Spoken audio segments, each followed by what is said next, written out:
Chapter 2431. He didn't know how Su-Wen was doing. She was one of the students who had been knocked out last night.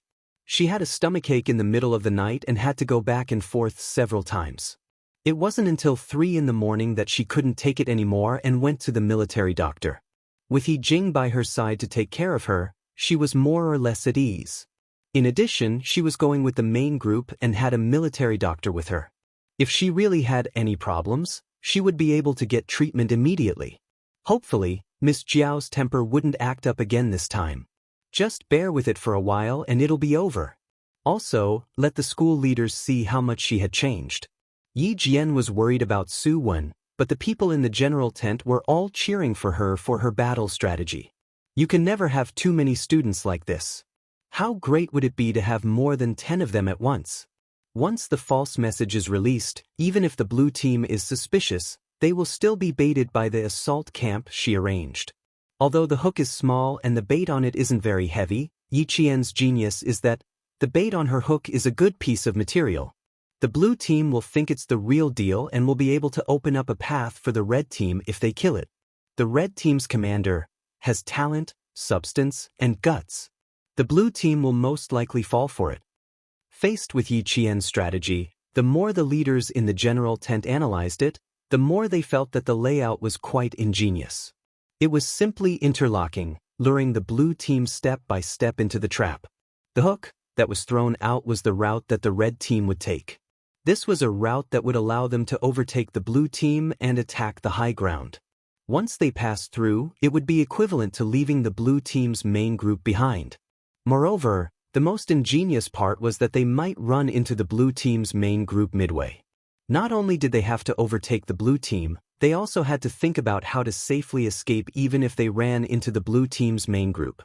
The troops sent out should be at least elite. Not only did the troops have to be elite, they also had to have enough troops. Therefore, Yi Qian's false message to confuse the blue team was that she had sent out 3 battalions of troops. In reality, it was just 1 battalion of troops. As for whether or not they were elite, that would have to wait and see. Only when the red team's troops matched up with the blue team's troops would they know whether or not they were elite. The hook thrown out was the route of the red team's battalion, and the bait thrown out was to make the blue team think that the red team had sent out 3 battalions. Coupled with the fact that the blue team had stolen the information from the red team's communication system, the blue team would at least be 80% convinced that the red team had indeed sent out 3 battalions. After analyzing her battle strategy in detail, the leaders of the general military camp all felt nervous on behalf of the third-year students who represented the blue team. Even if the blue team had the advantage, even if they won, it would be an extremely difficult victory. Report: deciphering the red team's communication. There are 3 battalions heading towards this area. In the blue team's tent, a technical student passed on the intercepted intelligence. The red team's forces have the motive to bypass our camp and complete the reverse. The overall commander of the blue team was a student with outstanding overall results. Hearing this, he immediately cut into the red team's movement direction and looked at the battle map. His gaze was a little nervous. The other 2 students came closer and looked at the map carefully. Their faces were full of suspicion. Something didn't feel right. 3 battalions going around in a circle to achieve the goal of overtaking the blue team. What if they ran into the blue team's main group? Not only would they lose their troops, but wouldn't they also waste time? No matter how they looked at it, it felt a little off. Chapter 2432. Could it be false information? A blue team student raised his own opinion, his fingers swiping across the red team's starting point. Look here. Although there is an opening here, it is too far from the high ground. If 3 battalions were to go around it, it would undoubtedly be a waste of time and resources. No, that might not be the case. Another student expressed his opinion. Do you see that? Right now, the red team's movements are 1 left, 1 right, and 1 in the middle. It is equivalent to an arrow-shaped movement. Once the forces are gathered here, it means that all of the forces have been gathered. Our blue team has not finished gathering all of our forces yet. You can't believe it completely, but you can't not believe it either. This is the first piece of information that the blue team has intercepted from the red team. It has already been 2 hours since the exercise. 2 hours had passed, and they had only intercepted one piece of information. It was clear how tight the red team's communications firewall was. In the end, the blue team also sent out 3 battalions to ambush the red team. When the leaders in the main tent saw this, they all lightly shook their heads. Even an old horse would stumble. This time, it would be painful. They were worried that the blue team had made a mistake, but they were also happy for the red team's arrangements. The red team had made the right move. The red team had purposely sent out a piece of information. After the blue team had deciphered it, after some debate, they were still misled and made a fatal mistake. And this mistake affected the entire battle. It was equivalent to the red team controlling the flow of information first. By the time the red team's fake base station was established, the blue team could have made one wrong move and then another, and finally be defeated.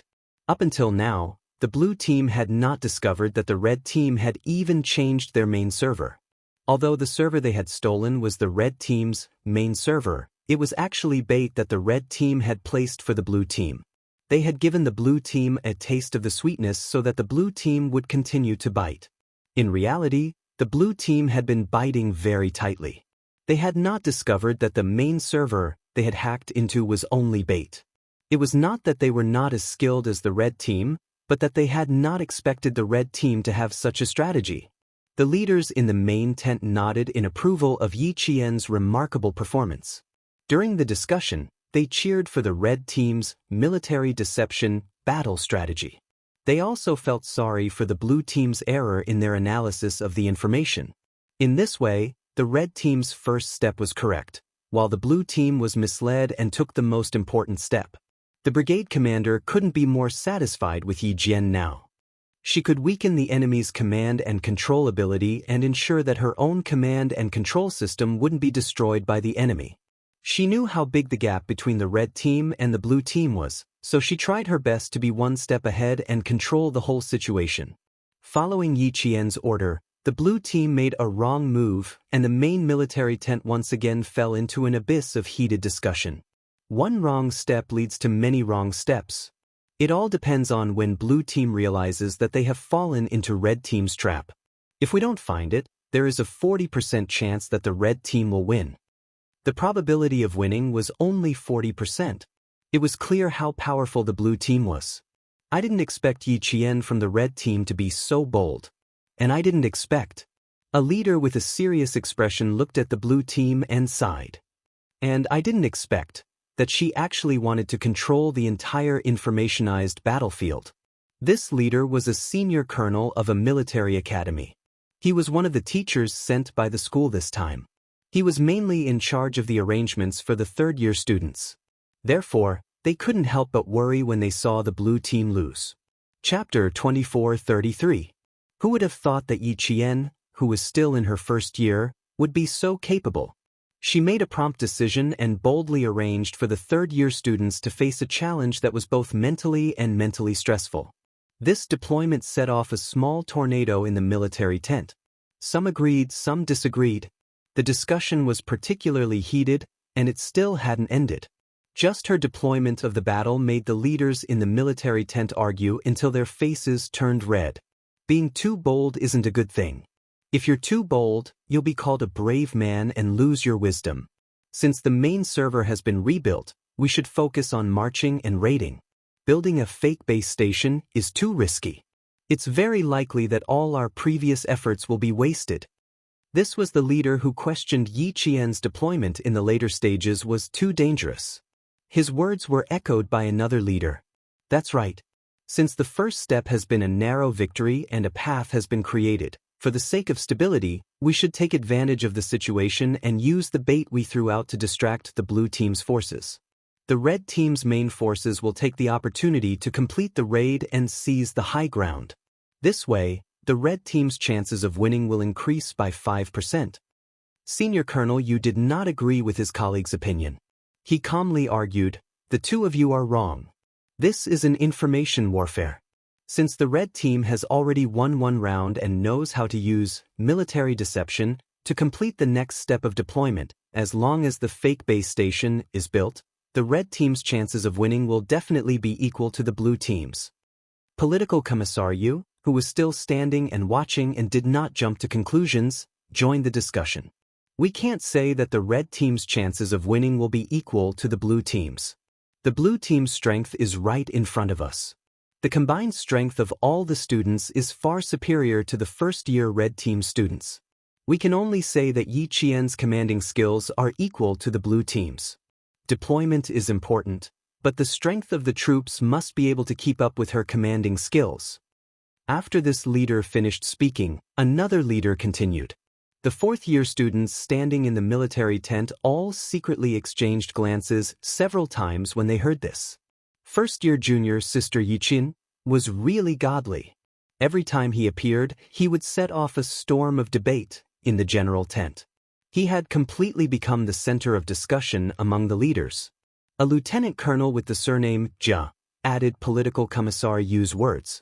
Therefore, Yi Qian knew from the very beginning that red team's military strength could not compare to blue team's military strength. Therefore, she needed to rebuild the main server, rebuild the local area network, and finally build a fake base station. From this, it can be seen that she has no intention of using the red team's forces to fight the blue team's forces head-on. She wants to seize the initiative on the battlefield by controlling the flow of information and intelligence. Her combat deployment is completely in line with the main principles of our maneuver. Using military deception, combat secrecy, and electronic warfare to block the flow of information to the blue party's information system. This is a deployment against information warfare. I agree with Old Merchant's point of view. At present, we can see that Yi Qian knows that the red team is at a disadvantage. She also knows that the possibility of winning is very small. However, she has not given up on fighting and winning. Instead, she is thinking of ways to win. I'm guessing that this unyielding student must want to lose beautifully even if she loses. This was another leader who was cheering for Yi Qian. He was a regiment commander from the army who came to watch the maneuver. Therefore, his words carried a certain amount of weight. They did not expect Yi Qian to be so bold. They did not expect a first-year student to present such an exquisite combat deployment to the general tent. Chapter 24-34. The brigade commander listened to everyone's discussion, but he did not join in. His gaze was fixed on Yi Qian's deployment video. He watched her deployment step by step. Her meticulousness did not seem like a first-year student's at all. Her commanding ability did not seem like a first-year student's at all. Her thinking was meticulous, her battle experience was mature, and her deployment was exquisite. Even if the red team was facing the blue team, which was made up of third-year students, it did not seem like the red team would win. On the contrary, Yi Qian had led the red team to victory in the first step of information warfare. It was a clean and beautiful victory. Just this step alone was breathtaking enough to shock everyone. So what if her suggestion of building a pseudo-base station was too bold?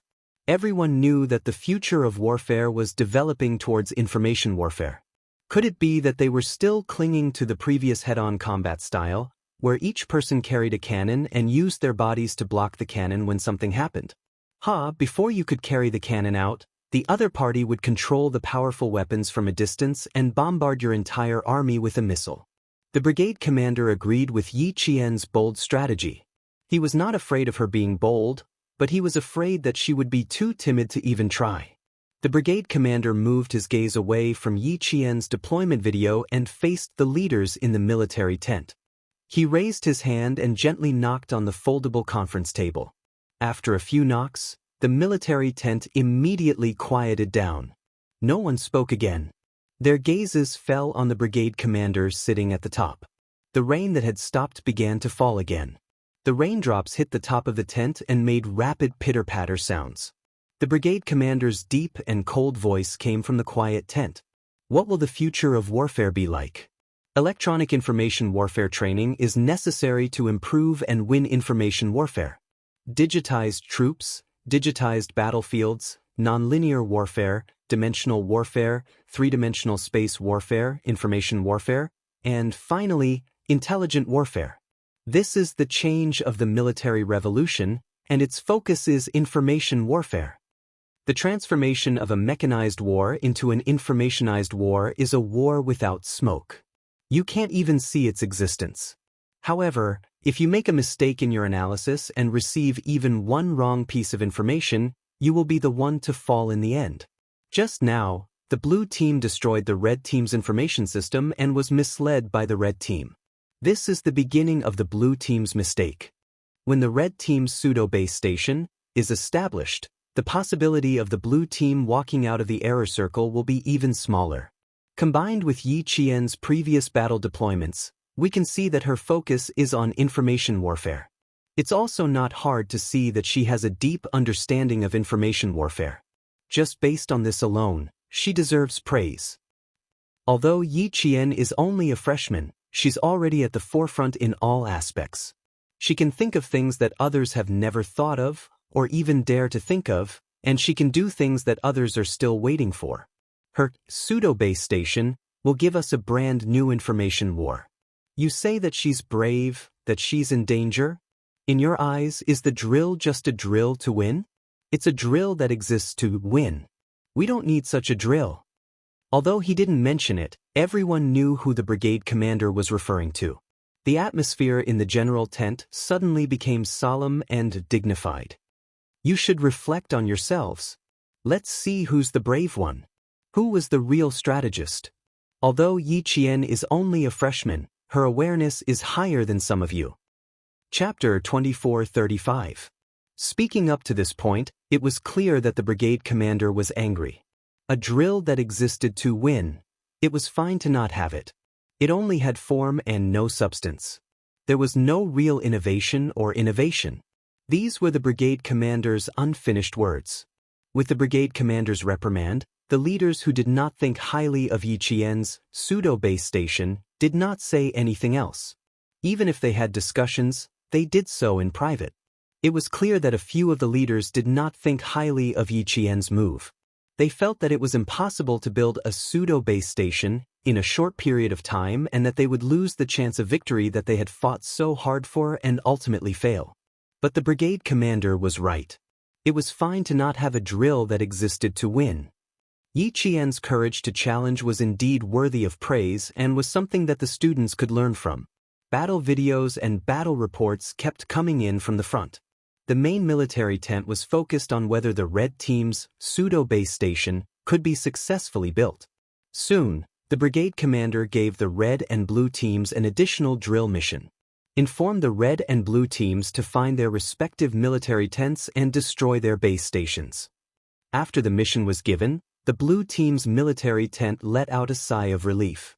They had previously sent a scouting team to the red team's hinterland to find the location of the enemy's commander. Now, the additional drill mission was equivalent to them completing it ahead of time. Find the military tents and destroy the base stations. We can complete these two tasks. A blue team student suggested. The red team can also complete it, so we have to be careful here. Indeed, the red team had received technical support from the third-year students. They also had the ability to destroy the base stations, so they had to be careful. The red and blue teams had to complete the drill mission given. Inform the scouting team to find the red team's military tents as soon as possible. And tell them that there is no backup, the blue team's commander ordered. Yi Qian did not immediately take action. Even the battalion that she had left behind to be ready to move at any time did not move. Finding the blue team's military tents and destroying their base stations. These were not the top priority for Yi Qian.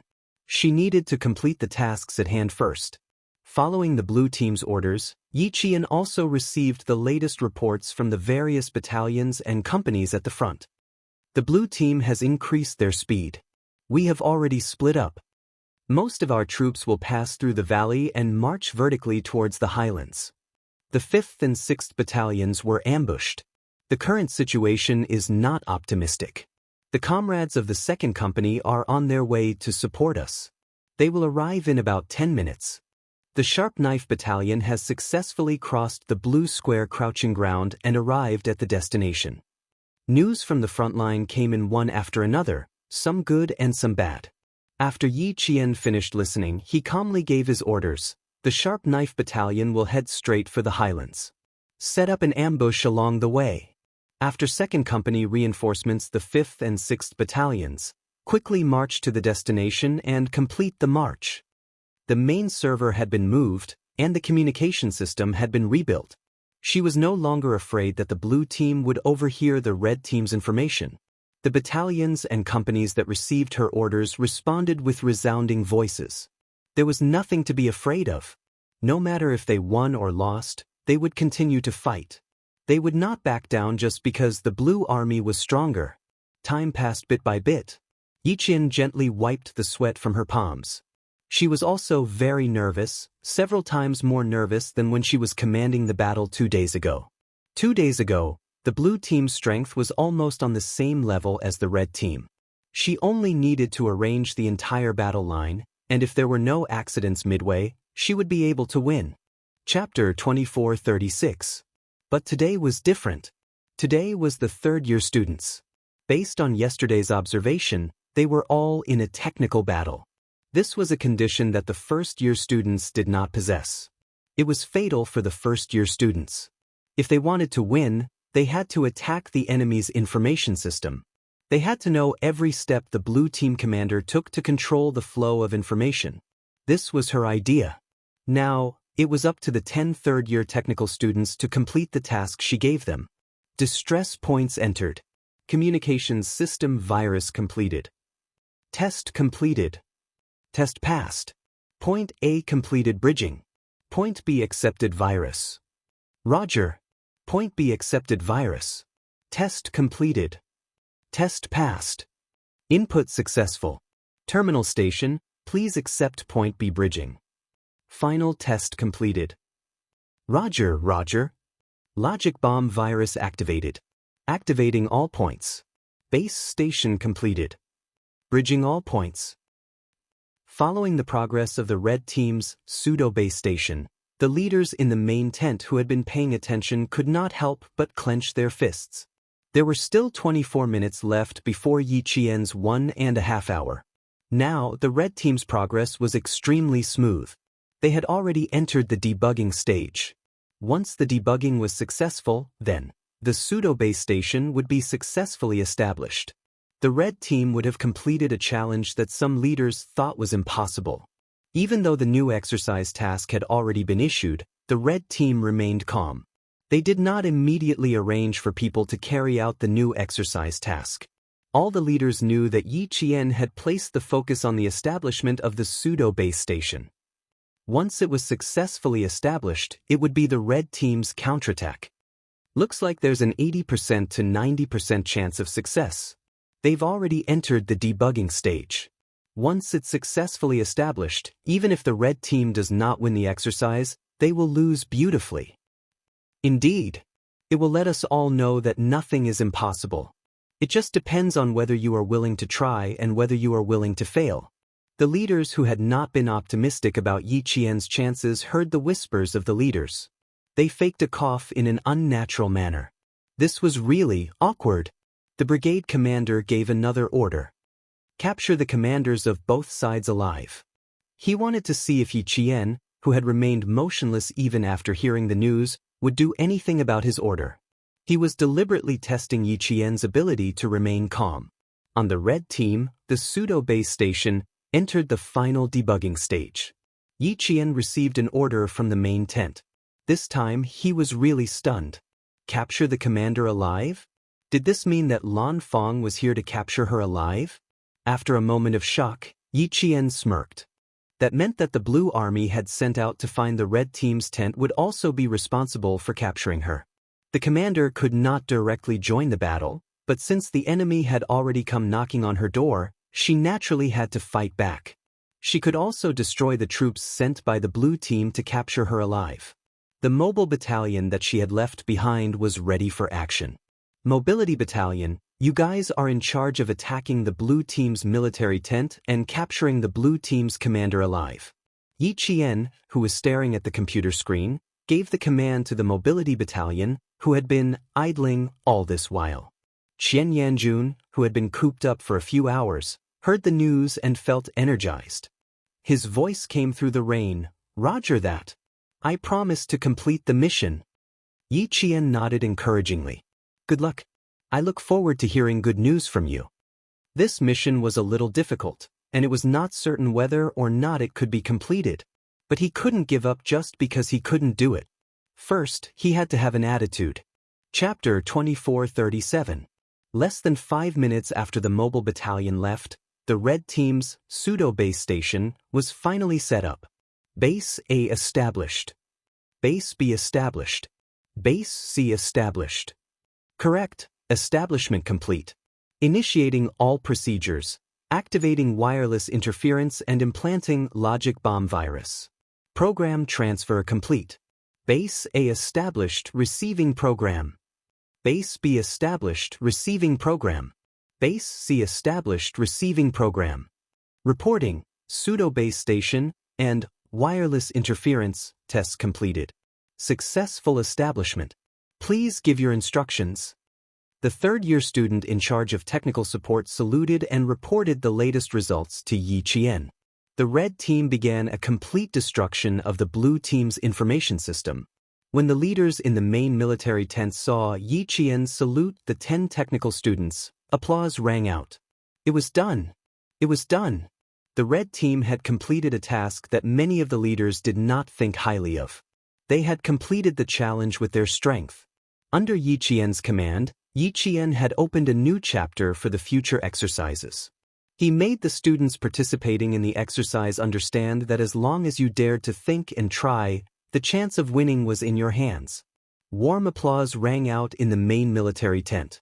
The brigade commander personally contacted Yi Qian and said with a smile, "Well done, Yi Qian. You have shown us limitless possibilities. Wonderful, beautiful. Yi Qian, you have won the applause of all of us." She had led her subordinates to challenge, complete, and innovate. Regardless of whether they succeeded or not, they were destined to leave behind a page of precious information for the future students to use as reference. Amazing Yi Qian. Amazing Commander. Yi Qian was also very happy about the successful establishment of the pseudo-base station, but he was not so happy that it was as if he had overcome an insurmountable obstacle. After all, she had seen with her own eyes how Z7 Han Zheng had completed the establishment of the pseudo-base station in less than an hour with the strength of one person.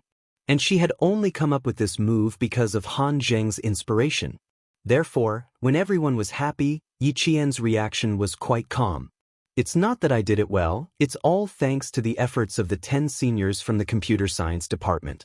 If it weren't for their strength, I wouldn't have been able to do anything even if I wanted to. He was not greedy and knew how to share the credit. The smile in the brigade commander's eyes deepened. The leaders who were watching Yi Qian also nodded in satisfaction.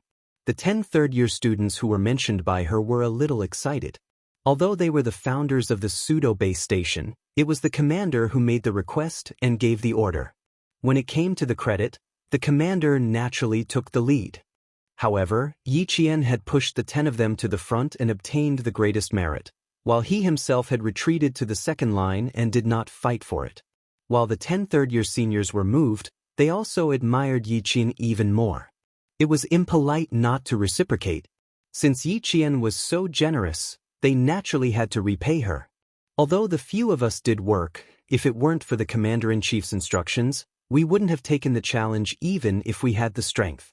During this time, the few of us were also very nervous, but the reason we persevered was because the commander-in-chief, Yi Qian, believed in us and recognized us. If it weren't for Yi Qian, the 10 of us would indeed have found it very difficult to complete the establishment of the pseudo-base station in less than an hour and a half. Outstanding performance during the exercise would also be counted as military merit. This would be included in the graduation results. At the same time, it could also play a role in the good and bad assignments after graduation. Therefore, the 10 third-year students were very excited. Water flows downwards and people walk upwards. It was very normal to have such an attitude. Chapter 2438. Everyone in the Blue Team Command Center, who didn't know that the Red Team had set up a fake base station, felt troubled by the thought of capturing the enemy commander alive. Finding the location of the enemy's camp and destroying their base station wasn't a problem, but capturing the commander alive. was something they were worried about. Everyone knew about Yi Qian's overall fitness. 2 days ago, there was a rumor that she had single-handedly defeated 6 tall and strong male students. Capturing Yi Qian alive with this ability was too difficult. Lock onto the location of their main server and send it to the reconnaissance team. Destroy the red team's base station, if possible. The blue team commander paused for a moment and asked his comrades, "If possible, do you think we can capture Yi Qian alive while we're at it?" He wasn't sure, which meant that he wasn't confident. He didn't have a certain level of confidence, and neither did his comrades. He smiled and said, "Let's not think about it. Although we didn't watch the first-year drill 2 days ago, we heard that Yi Qian had single-handedly defeated 6 male soldiers and even threw one of them over her shoulder. Forget it, let's just destroy their base station. Don't even think about capturing Yi Qian alive, lest we get caught up in it. Don't you have any sense of danger? Aren't you worried that our reconnaissance team will be discovered by Yi Qian and then destroyed by her?" Someone reminded his comrades in a tense voice.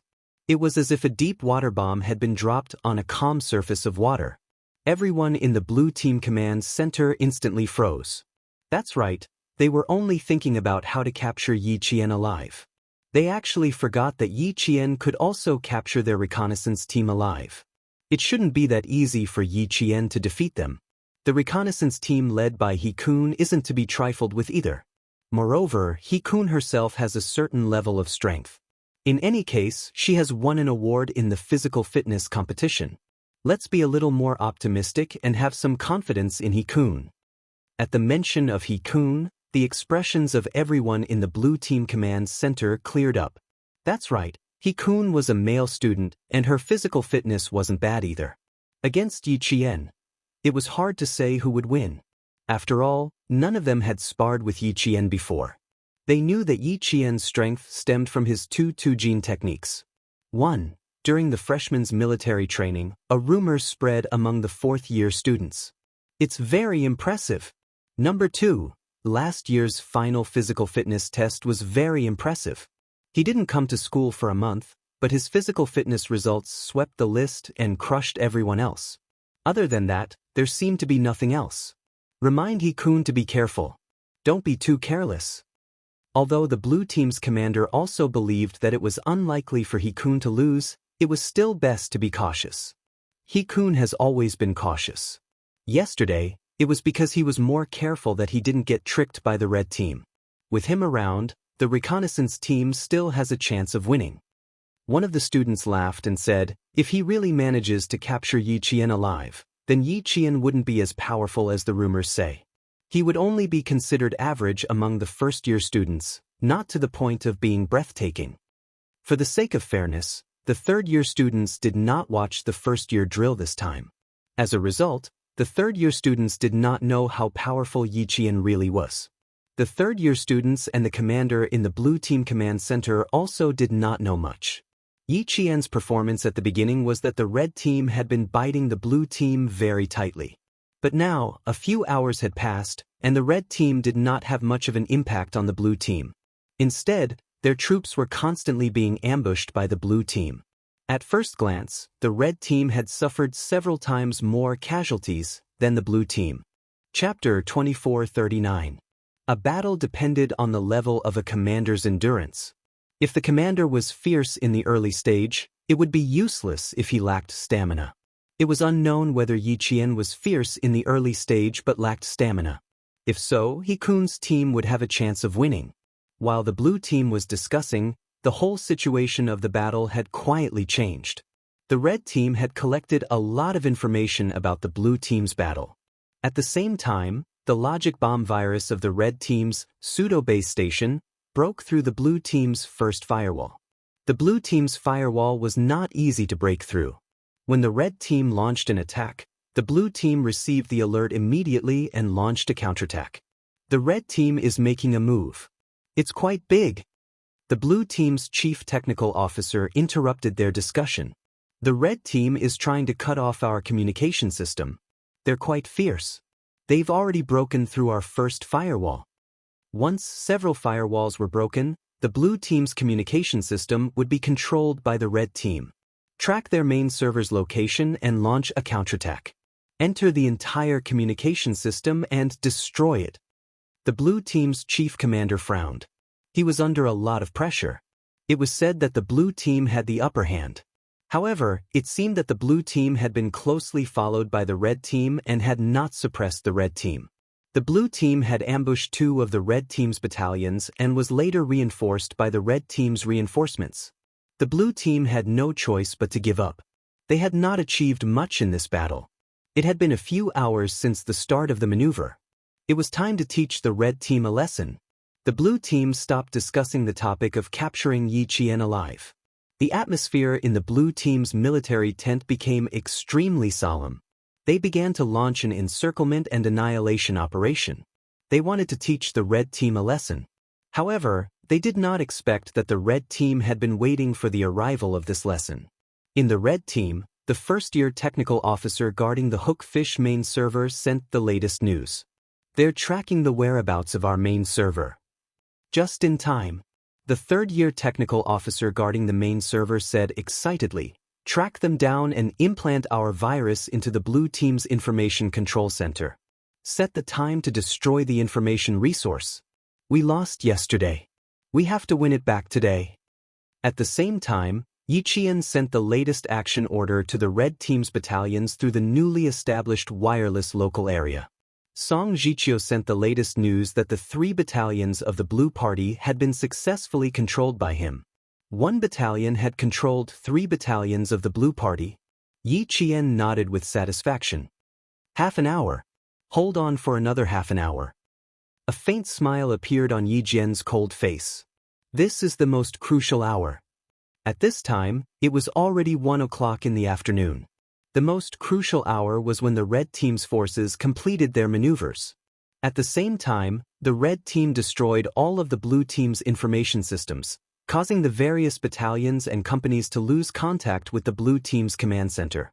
The red team would launch a counterattack, and when the blue team's forces were wiped out, they would take the high ground in one fell swoop. The pseudo-base station was successfully established within an hour and a half.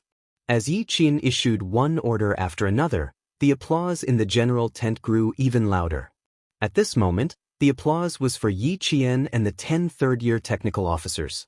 They had completed the commander's order and successfully grasped the main battle situation of this information war. After the order was issued, Yi Qian loosened his limbs and said to the sentries who were protecting the 10 technical officers, "You guys guard here well. I'll go back to the military tent to check the situation. The blue team will be here soon." Chapter 2440. Yes, sir. The sentries were all first-year students. Their morale was extremely high, and they had no fear at all. If the blue team really attacked, they would not be afraid. Yi Qian said a few more words to the 10 third-year seniors, then brought the 2 sentries back to their original tent. As for the blue team, who had never been weak, they quickly noticed something strange. "No, something is wrong here. Look, according to the information we stole, the red team should be marching along this route. Right now, our blue team has not ambushed the red team. Something is not right. It's been 23 minutes since we received the information. No matter how slow the red team is, they should have appeared by now." This technical student's discovery immediately alerted the blue team's decision-makers. "Contact the 2nd, 3rd, and 4th battalions. Have they already ambushed the 3 red team battalions?" "Yes, sir." "Contact the reconnaissance team. I need to know their exact location." "Yes, sir." The blue team decision-makers' response made the leaders in the main tent nod slightly. Not bad. They were able to immediately be alert and quickly investigate. If they really lost, at least they would not lose too badly. Very quickly, the blue team's reconnaissance team sent back news that they had already discovered the red team's tent. When this news came, the blue team's tent was overjoyed. "Destroy their base station and complete the new drill mission." "Yes, sir." The blue team's reconnaissance team replied softly. They had 15 people. Through their binoculars, they saw that there were pitifully few troops near the red team's tent, probably only a squad of troops. A squad of troops, easy to deal with. How many troops are there outside the red team's tent? If there are many, don't be in a rush to attack. You can sneak over and deal with them. The blue team's commander-in-chief suggested. Sneaking over and dealing with them is less dangerous than directly charging in.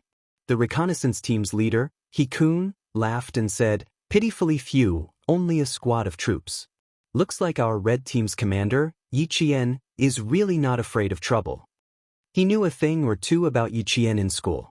There was no helping it. As a first-year commander, Yi Qian was really famous. In the entire school, there were not many military academy students who did not know of her name. There really were not many. Even those fellows who spent all their time in the labs had heard of her. Everyone said that this junior was amazing, so he had to meet her. The captain of the reconnaissance team was from the martial arts school. He was quite skilled and had even won a prize in a physical fitness competition. He had long wanted to challenge Yi Qian in school. Now that he had the chance, he was even more unwilling to let it go. The blue team's commander wasn't so optimistic. They had a battalion of soldiers outside their tent, but the red team only had a squad of soldiers outside their tent. Was Yi Qian overconfident? Or was there another reason? Don't laugh too early, Hikun. Since Yi Qian could become a student admired by so many freshmen, she must have her own strengths. Her stamina is also quite good, so don't let your guard down. After receiving the reminder from the commander-in-chief, the smile on Hikun's face gradually disappeared. Arrogant soldiers were bound to lose on the battlefield. He had to remember this at all times. Thus, I'll be careful. After cutting off communications, the blue team's reconnaissance team began to move. The drizzle did not stop. The inside and outside of the mountains were misty and foggy. The peak of the mountain seemed to be covered by a thin layer of gauze. It swayed slowly with the rain and the wind, but it always surrounded the peak of the mountain and never dissipated. Figures slowly crept forward in the rain-soaked grass. When they got close to a rock, several figures rolled through the grass and quickly hid behind the rock. The blue team's reconnaissance team prepared to attack the red team's tent. Chapter 2441. At the same time, a student in Song Jichio's camp became anxious. Battalion commander, the blue team has started to take action. We've been surrounded. He was worried that the blue team would launch an attack. Song Jichio checked the time. There were 11 minutes left before the 30 minutes Yi Qian had said. They had been holding back 3 battalions of the blue team. Now that the blue team had launched an attack, one of the red team's battalions was no match for the blue team. This was the reality that they had known from the very beginning. There are 5 minutes left. They'll attack and we'll fight back. We have to hold back their troops first. In this way, the red team will have a chance to win. After Song Jichio finished speaking in a low voice, she started to discuss the deployment with several squad leaders. As a general, not all the battle arrangements needed to be made by the commander-in-chief. Like a marionette, they had to have their own battle arrangements. The battlefield was not the commander-in-chief's battlefield alone, but everyone's battlefield. The waiting time was undoubtedly the longest. After returning to the red team's camp, Yi Qian took a deep breath of the air with the smell of grass and trees. After exhaling slowly, he ordered Song Jichio, "Let's fight to the death." Song Jichio's camp had originally existed to hold back the blue team's troops. It was expected that they would be surrounded in the end before the battle. The blue team was shocked. They only had 1 battalion's troops. But they had sent out 3 battalions' troops. False information, military deception. A technical student swallowed with difficulty. Is this Yi Qian's arrangement? If so, she's really terrible at using troops. She's the commander-in-chief of the red team, the decision-maker. It must be her arrangement. The commander-in-chief of the blue team seemed to have thought of something. He suddenly changed his expression and shouted, "Quick, check the firewall of the information system." "No, there's no time. Rebuild the firewall. Quick." Military deception. It was a kind of information warfare. Before the blue team could think of how to use it, the red team had already done it. This was the battle strategy that Yi Qian had come up with. She was only a freshman. Her mind was weird. It made people tremble with fear. "Quick, contact the reconnaissance team. Ask them to evacuate quickly." The commander-in-chief of the blue team realized something. When he gave the order, his face was as cold as ice. The red team has been luring us into a trap since the beginning. Quick, check our main server. The expressions of all the blue team technical students changed greatly upon hearing the commander-in-chief's words. One by one, they quickly rebuilt the firewall with grave expressions. However, when they rebuilt the firewall, they activated the logic bomb virus that the red team had implanted. The blue team's communication nodes and command and control center malfunctioned, and all resources stopped operating at the same time. Not good. The communication node has been disconnected. It's the same for me. Communication with First Company has been lost. We've lost contact with the tracking device. The blue team's commander-in-chief's face turned green. The chief technical officer beside him said in a tense voice, "We've encountered a logic bomb virus, but the red team's main server is operating normally. What if the red team rebuilds the base station? What about rebuilding the main server? What about all the wireless local area reorganizations? It's normal to use the main server as a fishing hook. Find out where the fake base station is and cut off their information system. This is our only way," the head technician said coldly as he quickly operated the computer. When the student in charge mentioned the fake base station, the other technical students were shocked. They didn't believe it at first, but after a while, they had to believe it. Chapter 2442. The blue team's command center was in disarray. They had lost contact with all the battalions and companies. In war, this was the most fatal incident. The red team's fake base station gave a fake order. This order was given through decoding. Not long after, a few of the blue team's battalions carried out the fake order given by the red team. Yi Qian's order was not too ridiculous. If it was, it would be underestimating the enemy. The blue team's battalion commanders would definitely find something fishy. After the fake order was given, the blue team did indeed find something unusual. Something is wrong. Our marching route is the best route. The command center's latest order is for us to adjust our route. This is not normal. A blue team company commander opened up an electronic battle map and analyzed it calmly. After a short analysis, the company commander realized something was wrong and immediately contacted the command center. However, the blue team's main server was still being rebuilt. Even if they contacted the red team, they would be directly connected to the red team's fake base station. Seeing this, Yi Qian had a technician send over the decoding code. The red team's main force is heading south. We will intercept them. The blue team's battalions and companies that received the decoding code looked at the battlefield. The red team's main force is heading south. We will intercept them. If that was the case, then it was possible. There was nothing unusual about it. The blue team's main force, no longer suspicious, began to follow Yi Qian's fake order and head south to intercept the red team. At the same time, the blue team's reconnaissance team led by He Kun launched a full sneak attack on the red team's tent. Take down all the sentries outside. Move quickly. They're all freshmen. Their reactions aren't as fast as ours. Quickly charge inside. With a few people attacking together, I'm not afraid that we can't capture Yi Qian. He Kun, who was lying in the grass, made the final detailed arrangements. After the deployment, they began to move. They followed the blue team's commander's suggestion. They did not charge out directly, but used a sneak attack method. Throw the smoke grenades. Following He Kun's signal, 3 smoke grenades were thrown from different angles near the red team's tent. Sizzle! Sizzle! Sizzle! The detonation of the fuse caused the explosive in the barrel to explode. The white phosphorus that could release smoke scattered in all directions with a bang. The white phosphorus rapidly burned upon contact with the air, and in less than a second, the red team tent was engulfed in thick smoke. Only the tent was not invaded by the smoke. It was at this time that He Kun launched a sneak attack on red team's tent. He even heard the sentries outside the red team's tent shout, "Not good, the blue team has launched a sneak attack." Too late.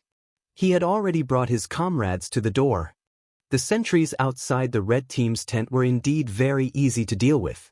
The scouting team that He Kun had brought were all students with decent skills. A few of them rushed up and took down one in a few seconds. It didn't take long for all the freshmen outside to be taken care of. Inside, several students guarding the main servers followed Yi Qian's orders and cut off the power to all the main servers. They were to prepare for battle as soon as possible. Yi Qian was guarding the entrance of the military tent. When the first figure rushed in, she lifted her leg and lightly tripped and hooked it. The third-year student who rushed in did not stabilize himself and fell over. "Hold it tight. Draw your cards." A few freshmen who were on guard immediately rushed down and held down the third-year student who was at the front. The other party was still stubbornly resisting, so one of the students simply pressed on top of him, using his weight to completely control the other party. His armband was torn off by the freshman, and at the same time, his neck was tightened. This was definitely a death. Chapter 2443. While several freshmen were killed, and a third-year student was killed, Yi Jian's side took down another person with an imposing manner. She directly threw the other person out of the door like a sandbag. With a bang, he crashed into two people who were about to charge forward. Yi Qian shouted at the freshman technical students, "Retreat!" Then he took advantage of the thick smoke to rush out of the tent. The red team's tent was no longer there after the main server was rebuilt. If it weren't for the mission of capturing the enemy's commander alive during the exercise, Yi Qian wouldn't have returned to the tent to avoid being discovered by the blue team's reconnaissance team. Now that he was back, he definitely wouldn't give the blue team's reconnaissance team a chance to leave alive. Out of the 15 people from the blue team, 3 of them were killed in the blink of an eye. This was fast. When the freshman technical students heard Yi Qian's order, they immediately rushed out. They knew that their chances of surviving were slim, but Yi Qian was still here. She had only brought 2 sentries back with her. For the sake of their commander's safety, they had to give it their all. Even though the freshmen had only been in military training for less than a year, they still had a lot of bravery. Faced with the blue team's sneak attack, they fought tenaciously under the leadership of Yi Qian. In the end, 2 of the third-year students were killed. The smoke from the smoke grenades gave the blue team an advantage in concealment. At the same time, it also gave Yi Qian an advantage in concealment. The smoke grenades used for the exercise were only made from white phosphorus. There were no other chemicals added to them, not even a choking smell. They were only used for concealment. Yi Qian shuttled through the white smoke.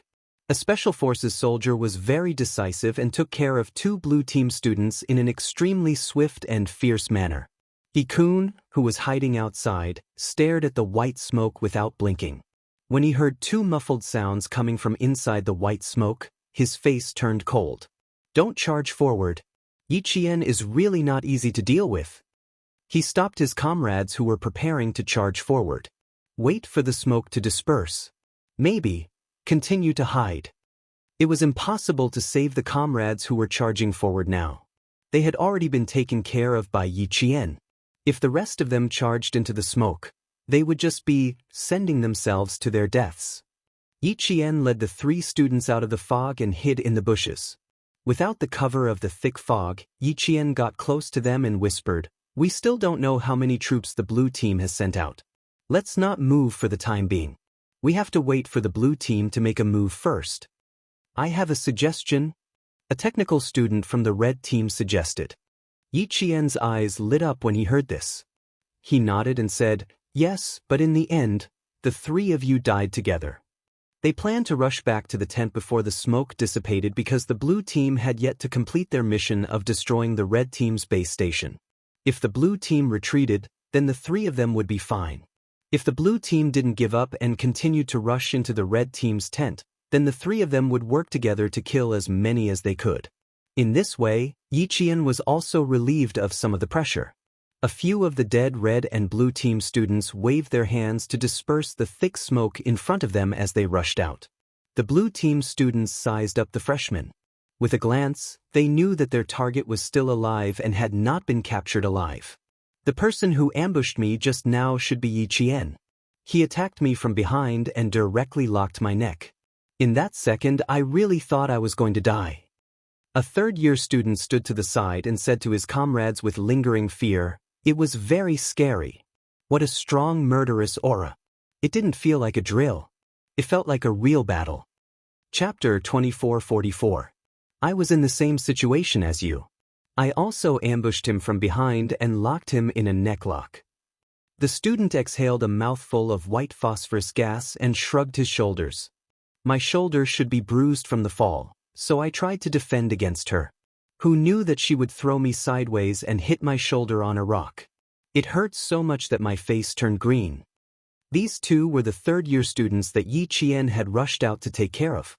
When they talked about how they had been killed, their eyes were still filled with panic. The neck was the most vulnerable and fatal part of the body. Suddenly being locked from behind, that feeling was like being bitten on the neck by a ferocious beast. As long as the beast gently closed its mouth, the sharp fangs would pierce deeply into their necks. Then, with a forceful bite, Kacha, the cervical vertebrae were bitten off. This feeling was too terrifying. Even now, the trauma was still lingering in their hearts and they still had lingering fears. Junior Yi Qian. I've seen it for myself. If He-kun were to go up against her, he probably wouldn't have much of a chance of winning. The student who was the first to be knocked out by Yi Qian gently rubbed his comrade's injured shoulder and said worriedly, "I'm afraid our scouting team will fall at the hands of Yi Qian." When the student whose shoulder was injured heard this, he endured the pain and said softly, "Don't scare me. 7 of us have died in battle. We still have 8 people left.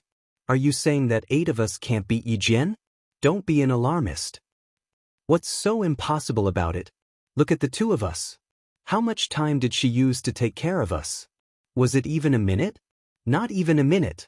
And she took care of us from behind without anyone noticing.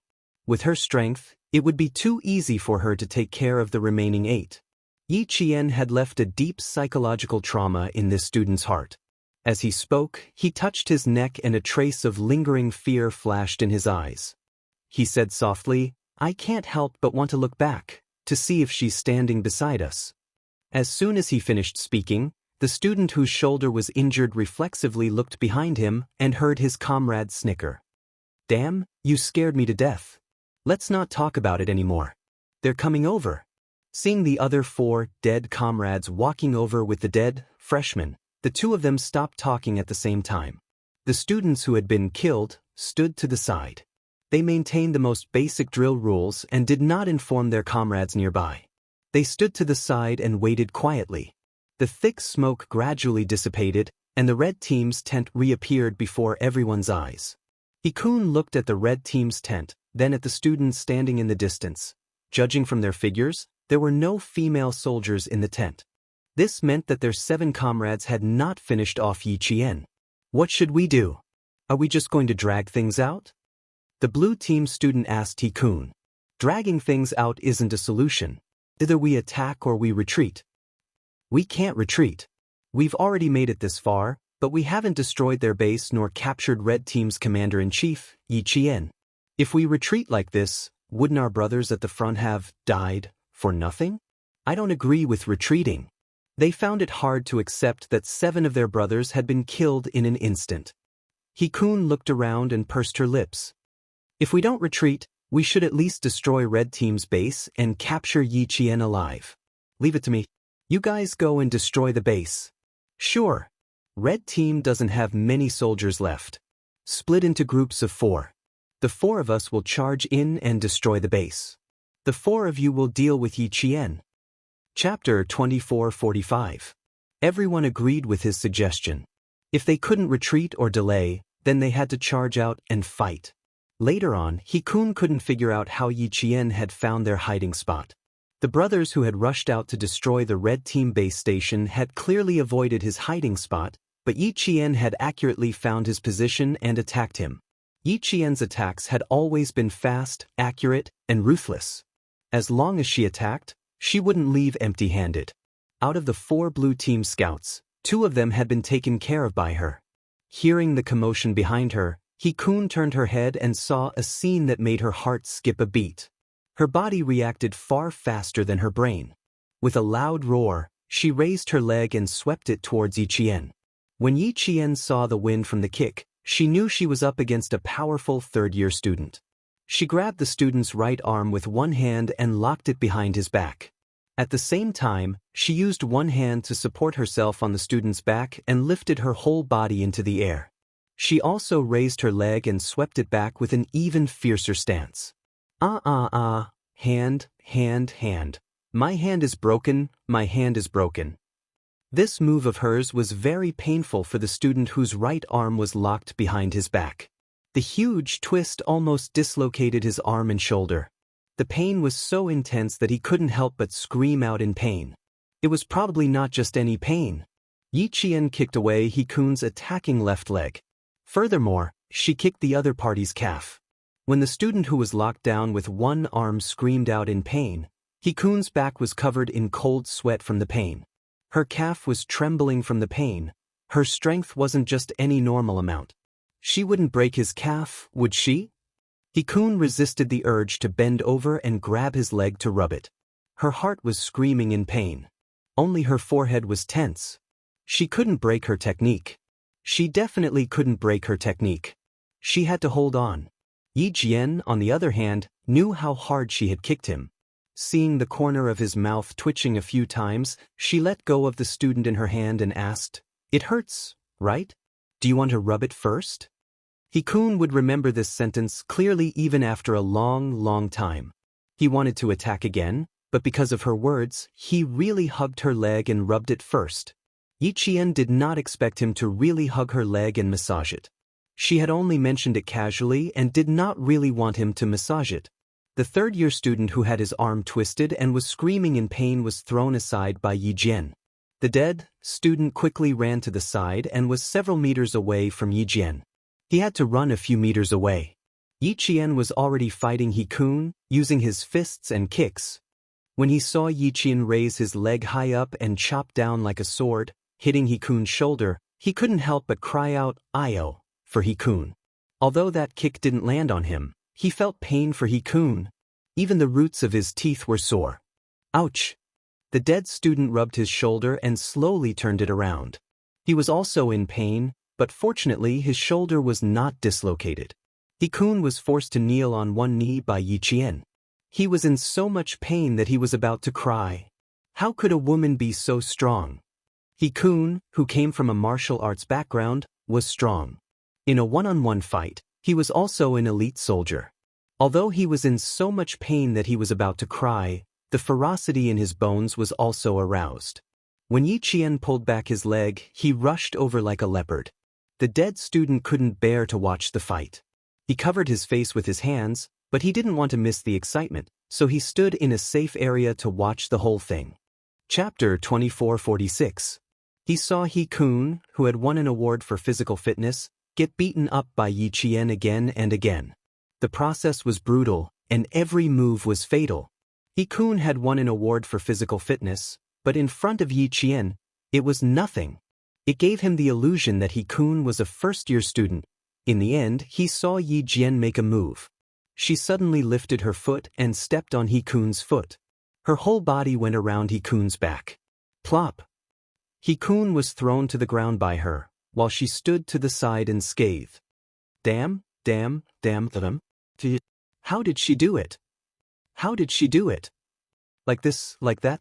She went around He-kun's back like a monkey, her feet not touching the ground, her hands locked onto He-kun's shoulders. When her feet touched the ground, He-kun fell to the ground with her back facing the sky.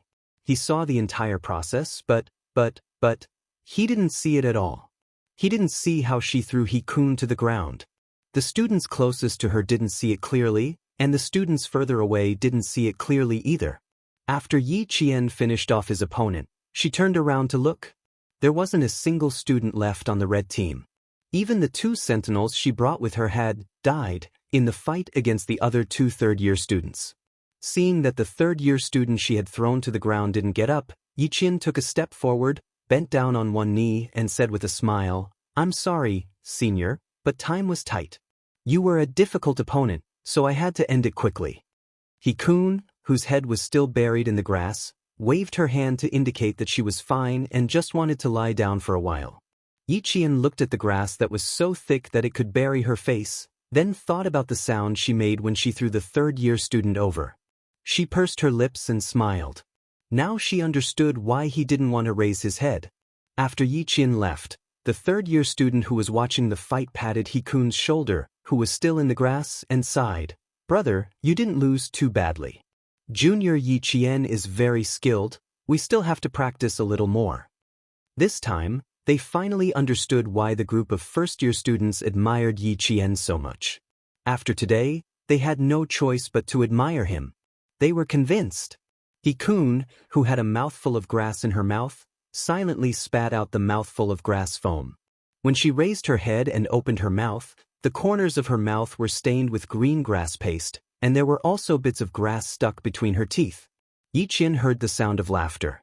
Then he heard the male student who had been thrown to the ground and chewed on the grass say angrily, "What's there to laugh about? I just ate a mouthful of grass. What's so funny?" It was still a little funny. At least she wanted to laugh. Yi Qian, with a slight smile, didn't stay in the red team's abandoned tent any longer. He quickly left alone. The sentries she had brought with her had all been killed, so she could only return alone. A report came from the rear through her earpiece. "The blue team has already begun to enter. The fake orders we issued have most likely been seen through. The third-year student in charge of technical support told us that the blue team's technical students have already analyzed that we have built a fake base station and will immediately rebuild their own servers. With the blue team's strength, it won't take them too long to cut off our fake base station and stop our fake orders. A conservative estimate is about an hour." Listening to the report, Yi Qian ran all the way back to the command center, which was 5 kilometers away. It took her about 40 minutes to get back. 5 kilometers wasn't a long distance, so it wouldn't take much time to run back. Chapter 2447. She also did not expect the fake orders to last for a long time. After all, the blue team's strength was there for all to see. If they really did not discover it after a long time, the leaders in the main tent would be the ones having a headache. Time seemed to pass very slowly. When the main tent saw that the blue team had finally cut off the red team's fake base station, the leaders all breathed a sigh of relief. Although there was a bad result, they did not lose their sense of direction. After reacting, they calmly carried out the next step. It was clear that they also had excellent military discipline. The blue team's technical students were very strong. After cutting off the red team's fake base station, the red team had no way to issue fake orders to the blue team's battalions and companies. Yi Qian, who already knew that the blue team's reconnaissance team had entered the red team's tent, felt that it was a pity, but he also applauded the blue team's strength. The red team's fake base station took a total of 1.5 hours, while the blue team's interception took only 40 minutes. 40 minutes was enough. The blue team's main forces had all changed directions, giving the red team enough time to move. Now, it was time to fight head-on. Qian Yanjun sent the latest news. They had already discovered the blue team's main command center and were requesting Yi Qian's instructions. "No rush. Hide well first and show yourself last." Yi Qian continued the Snowfield Brigade's dark style of fighting. Compared to fighting openly, she preferred to fight in the dark and catch the enemy off guard. Qian Yanjun slowly put away the binoculars and said softly, "Their command center is very close to the battle for the high ground. If we wait until the blue team's main forces arrive, it will be too late for us to show ourselves. Showing ourselves now is suicide." Yi Qian sneered. "The third-year seniors are not easy to deal with. Arranging for you guys to go over is not to send you to your deaths, but to take advantage of the opportunity to ambush. If you succeed, then you succeed. If not, at least you guys made a move." The third-year students were indeed very strong. Qian Yanjun's mobile battalion had no way of capturing the blue team's main commander alive. In this drill, the red team would win beautifully in the early stages, but as the fake base station was broken, the blue team would quickly adjust their battle arrangements. The further they went, the harder it would be for the red team. Yi Qian knew all this. At the same time, the blue team's battalions and companies could not communicate normally. They also lost contact with the command center, but they did not panic. The battalions and companies' commanders quickly opened up their electronic battle plans and very calmly. Why did they lose contact? Obviously, the communication system had been destroyed by the red team. It didn't matter if the communication system was broken, as long as they didn't panic. They are the future leaders of our country's national defense and the founders of our country's national defense. They have excellent military qualities, firm ideals, and tenacious fighting spirit. Among them, there were countless students who were elite future military officers. They were cultured, understood technology, and could fight. Even if they were to encounter a fatal situation, maintaining calm was a necessary quality for them. Our system has been breached by the Red Team, causing complete paralysis. We are now 10 kilometers away from the highlands. The end of the exercise is less than 3 hours away. Within an hour, we must conserve our forces and gather here. This is the rendezvous point for our forces. The other battalions and companies will arrive soon. Now that we have seen it, although the Red Team is a freshman, their strength is not to be underestimated. Remember, if you encounter the Red Team, it is best to eliminate them first. Chapter 2448. All the companies and battalions are definitely aiming for our final rendezvous point. Losing contact isn't scary. Our biggest problem now is how to break through the Red Team's obstruction and successfully rendezvous. The Blue Team battalions and companies began to discuss their battle plans. They all had a common goal after losing contact. Before communication was restored, they would all set out towards their final goal. Even though they were misled by the Red Team's false information, their final goal was still the same. Moving in this direction would not be wrong. This information exercise was exceptionally difficult. Even though the Red Team had seized control of the entire battle, the Blue Team's counterattack was quite fierce. As the overall commander of the Red Team, Yi Qian played the role of mobilizing the entire army and stabilizing the situation. The Blue Team's morale was high and fierce, while the Red Team was fearless and won the battle. In the main tent, applause rang out every once in a while. Applause for the Red Team's brilliance, applause for the Blue Team's tenacity. At 3:30 in the afternoon, a mobile battalion of the Red Team launched a surprise attack on the Blue Team's command center, intending to destroy the Blue Team's base station. The Blue Team, who were already prepared, responded and launched their final attack at the same time. The battle at the front was getting more and more intense. Yi Qian, who had been staying in the command center all this time, listened to the latest battle situation with a serious expression. Sometimes she would smile slightly, and sometimes she would purse her lips and her eyes would emit a cold sharpness. It was obvious that she really wanted to go to the battlefield herself. But the rules of the exercise stated that the overall commander could not leave the command center and could not go to the battlefield. Therefore, when the 10 third-year technical students saw her like this, they were worried for Yi Qian.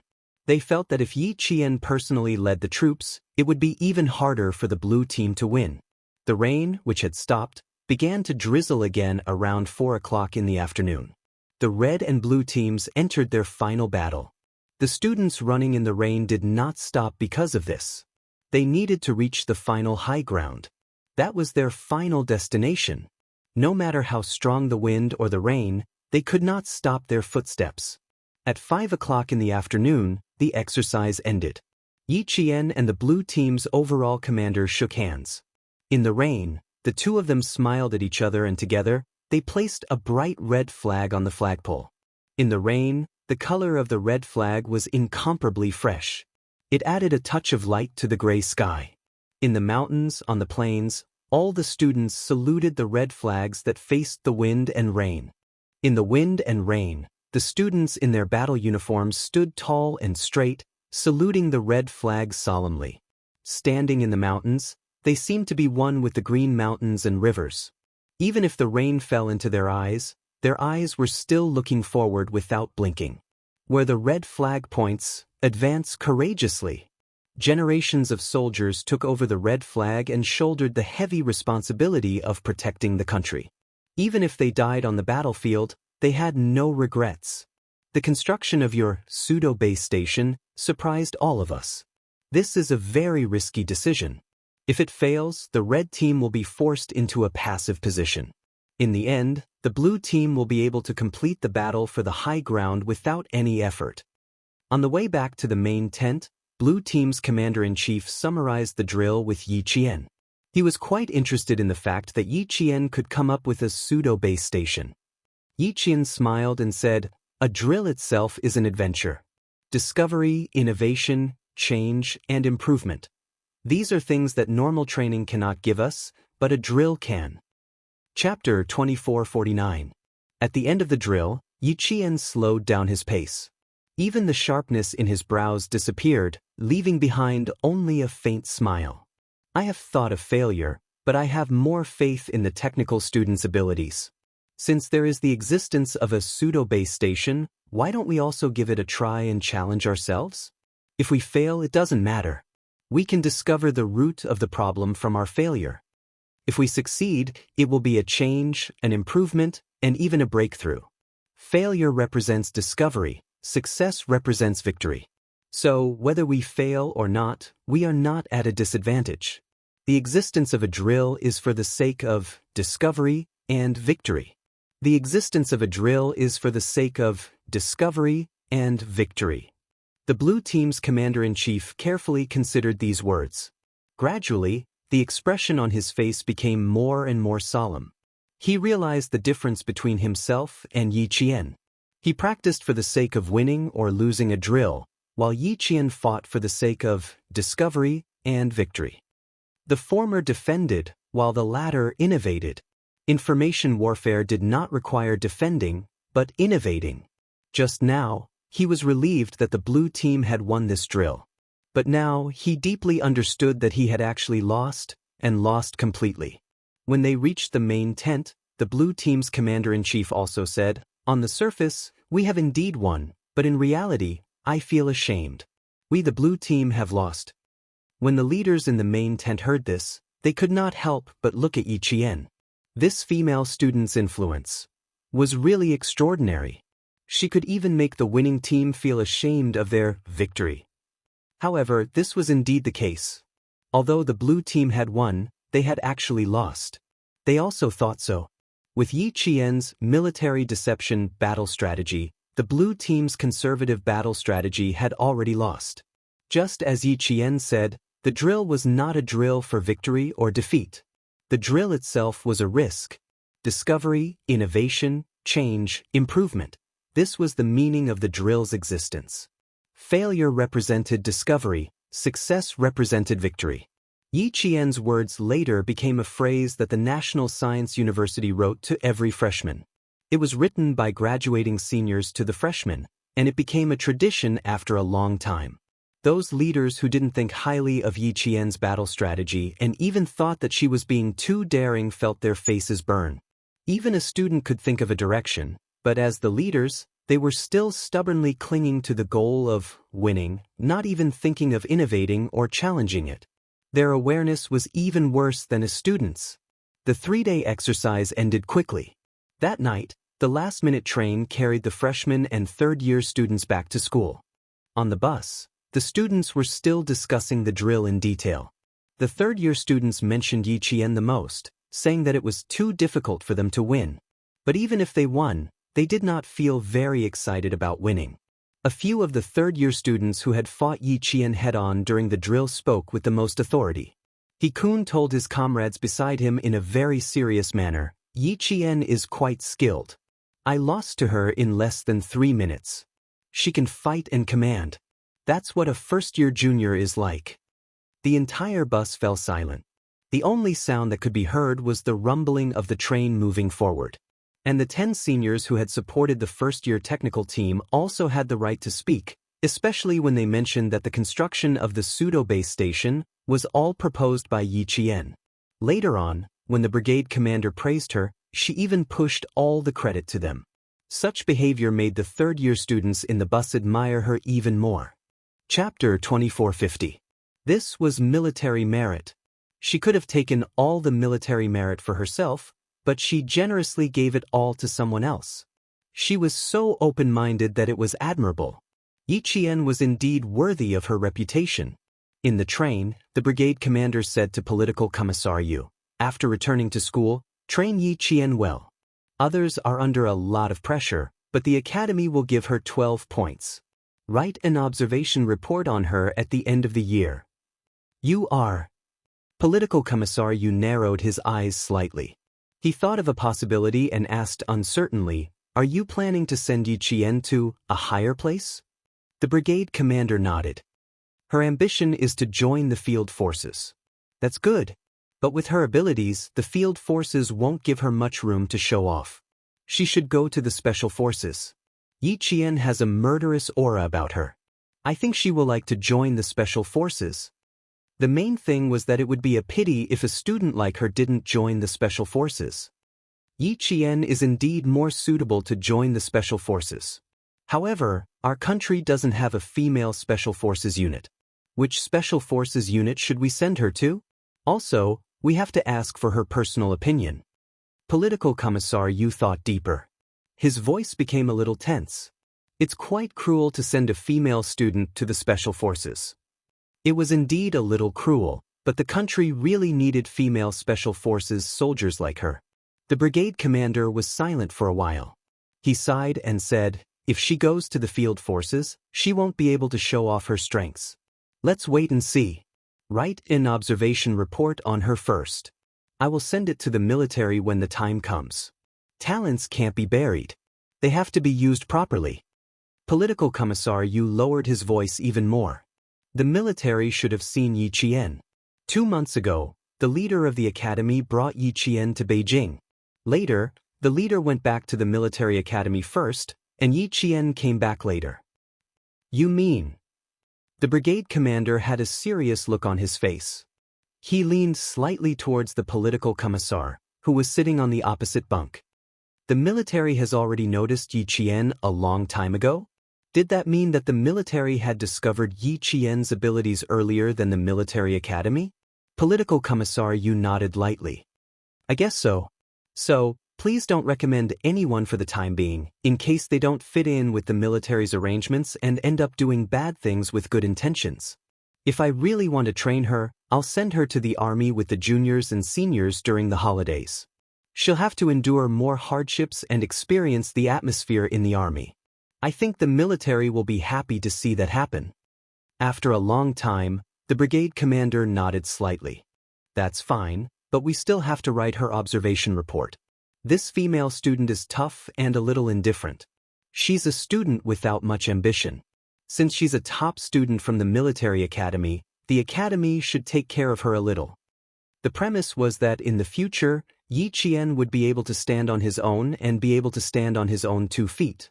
Yi Qian didn't know about the conversation between the brigade commander and the political commissar. At the moment, she and He Jing were listening to Su Wen. On May 1st, the drill between the freshmen and the blue team ended.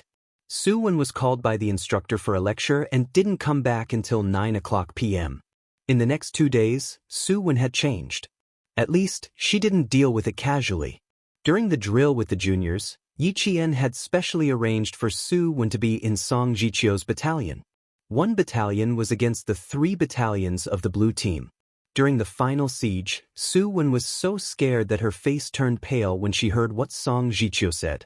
The students of the 3 battalions of the blue team were brave and good at fighting. They were really like the enemy who killed people without batting an eyelid. Su Wen was spoiled, so she was directly pressed to the ground by a male soldier. The other party didn't show any mercy at all. Half of her face was directly bruised. She was scared at that time. Chapter 2451. Su Wen lowered her head with lingering fear. She said softly, the instructor said that I'm now in the observation period. If I don't pass, I'll be expelled. No one can plead for me then. I don't want to be expelled.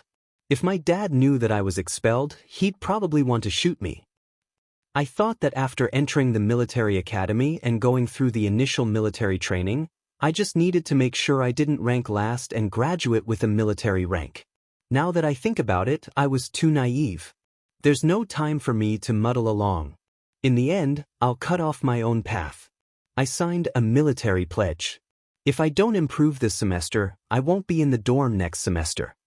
Su Wen said in a low voice, and He Jing handed her a piece of tissue to wipe her tears. Su Wen, who was frightened by He Jing's advice, finally realized the seriousness of the problem. She didn't want to be expelled, but she knew her own problem. After crying, she smiled bitterly. I couldn't bear hardship since I was young. When I came to school, I met you two who took care of me. Because of that, I became lazier and lazier. I felt that there was no need to work so hard. That night, Su Wen spoke for a long time. Yi Qian and He Jing listened to her quietly.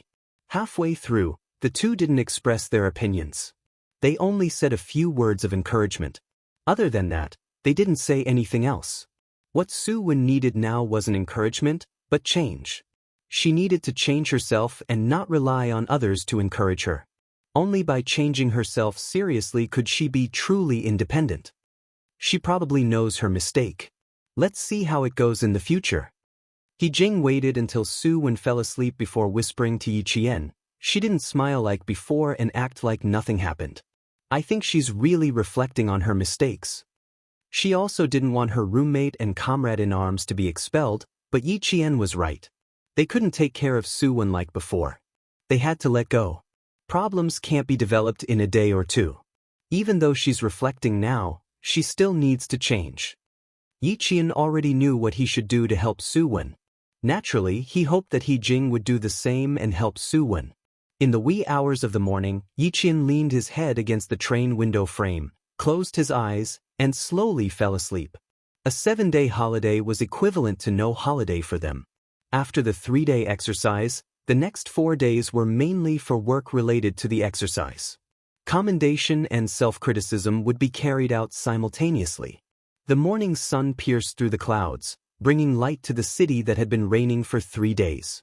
In the east, the sun was floating at the edge of the clouds, like a dancing golden dragon. It was so dazzling that one could not look directly at it.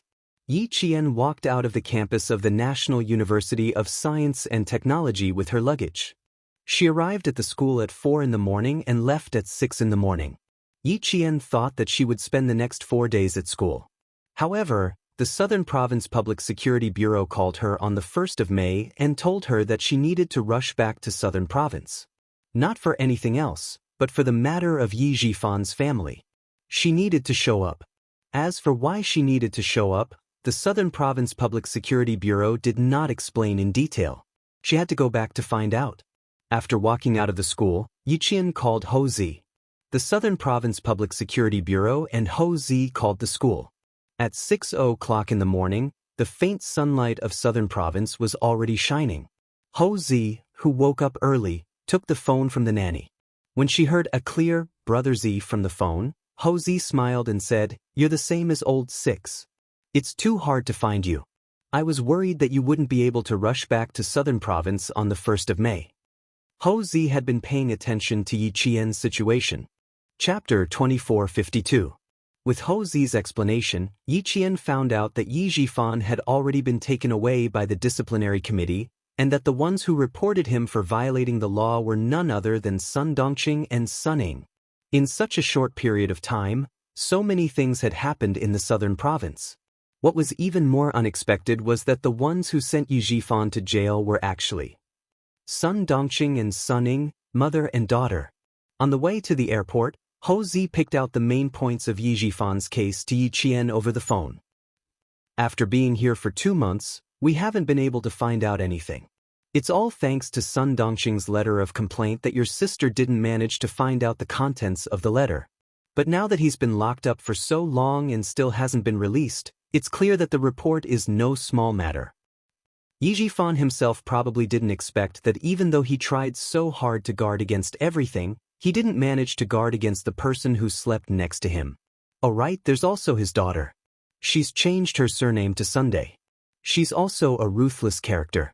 In order to get herself out of jail, she also reported Yi Jifan. Right now, Yi Jifan has been deserted by everyone. Even his only sister, Yu Jixiang, hasn't shown up. He's been left to fend for himself. When you see him, you don't have to be afraid. If there's a grudge, then there's a grudge. Deserted by everyone. Yi Qian lowered his eyes slightly to hide the darkness in his eyes. To Yi Jifan, desertion was nothing. He didn't need any kinship, nor did he need any kinship. He only wanted one thing, power. He only needed that. As long as he had power, he could give up on his wife and daughter, but he could never let go of power. But now he didn't even have power. Yi Qian suddenly wanted to see Yi Jifan. He wanted to see what Yi Jifan had become after losing his power. He must be in a sorry state. He had painstakingly studied everything, but in the end he ended up with nothing. Moreover, the ones who buried him were his ex-wife and biological daughter. Yi Qian, who was sitting in the taxi, revealed a cold and sharp smile. It's time for you and Yi Jifan to come to an end. The sooner you come back, the sooner you can settle it. In the future, you don't have to worry about people like him anymore. Before hanging up, Ho Zi said this to Yi Qian with a smile. The sooner he came back, the sooner he could end it. Yes, there had to be an end. 2 lifetimes? She had waited for 2 lifetimes. She was just waiting for this life to end. Speaking of which, it was also the May Day holiday in her previous life. At the age of 20, she had taken the train for an entire day and night to Jifan's house in the southern province. She had waited from morning to night just to see him.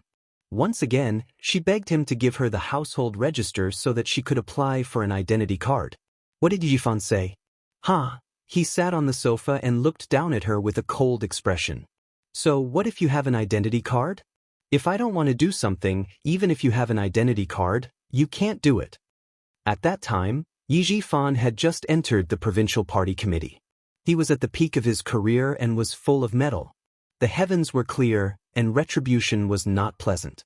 At this time in her previous life, Yi Jifan was at the peak of his success. But in this life, he was in jail and had become a prisoner. With a cold smile, Yi Qian tilted her head and looked at the scenery outside the window.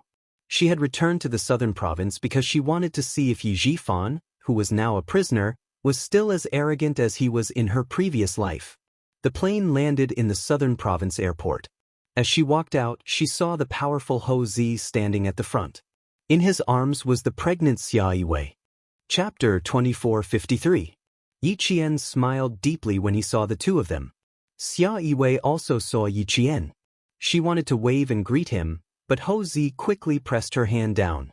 Don't raise your hand, don't raise your hand. I'm standing right here. Are you afraid that she can't see me? Ho Zi was very nervous. When he first found out that Xia Yiwei was pregnant, he wanted to watch over her 24/7. Now that they found out that she was pregnant with twins, Ho Zi was in a combat-ready state 24 hours a day. She paid attention to Xia Yiwei at all times, afraid that she would hurt herself and the 2 children in her stomach if she was careless. Ho Zi, who had killed his way out of a bloody storm, was also an ordinary man in front of his wife and children. He would also go to the market with a basket to buy the freshest vegetables. He would also go to the baby counter to carefully pick out all kinds of things for the 2 children who were about to be born. If there was a difference, it would be that other people rode bicycles or motorcycles to the market, but he drove a luxury car there. After going there twice, a few farmers' market vendors recognized this man who drove a luxury car to buy vegetables. Xia Yiwei was not as nervous as him. When she heard him, she glared at him with her bright eyes and said coquettishly, "You're so nosy. You can't even raise your hand." No. The doctor said that I should raise my hand less to prevent the umbilical cord from wrapping around my neck. Ho Zi, who was determined to protect his wife and children, hugged Xia Yiwei tightly and slowly raised his hand to wave. Yi Qian saw Ho Zi hugging the pregnant woman who was about to jump up and greet him in time. His heart that was in his throat finally calmed down. Last time, when she joined the Jingxia team, they told her that Yiwei was pregnant with twins. Due to her old age, her health was not very good and there were signs of a miscarriage. When she heard that, she couldn't help but break out in cold sweat. Now that she was about to jump up and greet him, Yi Qian was so worried that he took large strides. He was afraid that he would be one step behind, so he asked Xia Yiwei to wait for him for a while. When Ho Zi saw Yi Qian striding over, his flirtatious eyes revealed a faint smile. He knew that Lu Siqing found a capable and likable girlfriend. Look, he must have seen his wife's actions just now and was worried, so he walked over with large strides. He was indeed very happy to help such a sensible and grateful sister-in-law. When Yi Qian came over, he immediately held Xia Yiwei's arm. Otherwise, I wouldn't have asked him to pick me up. As she walked closer, her belly got bigger. Thinking about Xia Yiwei's behavior just now, Yi Qian was a little scared. I didn't want her to come over, but she insisted. I had no choice. You know that I've always been a henpecked husband. I'm afraid of your sister Iwei. When she frowns and glares at me, even a tiger would turn into a cat. I wouldn't dare to disobey her. Houzi joked as she drove. Other men were afraid that others would know that they were henpecked, but when it came to Houzi, it was the opposite. He was afraid that others wouldn't know that he was henpecked. With one hand on her stomach, Xia Yiwei smiled and glanced at him. She said to Yiqian, "Don't mind your brother-in-law. He's so nervous now. When I waved my hand just now, he was even more nervous than me. He even said that the umbilical cord was wrapped around his neck." The two of them got their marriage certificate in April and were legally married. They planned to hold the wedding banquet after the two children were born. It would be more lively and festive when they each held a baby in their arms. Chapter 2454. Yiqian thought for a while and said seriously, "Brother Z is right. If they get older, they can't raise their hands too much. The babies don't have any toys to play with in their stomachs, so they can only play with their umbilical cords." Seeing that someone supported him, Houzi raised his eyebrows proudly. "Honey, did you hear that? I'm not making a fuss. I'm just worried that the babies will be naughty and play with their umbilical cords like toys." Xia Yiwei snorted softly and smiled at Yiqian. "Don't mind your brother-in-law. The older he gets, the more he looks like a child. Look at him, he doesn't look like an adult at all." As she spoke, she laughed happily. "I'm really worried that I'll have to raise 3 children in the future. That'll be a lot to worry about." It was obvious that Xia Yiwei was very satisfied with the current situation. Her entanglement with Houzi for nearly 20 years had finally blossomed. She had already received the greatest happiness of her life. When she mentioned Houzi and the children in her stomach, her bright and mature face was full of gentleness. Yiqian was also happy for the two of them. He pursed his lips and smiled. "That's good. In the future, the older child will play with the younger child. Sister Iwei, you can just watch from the side and command them." That's right. I think so too. But your sister Iwei doesn't like me." Houzi laughed heartily. His wife and children were everything to him. His world was his wife and children. Now, there was nothing more important in his world than making his wife and children happy. Xia Yiwei looked at her husband, who was laughing heartily. There was deep gentleness in her eyes. The man she loved was less flamboyant and less arrogant. Now, he only had a steady temperament that was as deep as the ocean. He was introverted and responsible. He had enough ability to hold up the sky for her and their unborn child. From an ignorant youth to an arrogant youth, and then to a steady middle-aged man. She had spent nearly 20 years waiting for this man to put away his crazy ambition. For her, for their love, he gave up his dark empire and stayed only for home. Xia Yiwei, who had a smile on her lips, looked at Houzi with gentle eyes. The man driving seemed to have noticed it, and his lips curled up into a satisfied smile. Yiqian, who was sitting next to them, could feel the deep affection between the two. Yiqian did not speak. In order not to interrupt the warmth between the two of them, she even held her breath. Looking at how happy they were, she sincerely wished them well. The tender moment was interrupted by Houzi. He stopped the car at a red light and turned his head to look at his wife, who was staring at the back of his head. He teased, "Honey, if you continue to look at me like that, Xiao Yi will be so embarrassed that he'll ask me to pull over and run away. If sixth brother finds out that we left his girlfriend behind, I'm really worried that he'll come to our house in the middle of the night and beat me up." Xia Yiwei blushed slightly. She glared at the guy who made fun of her and said to Yiqian, "I was thinking about something just now. Don't listen to your brother-in-law's nonsense. He's as thick-skinned as sixth brother." Indeed, Yiqian also noticed it. He did not expect that Master Ho-san, who was feared by both the government and the underworld, would be like this in private. In his previous life, he could not find Houzi no matter how hard he tried. Was it because of Sister Iwei that he retired from the underworld and no longer participated in the underworld? That should be the case. Otherwise, the boss of the security company in his previous life would have some information about Master Ho-san. Chapter 2455. In the previous life, Sister Iwei and Brother Z lived the same blissful life as they did in this life. Yi Jian's gaze sneaked a peek at Xia Yiwei's big belly and realized that she was not sitting comfortably. She immediately turned around and passed a pillow to Xia Yiwei. Is your waist not feeling too good? Pillow with this. She was very attentive and seemed to know a lot. Xia Yiwei's heart skipped a beat. Her gaze unconsciously fell on Yi Qian's flat belly.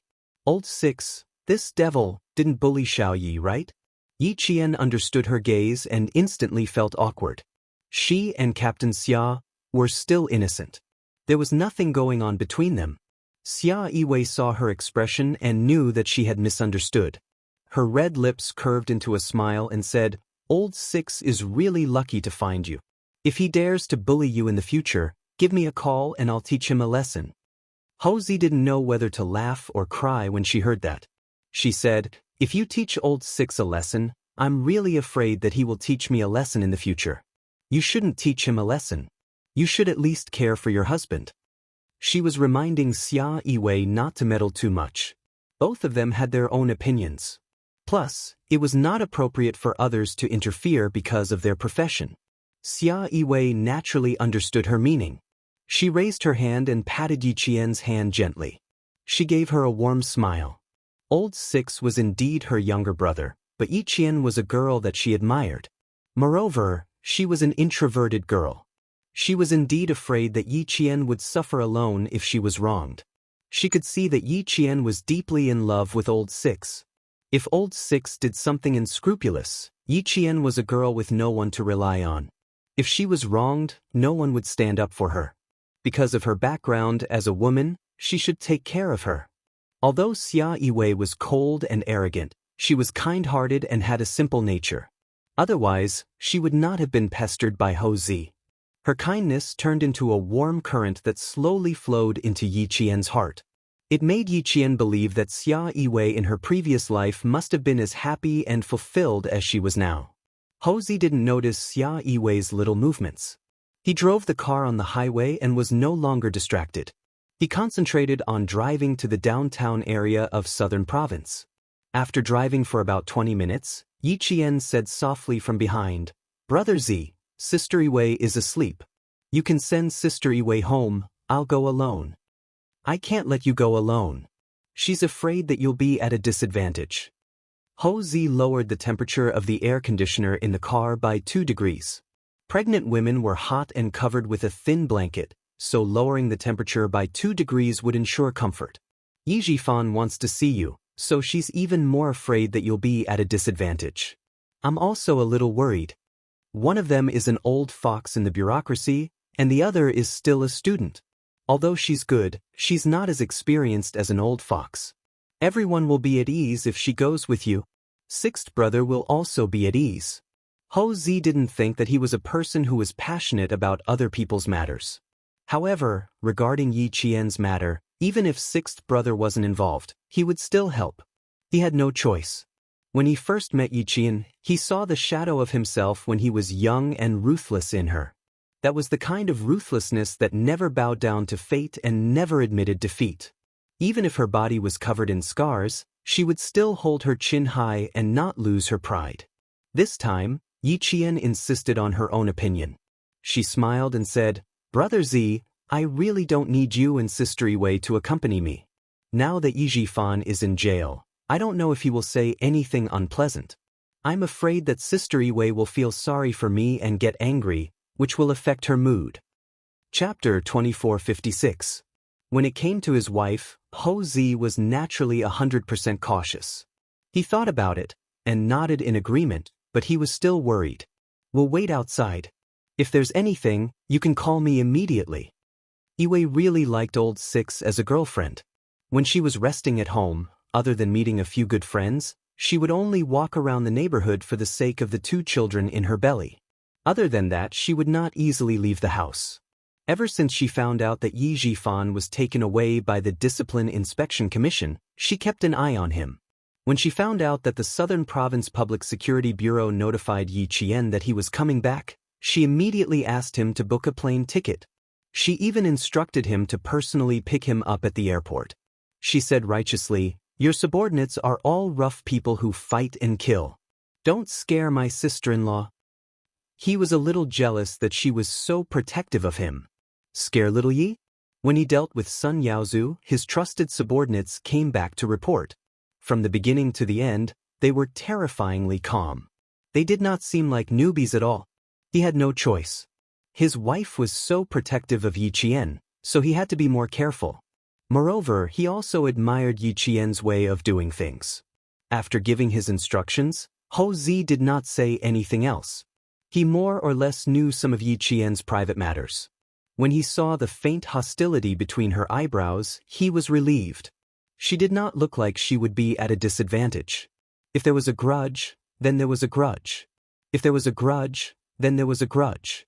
When they arrived at the Southern Province Public Security Bureau, it was already 11 o'clock in the morning. In the end, Xia Yiwei did not accompany Yi Qian in. She sat in a cafe not far from the Public Security Bureau and waited quietly. After Yi Qian entered the Southern Province Public Security Bureau, she still needed to go through some procedures to see Yi Jifan. She could only go and see Yi Jifan after she had filled in the information. While she was filling in the information, the police officer who served her reported that Yi Qian had arrived at the Southern Province Public Security Bureau. The higher-ups had instructed that if Yi Qian came, they needed to report to the higher-ups. When Yi Qian finished filling out the information and went to see Jifan, Madame Li, who was far away in the capital, would know. Mrs. Li, who received a call from her old classmate, smiled elegantly. It was good that she was here. This little girl was harder to deal with than Sun Ying. However, no matter how difficult it was to deal with her, she was still a little girl. He could talk to her and analyze the pros and cons. He believed that she would make a choice. In the detention room, Yi Jifan was sitting quietly, motionless like a statue. Yi Jifan's eyes moved slightly. Soon, he saw someone standing in front of the metal door where he was locked up. The lock was pulled open and 2 police officers walked in. "Yifan, someone's here to see you." Yi Jifan, who was sitting quietly in the corner of the guardhouse, slowly raised his head and asked in a hoarse voice, "Who is it?" Ever since he was taken away by the disciplinary committee, he had never left this place. He did not go through the disciplinary committee's double standard procedure. He was taken away by the disciplinary committee that morning. Before he even got out of the car, the arrest warrant from the procuratorate had already arrived. Receiving reports, preliminary investigation of clues, filing a case for investigation, arrest warrant, transfer to the court for prosecution, all these processes went very, very quickly. It was so fast that every day that passed made him feel more and more hopeless. Someone was secretly pushing the entire investigation process, and someone was determined to pull him down. That stupid Sun Dongxing's report letter was just a trigger. Otherwise, it would not have happened so quickly. It was so fast that he had no way to deal with it. It was so fast that he clearly knew that this time, he was really going to fall. The metal door where he was locked up opened with a clang. The uniformed police officer was expressionless as he answered in a businesslike manner, "We'll know who it is when we get there." Chapter 2457. Yi Jifan didn't ask any more questions. He was a person who was very good at getting what he wanted. All these years, he had been like this. He just didn't know if he could continue to hide from them. After walking out of the detention room and into the meeting room, Yi Jifan knew who had come to visit him. When he was first brought in by the Commission for Discipline Inspection, he really wanted to see Yi Qian. However, no one paid any attention to his request, and no one told Yi Qian that he wanted to see her. When he finally gave up, Yi Qian came. "Yi Qian?" He muttered softly. His gaze was locked on Yi Qian. Before he even sat down, he directly asked, "You're the one behind this?" He had 2 suspects. One was the young face in front of him that he had never looked at, but had made him suffer again and again. The other was Madame Li, who had been offended by Sun Ying. Other than these 2, he couldn't think of anyone else who wanted to mess with him. Yi Qian sat down and raised her eyebrows slightly. She smiled faintly and said, "Director Yi, you think too highly of me. I'm just an orphan. How could I have the ability to push Director Yi down? If Director Yi was honest, why would you be afraid of being investigated? Why would you be in jail? If you don't want people to know, then don't do it. Isn't Director Yi asking for all the trouble you're going through now? Director Yi, please don't think too highly of me. I really don't have the ability to do that." Yi Qian was also surprised by the speed at which Yi Jifan had fallen. Under normal circumstances, it would take a certain amount of time for a report to be accepted. Then, it would take a long time for the preliminary investigation to be completed. Given Yi Jifan's status as a provincial official, it would take him at least 3 months to complete the investigation. Now, he had used less than 2 months to transfer the case to the court for prosecution. The process was quite fast. Yes, with the help of the military and the Commission for Discipline Inspection, it was hard not to be fast. Seeing how serious and mocking she was, Yi Jifan's expression darkened, but at the same time, he believed her. Although Yi Qian didn't get along with his family, the way she did things was indeed open and aboveboard. She dared to take responsibility for her actions. This was also what he had taught Sun Ying to learn from Yi Qian. If it was not Yi Qian, then it had to be Madame Ling. Yi Fan clenched his fists when he saw that she was dressed in a military uniform while he was in a prisoner's uniform. However, his eyes were calm as he said, "I have nothing to say to you. Now that I've ended up like this, it's exactly what you wanted. You've seen it, so please go back." After he finished speaking, he got up and was about to leave. "I've been waiting for you to end up like this for a long, long time. I'm very happy that you've fallen from grace today. I've finally gotten what I wanted." Facing the enemy that he had hated for 2 lifetimes, Yi Qian really didn't want to miss the opportunity to add insult to injury. Everyone said that she was broad-minded, but they were wrong.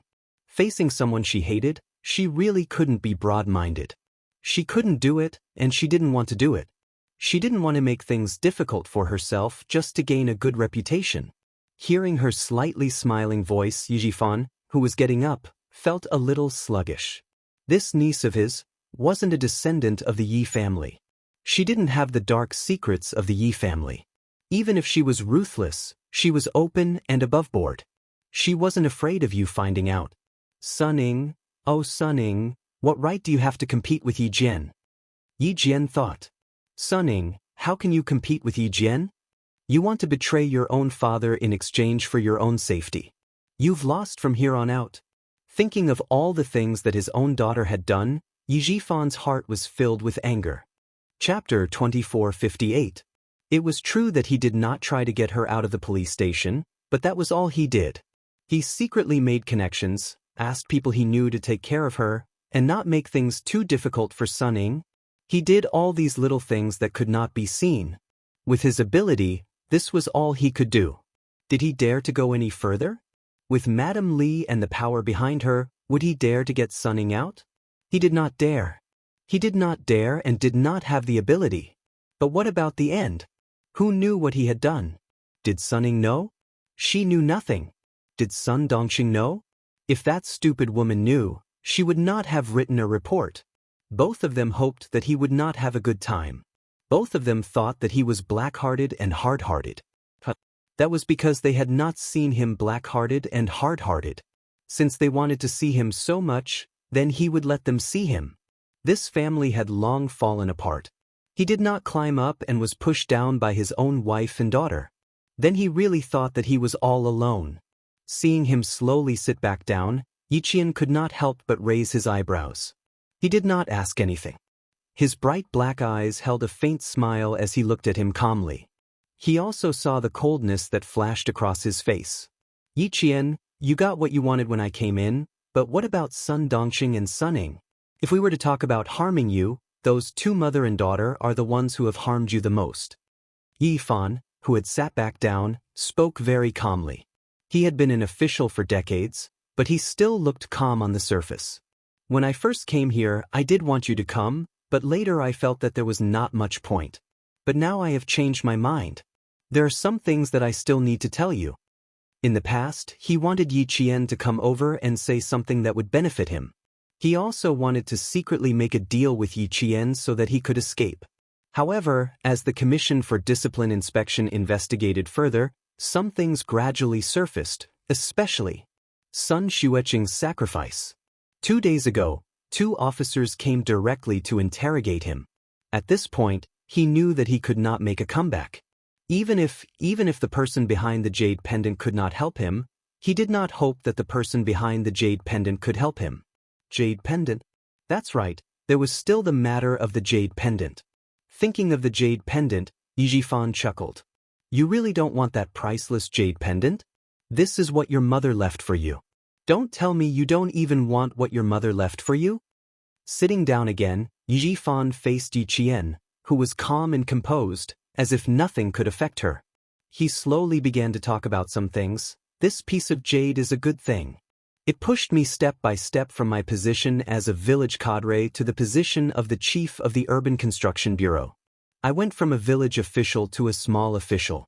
Yiqian, if you had this piece of jade, wouldn't you have achieved meteoric success?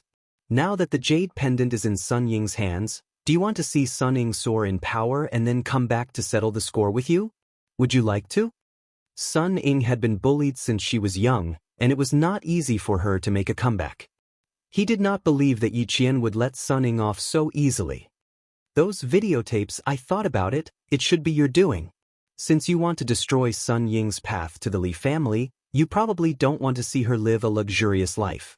If that's the case, then all the more you should take back everything that belongs to you. Even if you don't want the power behind the jade pendant, it is still what your mother left for you. Maybe. Yijifan paused intentionally and threw out another bait. Maybe you can use this jade pendant to find your biological father. Chapter 2459. The jade pendant, her mother's belongings, finding her biological father. If it had been in her previous life, Yiqian would definitely have been moved. But in this life, seeing that Yijifan wanted her to fight Sun Ying to avenge him, the corners of Yiqian's mouth curled up slightly. She said with a faint smile, the jade pendant is just an inanimate object. You said it helped you achieve meteoric success, but why hasn't the person behind the jade pendant appeared yet? These words struck Yijifan's heart. He had thought about it before, but he couldn't understand. If the jade pendant helped him achieve meteoric success, then why hadn't the person behind it appeared now that he was in trouble? Yijifan's face turned cold. He couldn't answer Yiqian, and he didn't know how to answer her. When he saw Yiqian's faint smile and understanding look, Yijifan's heart suddenly sank. He, who had been sitting obediently, leaned against the marble platform in front of the iron window. He supported himself with one hand and asked in a low voice, "Do you know something?" Otherwise, why would she be so indifferent after hearing him say so much? Anyone would be moved by a chance to achieve meteoric success, a chance to get rid of all obstacles in their way. But why was Yiqian so calm? It was as if she knew all along. Yiqian saw that his pupils had contracted and couldn't help but laugh.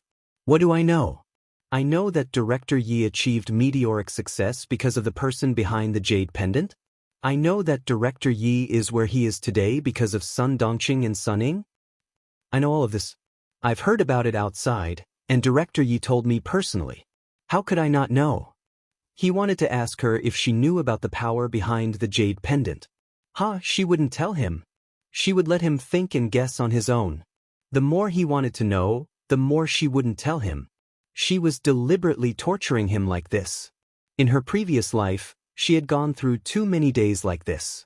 Since she had the chance to repay him in this life, she would definitely repay him well. How could Yijifan not know her intentions?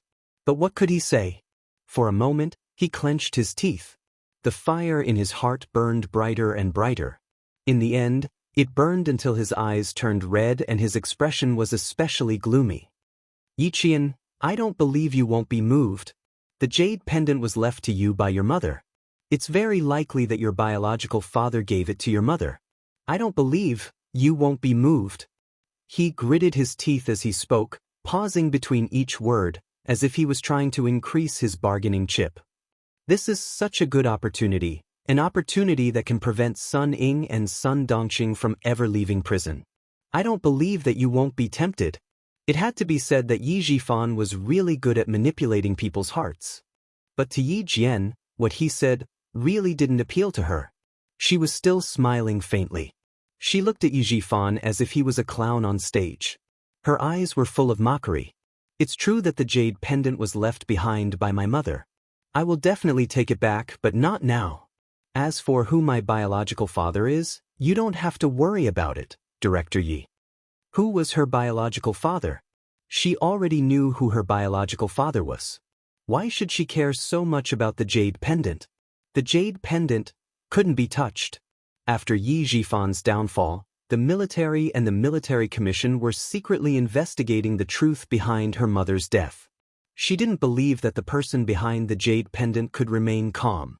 He would definitely do something. Now, she just had to wait for him to make his move. She wasn't the only one waiting. The military and the military commission were probably waiting too. Chapter 2460. Seeing Yi Jian's indifference, Yi Jifan, whose face was full of malice, suddenly let out a strange laugh and said in a sinister voice, "Do you know why I didn't give you the jade pendant? Do you know why Granny Yi wants to torture you to death? Do you know why Sun Yaozu wants to take your life personally? Yi Qian, if you want to know, let's make a deal. Don't worry, this deal is very beneficial to you. And I only have one request. Don't let that unfilial daughter take a step out of prison. Blood relatives, blood enemies. Father and daughter had come to this point. You can't wait for him to die, he can't wait for you to die." Yi Qian frowned slightly and said softly, "Fortunately, my father doesn't have the blood of the Yi family running through his veins." She was glad that Granny Yi brought her homeless father back from the outside. She was glad that her father didn't have any blood relations with the Yi family. She was even more glad that she had her father to protect her when she was young and felt the warmth of a family. Yi Jifan suddenly looked up when he heard that. You knew everything." Yi Qian smiled faintly in response. She didn't say anything, but it was as if she had already said everything. Faced with her silent smile, Yi Jifan felt as if he had suddenly been submerged in a cold pond. The icy water pierced his bones, causing his limbs to stiffen to the point that he couldn't move at all. No wonder she didn't have any attachment to the Yi family. No wonder she hated Granny Yi and Sun Yaozu to the bone. No wonder she always hoped that he wouldn't have a good ending. So she knew everything. After all the calculations, she actually knew everything that they had planned. Yi Qian saw his expression twitch as if he had been greatly agitated. She felt very happy and slowly said, "I know everything that I should know. You wanted to raise me into a useless person, and you wanted to hide things from my mother. All these. I know everything. Please, I know. That's why I've been watching all of you jump around, watching all of you scheme and scheme." At this moment, Yi Jifan suddenly felt that it was funny. They had calculated so much and schemed so much. They all thought that they were smart enough to have a child under their control. Who knew that in the end, all of them would be played by a child? Laughable, truly laughable. You think you're smart, but you don't know that there's always someone better than you. A mere child turned the Yi family upside down. Granny Yi, you really are a lucky old lady. If you had left just one step later, you would have been angered to the point of death by Yi Qian. She knew everything she watched. Sun Xueqing's daughter was too smart. She knew everything, yet she didn't say anything. Could he still pretend that he didn't know anything and just stand at the side and watch coldly as the Yi clan schemed and schemed? In her eyes, everyone in the Yi clan was probably just a bunch of clowns. The more they jumped around, the more miserable they would end up. Sun Yaozu was killed inexplicably. Yi Zhixiang was forced to close down the company and leave with old man Yi. Old lady Yi died of a stroke, and he was reported by his ex-wife and daughter and thrown into prison. They thought they got all the benefits left by Sun Xueqing, but in the end, none of them ended up well. Yi. 2. How laughable. How laughable.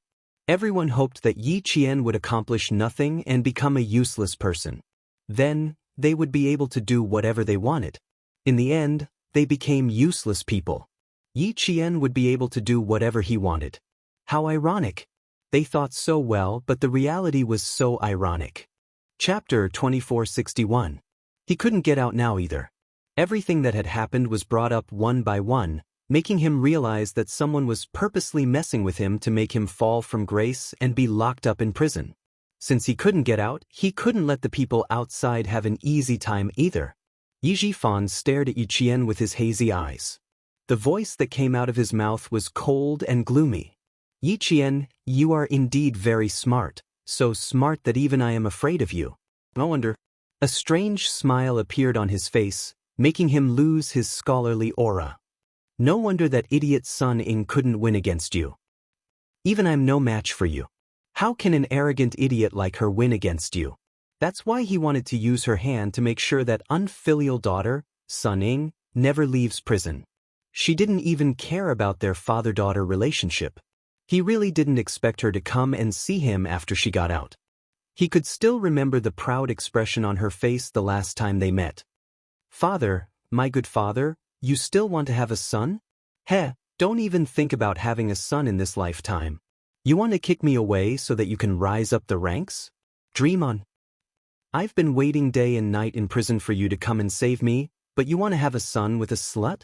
Father, wake up. If I don't have an easy time, you won't have an easy time either. Seeing you locked up now, I'm so happy. Don't you think this is retribution? You don't even want your own daughter. Just stay in prison for the rest of your life. His daughter ran over and deliberately said those words. That expression, that look, made him want to vomit. Retribution? Then let's see who gets this retribution. Yi Jifan smiled coldly. He and Yi Qian entered into a formal negotiation. Yi Qian, the person behind the jade pendant, is indeed not simple. After your mother died, I received a letter. Letter? The person behind the jade pendant sent a letter to Yi Jifan? Heh, was this giving Yi Jifan something to use against him? Yi Qian didn't believe it. Yi Jifan did not expect her to believe him immediately. They had 15 minutes to talk, and he could convince her to believe him. There was no one else in the meeting room to disturb them. Yi Jifan lowered his voice and said clearly, the mailing address and sender are unknown. The person in the letter told me that if I want to be promoted from a village official to a high-ranking official, as long as I follow his instructions, I can achieve it. The letter also told me that there was a jade pendant among your mother's belongings and asked me to get it. But I didn't expect that old lady Yi also knew about the jade pendant. Why did old lady Yi send you to my house for foster care? It was because her biological daughter and son-in-law received benefits, and the condition was that they could not continue to stay in Shuka village. The person who proposed this condition is none other than the person behind the jade pendant. When Yi Jifan said this, he paused for a moment. At the same time, he carefully observed Yi Qian's facial expression. He needed to know if Yi Qian would be interested in what he said. He carefully observed Yi Qian's facial expression. Every time he said a sentence, his gaze would be extremely careful. He needed to know which sentence would move Yi Qian the most. But unfortunately, he didn't find anything different. She still had that indifferent expression that was as calm as water, with no desire for anything, and that pair of eyes that were as dark as night did not have the slightest ripple. When the bright light fell into her eyes, when she looked at him again, it actually gave him the illusion that all the careful calculations in his heart had been seen through by her, and there was nowhere to hide. Chapter 2462. Even though they only met for 10 minutes, Yi Jifan knew that it would be difficult for him to see Yi Qian again, so he sped up and told Yi Qian more things that no one else knew about. When you were in elementary school, old Madam Yi didn't bring Yi Zhixiang and her family back for the new year, but to hide from disaster. Everything they do outside is a major violation of the law. Otherwise, with their connections, how could they have acquired such a large business? Just like me, they were all controlled by the person behind the jade pendant. Yi Qian's interest wasn't completely piqued. Sun Yaozu was wanted for arrest, so naturally he had done something illegal. Now that he had been dealt with by himself, Yi Jifan's words were useless. Her calmness made Yi Jifan grit his teeth and say, I can tell you with certainty that the person behind the jade pendant had been plotting to kill your mother for a long time, and old Madam Yi knew it very well. That's why she forced your father to leave home to work again, and in the end, he died in an accident. Then, she used your mother's death as an excuse to make your mother restless every time she came back from a vacation. When you were 2 years old, your mother originally wanted to retire from the military and focus on raising you, but old Madam Yi didn't agree. The last time your mother came back, she received a notice to return from the military. Old Madam Yi told Yi Zhixiang that her chance had come. And I received a letter from the person behind the jade pendant at that time. The letter told me that if I followed his arrangements, I would get everything I wanted. Just as he was about to get to the main point, the policeman holding Yi Qian in custody suddenly walked in and reminded him, "There are still 5 minutes left, hurry up." The policeman's attitude towards Yi Qian, who was wearing a military uniform, was quite polite. In this day and age, there were very few girls who could get into military schools. While being polite, there was also a hint of admiration. The policeman's arrival interrupted Yi Jifan's train of thought. He, who had always been cautious, realized that he had said too much. He pressed his lips together and temporarily swallowed his unfinished words. He had said so much, but Yi Jian, who was sitting outside the iron window, dressed in a military uniform and looking like a bamboo soaring into the sky, did not react at all. Yi Qian's heart was not as calm as it seemed on the surface, because Yi Jifan had said, "If we follow his arrangements, we will get everything we want." Grandpa Jen had told her that the jade pendant was priceless, but it wasn't a good thing.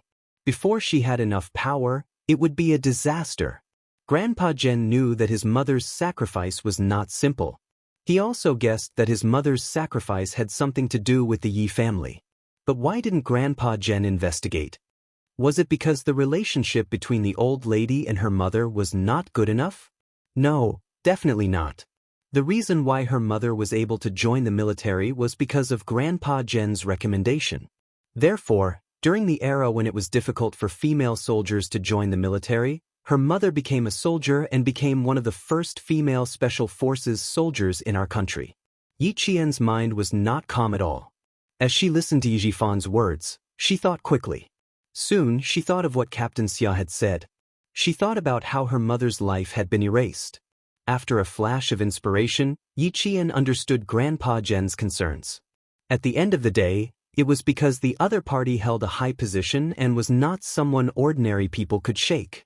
Grandpa Jen did not want her to risk her future for the sake of revenge, so he reminded her again and again that before she could do anything, she had to be capable first. Chapter 2463.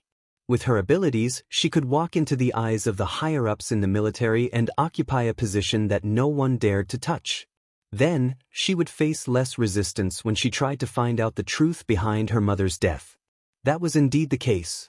The involvement of the military and the Military Commission for Discipline Inspection allowed her to stay out of the matter and not be targeted by the power behind the jade pendant. It was all because the military had protected her. Captain Xia reported everything to Commander-in-Chief Xia, and Commander-in-Chief Xia reported everything to the Military Commission for Discipline Inspection. The Military Commission for Discipline Inspection secretly set up an investigation team to protect her. So, no matter how much she wanted to know who killed her mother, she could not be impulsive and disappoint the people who protected her. Faced with Yi Jifan's temptation, Yi Qian became calmer and calmer. The apple that was handed to her was indeed fragrant and sweet and full of temptation. But compared to the concern and worry that so many people had for her, she had to reject it. She rejected it on the inside, but on the surface, she had to show some emotion. Only then would Yi Jifan have the motivation to continue talking. As for how much of his words were true and how much of it was false, she would slowly choose and reduce it. 5 minutes passed, and then another minute passed. Faced with Yi Qian's calmness, Yi Jifan was a little anxious. That's right, Yi Qian was not sunning. After she underwent a big change in middle school, everything she did and said made him feel troubled. From this, he knew that she was a mature girl and could not negotiate with her as if he were coaxing a child. Plus, she always knew that the Yi family had killed her mother and that the Yi family had done something wrong to her. In that case, it was even more impossible for him to casually say a few words to make her agree. He had to say more things that interested her. He suddenly leaned a little closer to Yi Qian and lowered his voice. "Your mother was definitely not sacrificed. She was killed by someone else. The person who killed your mother was not someone else, but someone who helped me and Sun Yaozu." What did Yi Qian want to know? From her face, Yi Jifan could not tell what she wanted to know. He could only keep probing and telling her what he knew in order to figure out what Yi Qian wanted to know. He had said so much to no avail. He didn't believe that she wouldn't be interested in what he was going to say next. "Yi Qian, you don't have to take the jade pendant, you don't have to find your biological father, but don't you want to know who killed your mother?" Not only did the letter mention the jade pendant, it also clearly told me that your mother doesn't have long to live. After saying so much and waiting for so long, Yijifan finally saw the ripple in Yi Qian's eyes. Her calm gaze suddenly shot straight at him, like a cold arrow shooting at him. The coldness in her gaze made his back abruptly turn cold. The iron chain under his feet made a clanging sound. Yijifan, who was shocked by the gaze, unconsciously moved his feet and adjusted his sitting position. Although he was frightened, Yijifan breathed a sigh of relief. He finally got to the bottom of her heart. That's good. That's good. His biggest bargaining chip would definitely be her guarantee. But before that, he needed her to agree to his request. Then he would tell her the biggest secret he knew. Yijifan steadied his mind and said in a low voice, "If you want to know, I will tell you everything I've found over the years. And the deal I want to make with you is very simple." Chapter 2464. His low voice was filled with malice as he stared unblinkingly at Yi Qian. Every word was filled with malice as he slowly said, "I only want Sun Dongqing and her stupid mother to stay. And I will tell you more about the jade pendant. There are some things you know, but there are some things you may not know." Yi Qian was indeed a little shaken. Earlier, she had deliberately looked cold, but now she wanted to hear what else Yijifan had to say. She knew that her mother was most likely harmed by the person behind the jade pendant. Yijifan was the only one who had contacted the person behind the jade pendant. Perhaps he did know something. "What else do you know?" she said coldly. "Tell me everything in one go. Don't keep me in suspense." Yijifan, who had calmed down a little, looked around, then looked at Yi Qian. "If you agree to my request, I can tell you." Didn't he just want to use her to prevent Sun Ying from escaping? Sure, she didn't want to let Sun Ying escape either. When Yi Qian agreed, Yijifan didn't have any doubts. But her agreement wasn't enough to make him feel at ease until she nodded.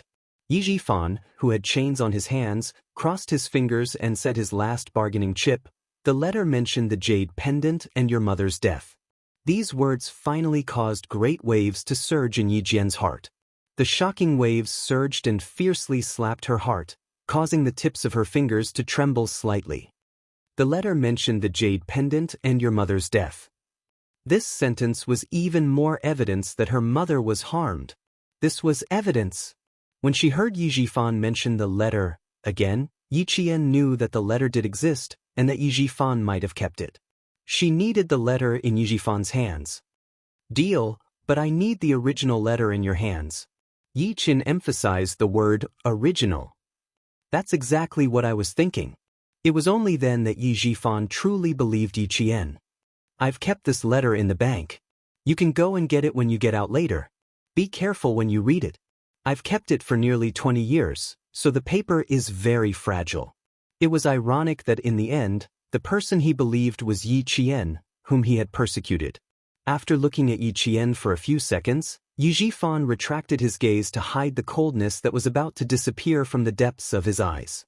After a few seconds of silence, he said in a deep voice, "Sun Ying has Madame Li behind her. I suspect that Madame Li approached her and gave her the idea to report me.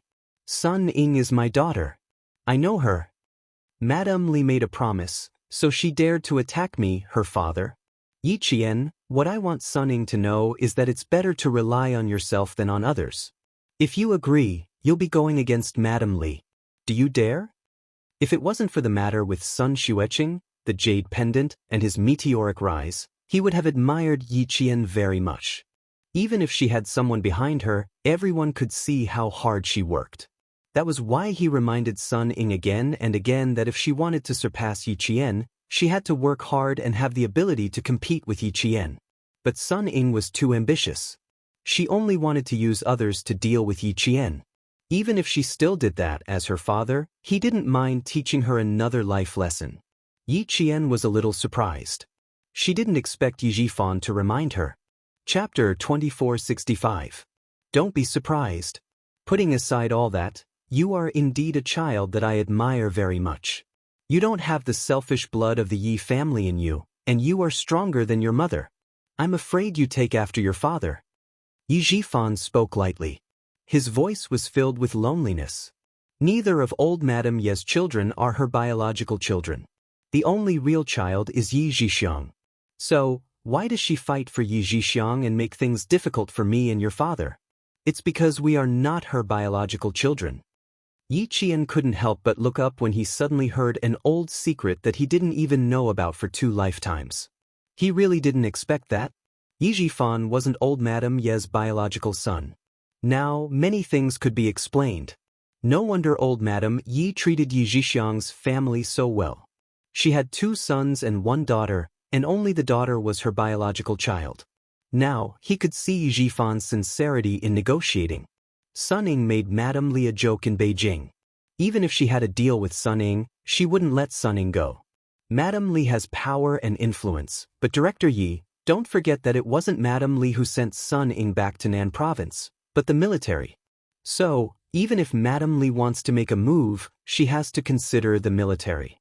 After Yi Qian finished speaking, Yi Zhifan understood what he meant. The reason why Madame Li had to consider the military was because of the deputy chief of staff. Yi Zhifan's eyes flickered when he saw that Yi Jian had finally relented. He lowered his eyelids to hide the coldness in the depths of his eyes, as well as the darkness that flashed through his eyes. His low voice came softly, as if he was afraid that the walls might have ears. Just as you said, the person behind the jade really did want to waste you.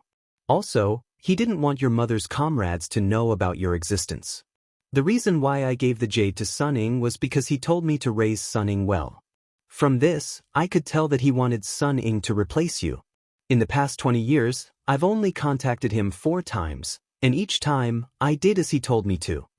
After Sun Yaozu was killed, he called and suspected that I killed Sun Yaozu. From this, I was even more certain that Sun Yaozu had been working for him. So, if you want to find traces of that person, you can first check what Sun Yaozu has been doing in the coastal area for so many years. Hearing this, Yi Qian raised her eyebrows. All these years, Sun Yaozu had been working for the person behind the jade pendant? They're all ordinary people. Naturally, they want to have wealth. It's normal for the person behind the jade pendant to ask Sun Yaozu to help him accumulate wealth. Back then, when Sun Yaozu went out, he suddenly made a fortune and came back.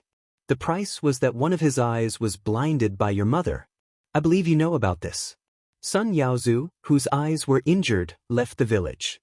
Before he left, old Lady Yi even took away the things your mother left behind. It was just a cover. Otherwise, how could Sun Yaozu save up hundreds of millions of yuan when one was old and the other was disabled and didn't know anything? Yi Qian pursed her lips slightly. She had missed this point. When she had dealt with Sun Yaozu, she hadn't thought in this direction. It seemed that if she wanted to investigate the person behind the jade pendant, she could start from Sun Yaozu's previous company. She might be able to get more clues from there. Yi Zhifan saw that Yi Qian's expression was no longer as calm as before. When she looked up, her gaze was like a knife, flashing with a fine cold light. He was even more certain that she had set her heart on him. Chapter 2466. Suppressing the sneer in his heart, he continued, "Last year, I took a stab for Du Kaiwei. He is the eldest son of the deputy chief of staff Du, and it was also his arrangement. That's how I managed to establish a relationship with the deputy chief of staff Du. Before your mother died, he wrote a letter to me and established a relationship with old Madame Yi. Later on, he was able to promote me from a village official to a provincial official. Then, he got Sun Yaozu to do things for him. Later on, he even arranged for me to save Du Kaiwei and establish a relationship with the deputy chief of staff Yi Qian.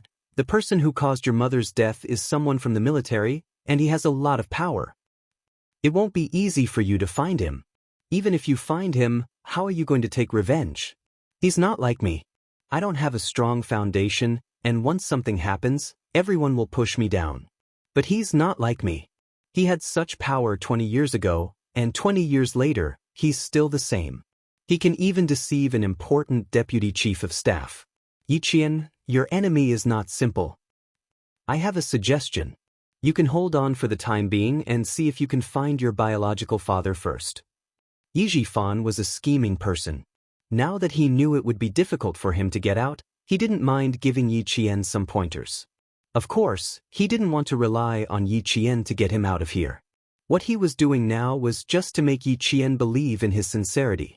Other than that, he had no other plans. When Yi Jian heard that he was making suggestions for her, the coldness on her face almost disappeared. She raised her eyebrows slightly, giving Yi Jifan the illusion that she wanted to continue listening. Seeing that she really believed him, Yi Jifan's expression became more sincere. Your mother has always been in the military, so your father should be in the military too. Go to the military when your mother was alive and look for him. Maybe you can find your father, and then slowly investigate who wanted to harm your mother. You can even tolerate our family for more than 10 years, so 3 to 5 years won't make a difference. What's more, now that you've made a name for yourself and know a commander-in-chief, you should establish yourself and gain the attention of the higher-ups in the army. You should get to know those who are really powerful and influential. Then, you can slowly investigate your mother's matter. This will be more reliable and safer for you. This was Yi Jifan's suggestion. It was indeed sincere and sounded like he was thinking for Yi Jian. There was nothing strange about it at all. But to Yi Qian, this was the scariest part of Yi Jifan. He, who didn't care about his family, was indeed talented and realistic. He could clearly see the situation he was in. After reminding her so much, he didn't ask for anything other than Sun Ying not being able to leave prison. This was because he knew that she wouldn't agree to any of his requests. Since that was the case, why should he embarrass himself? At this point, Yi Jifan was still calmly planning. This time, he wasn't planning how to climb up, but how to deal with the people outside who wanted to pull him down. He wanted to see her go against Mrs. Li. Otherwise, he wouldn't have reminded her of what kind of person Mrs. Li was. The reason he reminded her was very simple. He wanted to see if she had the courage to agree to it. If she didn't, he wouldn't lose anything. At most, he would be disappointed. If she dared to do it, it meant that she did have someone behind her, and that person was powerful enough to compete with Mrs. Li. This was the scariest part of Yi Jifan. He was always looking for the biggest chance of survival in the cracks. I've said so much and you've seen my sincerity. Yi Qian, you already know what I want. Sun Ying, Sun Dongqing. 5 minutes had passed. Yi Jifan stood up and left. When he mentioned the mother and daughter he hated the most, his elegant features were gloomy and vicious. Don't even think about leaving. Chapter 2467. He wasn't as stupid as Sun Dongqing, who even tried to get Yi Qian to come out and save Sun Ying. What a joke. After doing so many things, did she still think that Yi Qian wouldn't hold a grudge against her? Only stupid people would dream of unrealistic things.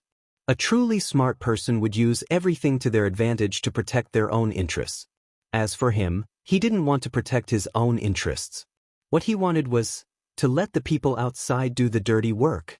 As Yi Jifan walked, the sound of the chains clanging could be heard. Cling, clang, clang. The sound of the chains dragging on the ground sank into people's hearts. Yi Qian stood up and looked at Yi Jifan, who had walked a few steps and turned back to look at him.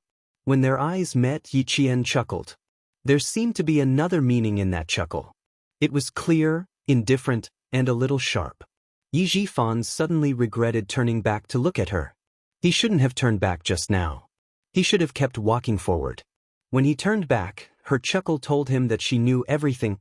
It was true that he was harmed by the mother and daughter pair, but the real culprit was Yi Qian.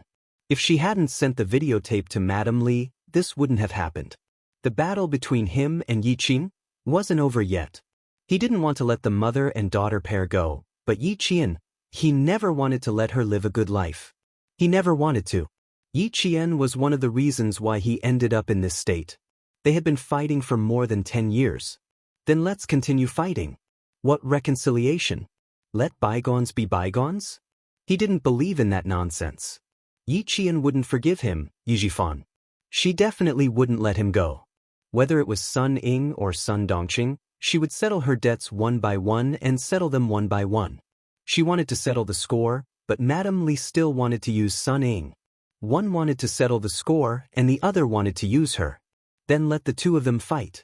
It didn't matter who won or lost. What mattered was that they were fighting. That was what Yi Jifan was thinking. Compared to Sun Ying, who pretended to be ruthless but didn't take any action, Yi Jifan was more skillful. Unfortunately, Yi Jifan was a paranoid person. He was worried, so before he left, he turned back to take a look. Though Yi Jifan knew things were bad. Seeing Yi Qian's smile, he felt a chill in his heart. Seeing the panic on his face, Yi Qian's smile deepened. Yi Jifan, who had turned his head, did not immediately look away in panic. With a calm expression, he said coldly, "You should go and see Sun Ying. She wanted to trample you under her feet so much. In the end you won, but she didn't care at all. She's still in jail and can't get out. You should really go and see her. See her as a winner. Isn't this more interesting? Isn't this more interesting?" Not bad, it was indeed very interesting. Seeing Yi Jifan panic and become confused, she really felt that it was extremely interesting. In her previous life, she didn't have the ability to fight a battle of wits with Yi Jifan. In this life, it was different. In this life, she had finally waited for Yi Jifan to fall from grace. She had waited for an outcome. Every member of the Yi family had a part to play in her mother's sacrifice. Their greed and selfishness caused her parents to die young. 2 lives. She had waited 2 lives for revenge. Now that she had waited for this day, how could she let Yi Jifan get what he wanted? So what if Sun Ying got out? With Madame Li's personality, would she let her have a good life? No, even if Sun Ying got out, she wouldn't have a good life. Chapter 2468. The iron door closed with a clang, followed by the sound of the lock. Yi Jian turned around and walked out of the shady room. However, what Yi Jifan was scheming against was possible. With Du Jiayi and the family Xia's relationship with the Du family, it was possible that they would face off against Madame Li in the future. But it was definitely not now. There was one more thing that Yi Jifan was right about. Her enemy was indeed not simple. All the clues pointed to the person who caused her mother's death being a high-ranking official in the military. Only someone like that could slowly push Yi Jifan from a village official to a high-ranking official. Grandpa Zhen knew, she knew, Captain Xia knew, the military and the Commission for Discipline Inspection all knew, which was why they were so cautious. As she walked, Yi Jian slowed down again. She muttered, "Train Sun Ying well." And her delicate eyebrows furrowed slightly. Raise Sun Ying well. The jade pendant was her mother's keepsake. Yi Jifan suspected that it was a keepsake that her father had left for her mother. She might be able to find her father. The jade pendant was not in her hands. It was in Sun Ying's hands.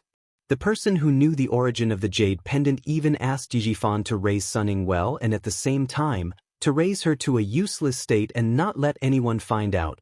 After leaving the prison, Yi Qian walked towards the coffee shop in Hozi where the couple was waiting for her. As she walked, she thought slowly and connected some things. After connecting the dots, she had a very bold guess. Could it be that the person behind the jade pendant wanted Sun Ying to replace her? Wanted Sun Ying to return to the Fu family? As soon as the thought appeared, Yi Qian immediately denied it. In this day and age, it was not possible to acknowledge one's ancestors with any kind of token. As for her, Big Brother had specially taken a strand of her hair for a test in her father's bedroom. To be on the safe side, he had even taken a toothbrush and sent it for a DNA test. It was impossible for someone to impersonate her. Yi Qian slapped her forehead. She felt that she was thinking too much. Then there must be another reason. What other reason could it be? It was better to investigate. As for visiting Sun Ying, and doing so as a victor, he could consider it, but there was no need to go out of his way to visit her. Wasn't the court session tomorrow? He could just meet her tomorrow. A black car drove by the roadside. Someone rolled down the car window and cast a glance at Yi Qian, who was walking in the shade. The car passed by Yi Qian across the green belt, and the tinted windows slowly rolled up again. Yi Qian looked up and could only see the black roof of the car reflected the sunlight. She could not even see the license plate number of the black car clearly because of the green belt. However, she knew that someone in the black car was looking at her with a look full of scrutiny. When they walked out of the Southern Province Public Security Bureau, the sun was already shining brightly, and a wave of heat hit them in the face. Yi Qian did not sweat much. After walking for more than 200 meters, she felt refreshed. Compared to the passers-by who were dripping with sweat, Yi Qian was so refreshed that there was not a single drop of sweat on her face or forehead. The sun shone through the leaves and a few rays of sunlight shone on her face. Her skin was as delicate as white porcelain, clear and sparkling. It attracted the attention of a young woman who walked past her. After walking across the road and crossing the zebra crossing, Yi Qian saw a cafe behind the shade of a tree. She raised her head and glanced at the cafe. She stepped aside and stood behind a tree. Her gaze fell on a man in a suit on a hot day. "You've been following me for a few dozen meters. Is there anything I can help you with?" Chapter 2469. The man in the suit, who was originally 2 meters away from her, narrowed his eyes and walked up to Yi Qian. "Madam has something to tell Miss Yi. Please don't make things difficult for the people locked up in the bureau. If you're angry, you can rest assured. Miss Yi doesn't want anyone to have a good time. Madam also thinks the same. These are Madam's words. And this document, please sign it, Yi Qian." There were other documents to sign. Yi Qian didn't reach out to take it immediately. He looked at the man in the suit calmly and waited for an explanation. "It's not any other document. It's for tomorrow's court session. Madam knows that Miss Yi didn't hire a lawyer, so she hired one for Miss Yi. These documents are for accepting Sun Ying's apology." "Not bad." Madam Li was very thoughtful. Yi Qian took the document, opened it, and skimmed through it. In less than 2 minutes, he finished reading the 3-page document. Madam Li was very good at doing things. She only said that she accepted Sun Ying's apology, but didn't specify what she was apologizing for. This meant that she was giving Madam Li a chance to deal with Sun Ying in the future. With Madam Li's help, Yi Qian felt that he wouldn't have a chance to do anything. After reading it, Yi Qian signed his name. The man in the suit confirmed that there was no mistake. He bowed politely and said, "Madam Li also said that Miss Yi will be happy at tomorrow's court session since Miss Yi has signed it. Sorry to disturb you, goodbye." He then turned and left. Yi Qian looked at the man's back as he strode away. There was a hint of a smile in his eyes. Madam Li was really strong. She directly told him that she wanted Sun Ying to leave the court today. It seemed that he had to thank Madam Li for giving him advance notice. The reason why the domineering Madam Li had informed him in advance was probably because he was a military academy student. Mrs. Li had indeed taken into account the fact that Yi Jian was a military academy student. She thought for a while after answering the phone call and specially arranged for Li Chuhai to bring someone to inform Yi Jian. She had no choice. The deputy chief of staff Du was being watched by the general staff department. As his wife, she had to avoid unnecessary trouble. Based on her previous way of doing things, why would she need to send someone to explain things to a mere cadet? Yi Qian walked out from behind the tree and returned to the roadside to wait. Xia Yiwei, who was eating cake, saw Yi Qian waiting at the traffic light to cross the road. She immediately said to Hou Zi, who was leisurely reading a business newspaper, "Xiao Yi, you're out. Why do you look so tired? Quick, go and help her cross the road. Take my umbrella, it's sunny outside." After saying that, he added, "It's not you, it's Xiao Yi." Hou Zi felt that there was no need to add anything. Moreover, he really couldn't tell what was wrong with Yi Qian's mental state. She was clearly doing very well and even had a smile on her face. But Xia Yiwei said that she was tired, so he accepted it. When Yi Qian saw that Hou Zi had specially come over to pick him up with a woman's pink floral umbrella, the corners of his mouth twitched a few times. She really wanted to laugh. The tall man had such a strong aura when he walked that even speeding cars would step on their brakes. Even though the traffic light was red, he still walked with a domineering aura that said, "This road is built by me." Yet he still had to hold a pink floral umbrella. It was so out of place. Yi Jian held back her laughter. It was really funny. The boss of the underworld was holding a woman's umbrella, and it was a very small one. Along the way, he was not holding an umbrella, but carrying a big knife. It was a déjà vu. Chapter 2470. Don't laugh. Yiwei said you weren't feeling well, so she asked me to come and pick you up. She was the one who asked me to hold the umbrella. She said the sun is too strong, and it won't hurt your skin if you don't get too exposed to it. Hou Zi's expression was cold as he conveyed his wife's words seriously. It was obvious that he was helpless, and his forehead was tense.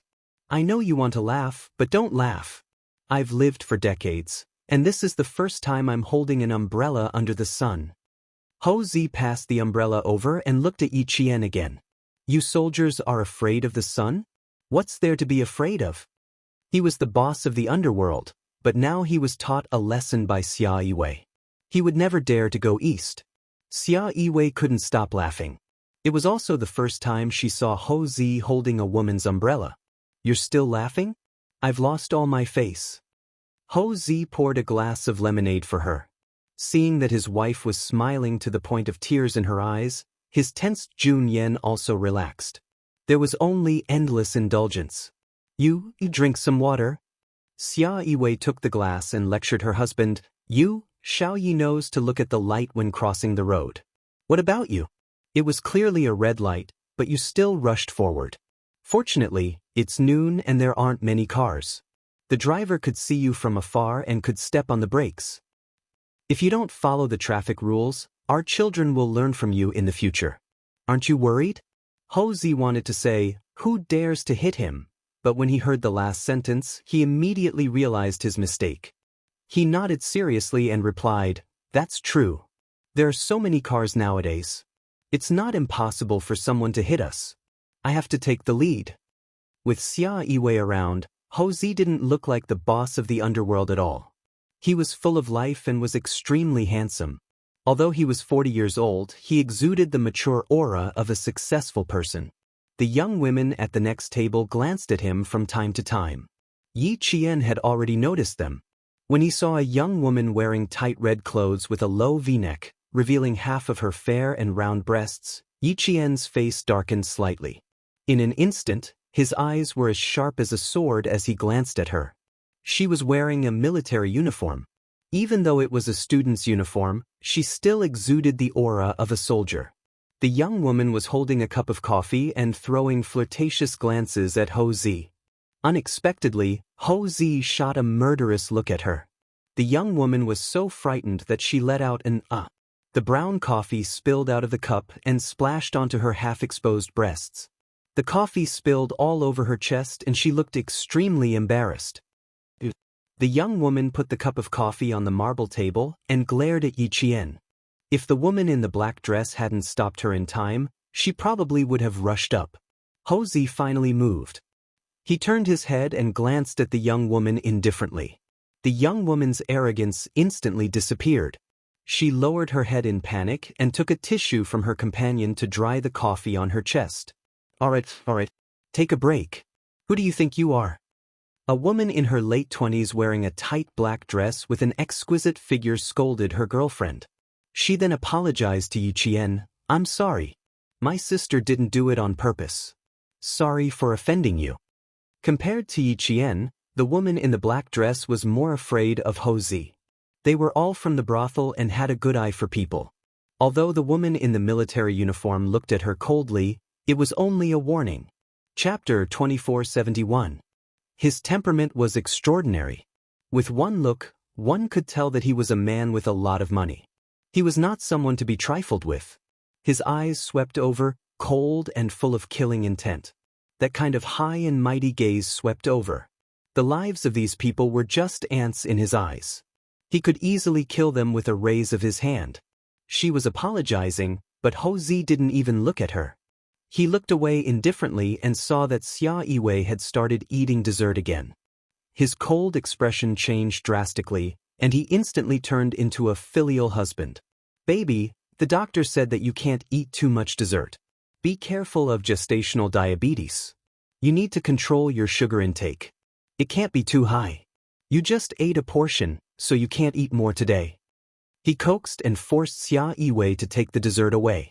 He was still worried, so he dipped the spoon into the cake. Xia Yiwei didn't even have a chance to speak before he finished the dessert in 2 bites. Yi Qian felt that he didn't have to be so calculative with the young woman at the next table. Their relationship was so good that no one could interfere. She was overthinking things. Xia Yiwei didn't like desserts in the past, but she didn't know why she started eating desserts after she got pregnant. Seeing that her favorite cake was in Ho Zi's stomach, she gritted her teeth and pinched Ho Zi's strong shoulders with her slender fingers. When I give birth, you'll gain at least 20 pounds. I'm giving you a heads up. I don't like fat men. You'd better maintain your figure. Yi Qian, who was sitting opposite her, picked up a business newspaper on the table and started reading. At this time, it wasn't convenient for her to disturb them. Pinch me when we get home. I'll have my fill when we get home. Ho Zi was more than willing. He even put his arm around his wife's shoulders and kissed Xia Yiwei's cheek gently and attentively. Xiao Yi won't be coming home with us later. Let's talk business first. Xia Yiwei removed the strong arm from her shoulder and smiled at Yi Qian, who was reading the newspaper. Your brother Zi can control himself, but I can't. You don't have to worry about me. She pushed the untouched dessert in front of Yi Qian, who had placed the newspaper on the table. Have some dessert to fill your tummy first. We'll go for dinner later. Let's talk while we eat. It took less than half an hour for Yi Qian to meet Yi Jifan. It was almost 12 o'clock now, just in time for lunch. After eating a small plate of desserts, Ho Zi helped Xia Yiwei up. His actions were so gentle that it was as if his wife was a fragile porcelain doll. Get up slowly. Be careful not to bump your stomach.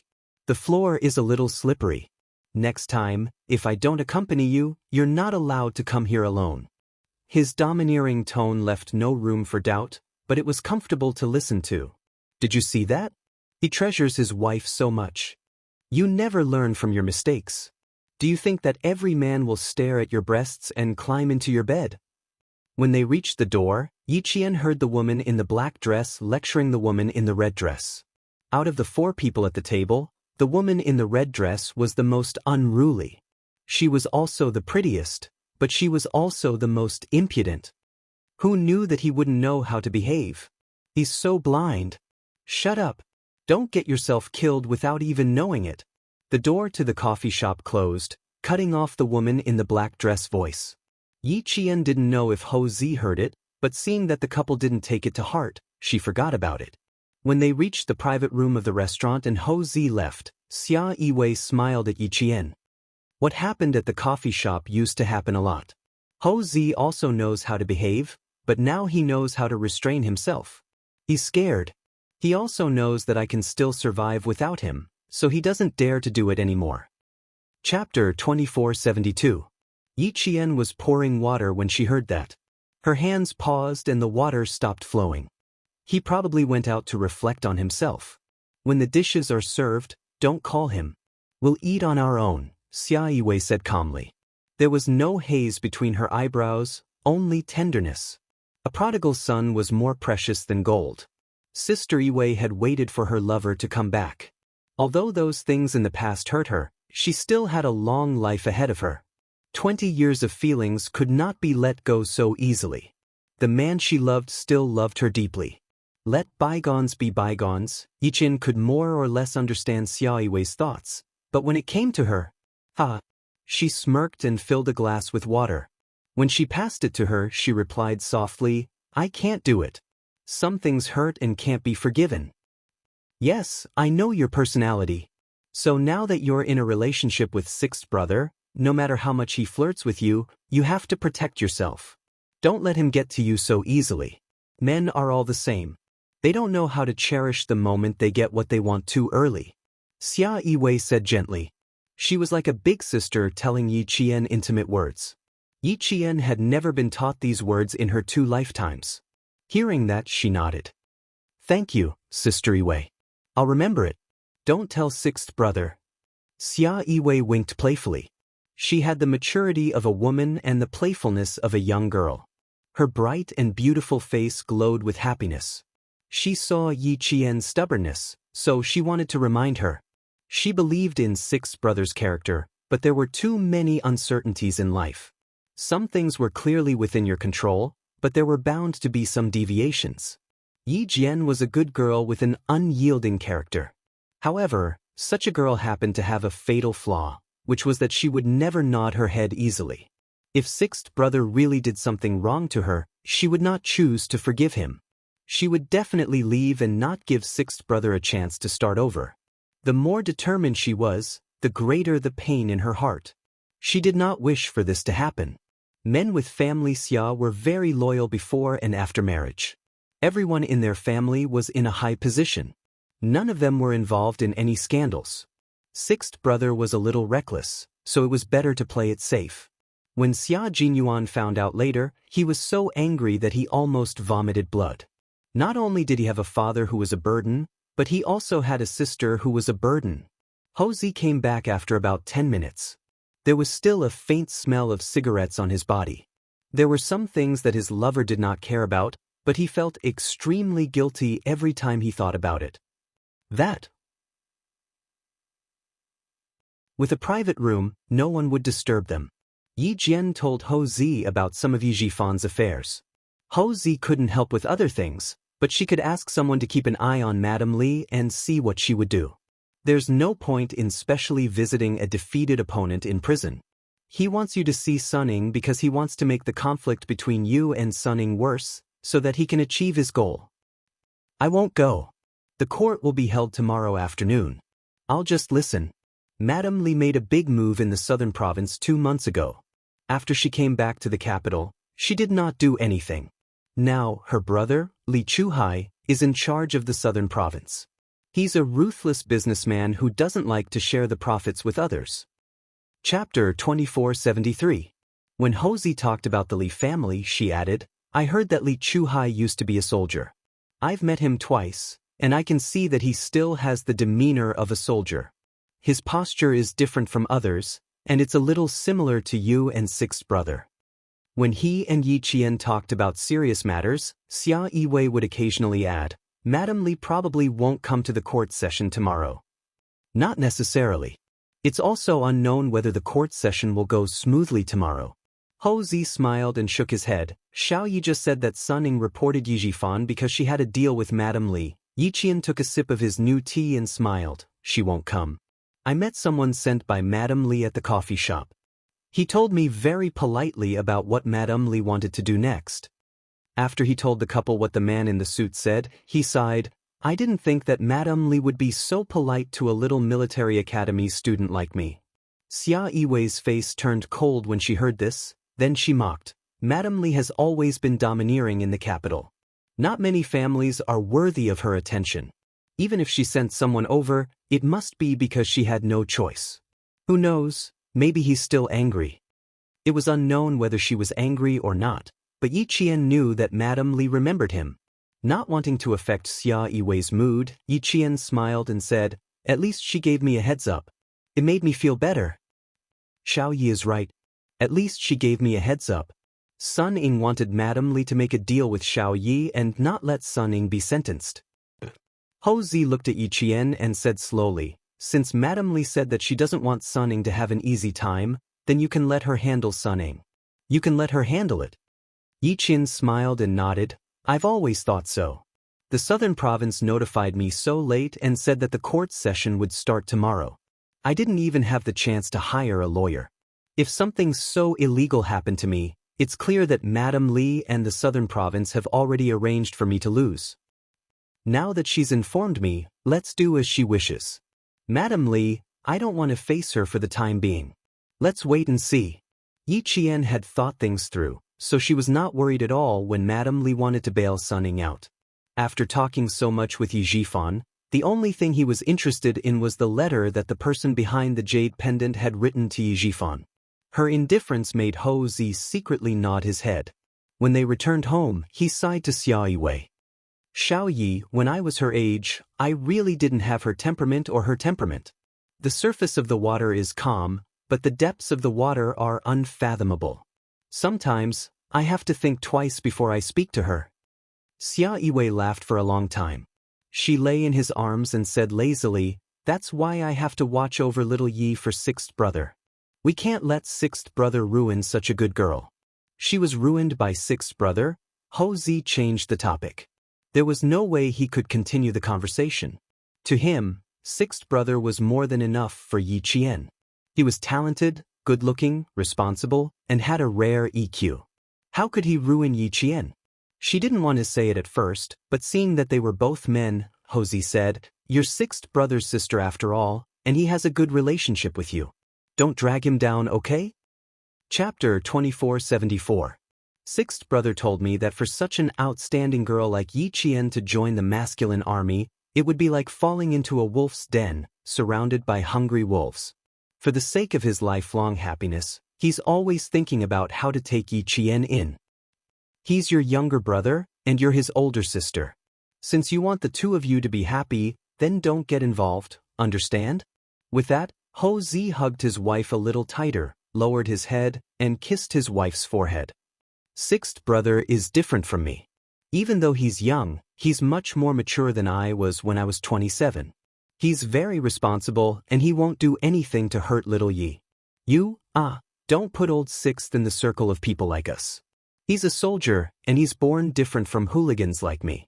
Xia Yiwei remained silent. It's too late, it's too late. I've already said it. Afternoon nap, afternoon nap. I'm so sleepy. Tomorrow, you can go with little Yi. I won't go. Xia Yiwei felt a little guilty, so she closed her eyes and refused to continue the conversation. Ho Zi studied the letter for a while, then narrowed his eyes slightly. It seemed she had said something unfavorable to Yi Qian, and he didn't know if Sixth brother could get in touch with him. He had to let him know. The sun was shining brightly outside, and the glaring rays made it hard for people to open their eyes. Without an umbrella, Yi Qian pushed open the bank door, walked out of the bank about 10 minutes later, and quickly left in a car. Back at the Caesar Hotel, Yi Jian opened the yellowed envelope. The letter paper was an ordinary letter paper with one thin and one thick red horizontal stripe. The person who wrote the letter must have deliberately used his left hand to write it, or perhaps he had hired someone to write it. The handwriting was crooked, and the wrong words were corrected with a fountain pen. It was indeed the original. Yi Jifan didn't lie to her. There wasn't much in the letter, but it was just as Yi Jifan had said. The person behind the jade pendant wanted to make him useless. He also asked Yi Jifan to hide the jade pendant in advance and not let anyone know about it. It will turn you from a village official to a high-ranking official. In order to emphasize the importance of this sentence, there were two underlined words at the bottom. Yi Qian's gaze fell on the double-dashed line. It was drawn very straight, and it was drawn in one stroke. The two lines were of the same length, and it was so flat that it seemed like it had been calculated.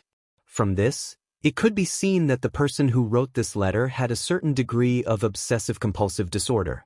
She had no way of knowing who wrote the letter, but the double underline must have been written by the person behind the scenes. There weren't many words. Only half of the letter was written, but to Yi Jifan, just the sentence, "It will make you a high-ranking official from a village official," was enough to tempt him. After so many years, he had not just changed from a village official to a high-ranking official. Carefully putting away the yellowed letter, Yi Qian called Principal Chen, who was the instructor at the Southern Province sniper base. Principal Chen didn't know that she had returned to Southern Province. When he heard that she was at the Caesar Hotel, Principal Chen immediately said, "I'll take a car now. Wait for me at the hotel." Yi Qian didn't want him to rush back and forth. She smiled and said, "Uncle Chen, you should rest well. Sun Ying's court date is tomorrow. It's not a big deal. Don't worry about it." With Mrs. Li's interference and the delay in informing her of the court date, it was obvious that she would see Sun Ying's smug face at the court tomorrow. If she hadn't promised Uncle Chen that Yi Jifan's family had to report to him in detail, she wouldn't have told Uncle Chen about her return to Southern Province. Chapter 2475. How could Principal Chen be at ease with Yi Qian? To him, Yi Jifan's family wouldn't settle down even if they were in jail. They might still have some tricks up their sleeves. "Wait for me at the hotel. Chief Kai came over last time and brought some things your mother used in the army. There's also an old-fashioned military uniform that your mother used to wear. I'll bring it over for you." Yi Qian couldn't refuse Principal Chen's request. Her closest kin always knew where her weakness was. And she wasn't afraid that they would find out. Because they would never use her soft spot to hurt her. Principal Chen arrived at the hotel at 5 in the afternoon. When he entered the hotel, he asked Yi Qian to tell him about his meeting with Yi Jifan today and what they had talked about. Meanwhile, in a 15-story building in the Southern Province Science Park, Li Chuhai called Madame Li, who was far away in the capital. "You've already told her, haven't you? Just tell her." Madame Li was preparing dessert for dinner. She rarely cooked, but today's guests were different, so she had to put in some effort. She held the phone in one hand and took out some butter from the fridge to put on the counter. Li Chuhai rubbed his brows. He didn't think Madame Li's relaxed tone was good. Sis, Yi Jifan will definitely say something bad about Sun Ying when he sees Yi Qian. Why aren't you worried at all? In my opinion, they shouldn't have met in the first place. So what if they meet? What's the problem? Madame Li's brows relaxed. She smiled disapprovingly. Don't worry, nothing will happen. At this time, everyone who used to know Yi Jifan is avoiding him like the plague. As far as I know, no one has gone to visit him. Her family has done so many things to hurt Yi Qian, but Yi Qian really went over. This shows that this girl still cares about family ties. Madame Li had already investigated Yi Qian and Yi Jifan's relationship. That was why she said this. Why does it sound like you're admiring Yi Qian now? How could I admire someone from the Yi family? Madame Li laughed softly as if she had heard a joke. This Yi Qian. Her memory was not very good at her age. When the results of the investigation came out, she did not remember for a while. It was only after old Du reminded her that she remembered. A face flashed across her mind. Only then did she remember that it was the military academy student who had argued with Sun Ying previously. That girl was quite well-proportioned and had a good temperament. It was just that her gaze was too headstrong and did not seem docile. She lacked the gentleness that a woman should have. She was also a girl who was not afraid of trouble and could stand on her own 2 feet. Madame Li's impression of Yi Qian was neither good nor bad. It was just so. She went to take a look. She was just a little girl. It was said that he had lost his parents and relied on the army to support him. In the end, he was admitted to the military academy. She was a girl who had her own opinions. She didn't have a good relationship with Yi Jifan's family, so it wasn't a big deal to meet her. If she didn't go to see Yi Jifan, I wouldn't be able to send her a message. That's right. Did your subordinate say anything else after she heard what I said? Or did she have any expression of displeasure? The servant who worked in Madame Li's house came in and saw that her mistress was on the phone, so she quietly left the kitchen. There were many rules in the Li family, and all the servants knew them. When she left the kitchen, she closed the sliding door so that the servants in the living room could not hear them. Chapter 2476. Li Chuhai, who was sitting in the office, stood up and pulled open the blinds of the floor-to-ceiling window to look down at the evening scenery of the city. The sun was gradually setting in the west, leaving behind a resplendent sunset glow that was as gorgeous as silk and as in full swing. Not really. She accepted it quite calmly. Li Chuhai looked at the beautiful scenery on the horizon and smirked. He sighed. Sis, Sun Ying and Yi Qian have a grudge against each other. In order to be released, Sun Ying reported Yi Jifan. Yi Jifan cut off all ties with Sun Ying because he didn't want to be dragged down by his daughter. Now that Sun Ying reported him, how could Yi Jifan, who is greedy for power, be willing to let it go? You know that the enemy of my enemy is my friend. Sis, tomorrow is mainly a matter between Sun Ying and Yi Qian. You want to bail Sun Ying out, but what if Yi Qian doesn't agree? What if he doesn't give you face? Mrs. Li laughed when she heard this. Chuhai, you've been abroad for more than 10 years and haven't come back. You probably don't know much about domestic matters. Don't worry. Since I dared to promise Sun Ying, I have the ability to get her out. I'm also sure that Yi Qian will agree because she's a smart girl. She knows how to let go. The things that Sun Ying did are just small things. She already paid the price for it and can't take the college entrance exam for a few years. Things like hiring someone to kill someone or being an accomplice, these are not big things. I've already investigated. The so-called hiring someone to kill someone or being an accomplice was done by a high school classmate of hers named Yao Jing. Sun Ying didn't participate. As for the other things, they didn't cause any substantial harm. They only damaged Yi Qian's reputation. Purposely fabricating and spreading false facts is a crime of defamation. Eliminating the impact, restoring the reputation, and apologizing, these are all small things to Sun Ying. She won't be sentenced. As for being sent to the military has already issued the punishment. The fine and imprisonment have already been completed. That's not a big deal. Mrs. Li, who was in a good mood, explained everything clearly. She didn't want to talk about these things. She said to her brother happily, Mrs. Qin is here today. I have to treat her well. Congratulations, this is a good thing. The smile on Li Chuhai's face deepened. The Du family's foundation was still too shallow, and it would be a good thing if they could become in-laws with the Qin family. This was a good thing for the Du family and the Li family. Seeing that it was getting late, Mrs. Li did not want to say more. She said, "Sun Ying will be fine." Then she hung up the phone. Li Chuhai, who was looking at the scenery in the distance, put his phone back into his pocket and crossed his arms in front of his chest. The smile on his face gradually disappeared as he stood there quietly. As the sun gradually faded, there seemed to be a hint of darkness in his eyes. He hadn't been in the country for a long time, so he didn't really understand. Some people and some things were a little out of his control. He had to find an opportunity to sort them out slowly. Those disobedient people, those useless people, and those old and rotten things, all of them had to be cleaned up. He stood there until the sun set in the west. The dark night stretched across the horizon. Li Chuhai, who was like a statue, finally moved. He took out his phone and dialed a number. "Arrange something for me. I want to see someone." On the other hand, Yi Qian said something similar to Principal Chen. "There are many things that Sun Ying can't commit a substantial crime. Even if I hire a lawyer now, it won't be of much use. Plus, she has Mrs. Li behind her. I really don't need a lawyer." Chapter 2477. If she really wanted to hire a lawyer, Xia Yiwei and Hou Zi would remind her. Commander-in-Chief Xia would also probably call to ask about it. The last time she left Beijing, the Commander-in-Chief said that he would keep an eye on the situation in the southern province. He would probably know about the court hearing tomorrow. Principal Chen didn't really care about what was going on outside. When he heard this, he nodded slightly with a cold expression. That's fine. Although Sun Ying's actions were indeed outrageous, compared to what Yi Jifan and old Madame Yi did, what she did was a small crime. A light punishment is enough.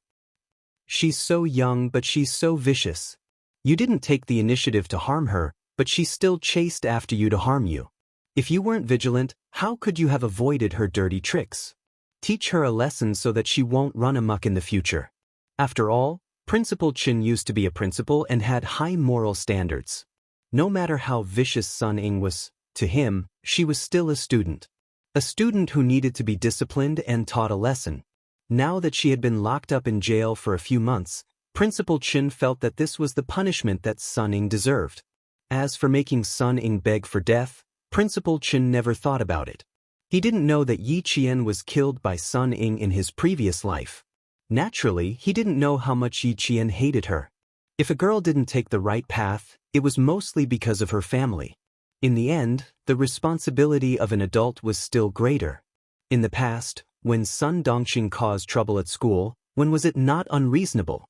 When was it not a role model for Sun Ying? Therefore, in Principal Chen's eyes, Sun Ying's punishment was about enough. He couldn't bear to put a young girl to death. Seeing that Yi Qian didn't go into a dead end, he smiled and said with relief, "Every injustice has its perpetrator, every debt has its debtor. Yi Jifan's sins are his own, so let him pay for them." As for Sun Ying's side, since Madame Li is involved, then you don't have to worry too much.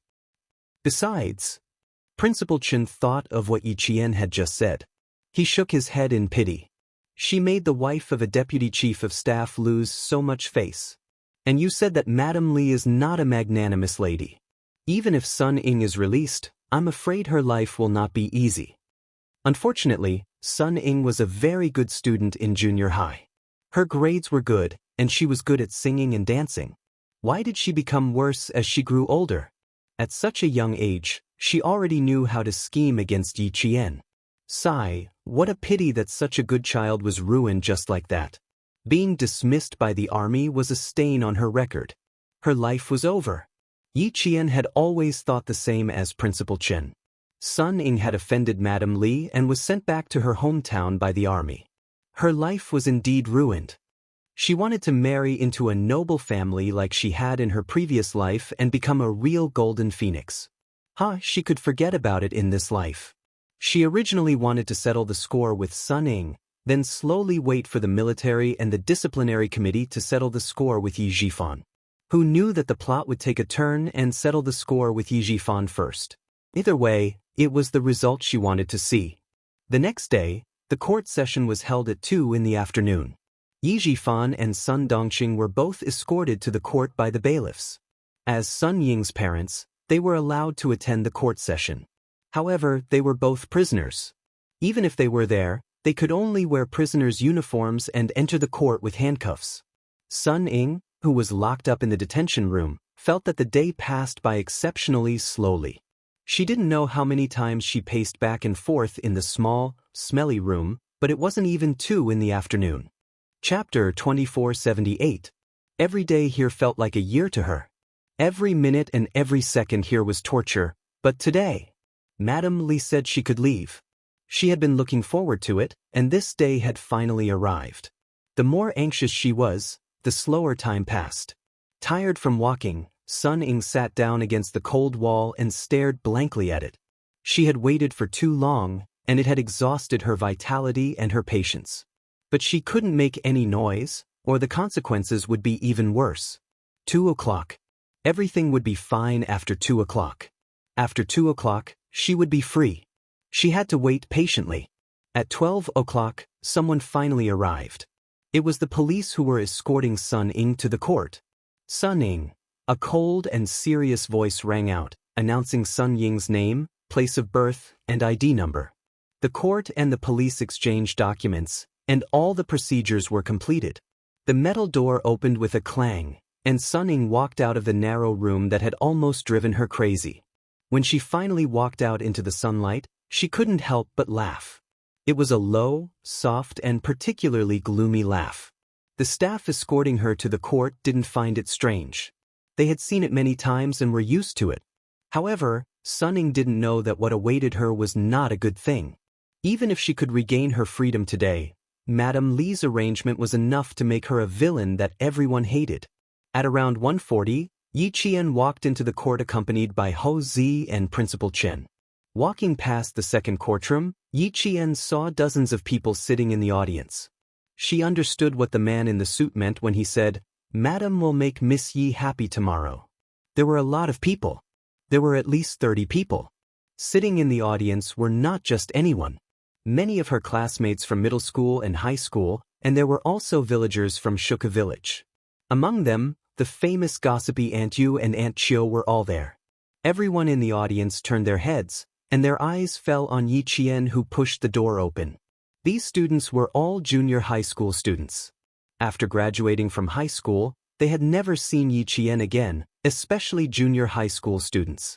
Other than in Jiasin and a male student whom they met during training, no one else had seen Yi Qian. Now that they saw Yi Qian in his military uniform, the junior high school students were all shocked by the military might emanating from Yi Qian. This Yi Qian was too unfamiliar to them.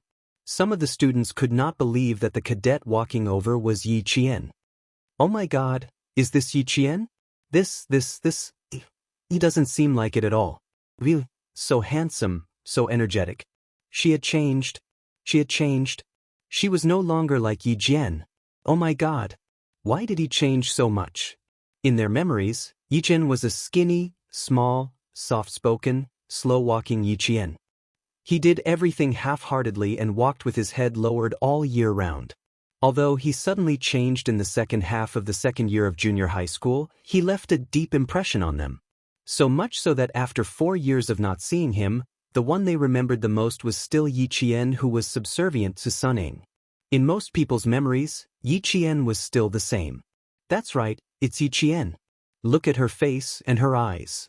She looks just like she did in the 3rd year of junior high school. Back then she was prettier than Ying. Oh, Sun Ying. Hasn't she graduated 4 years ago? She must be even prettier than before. Chapter 2479. She's not just pretty. Look at how tall she's grown. She's already 1.7 meters tall. She was so short and skinny back then. I was afraid that she would be blown away if the wind blew.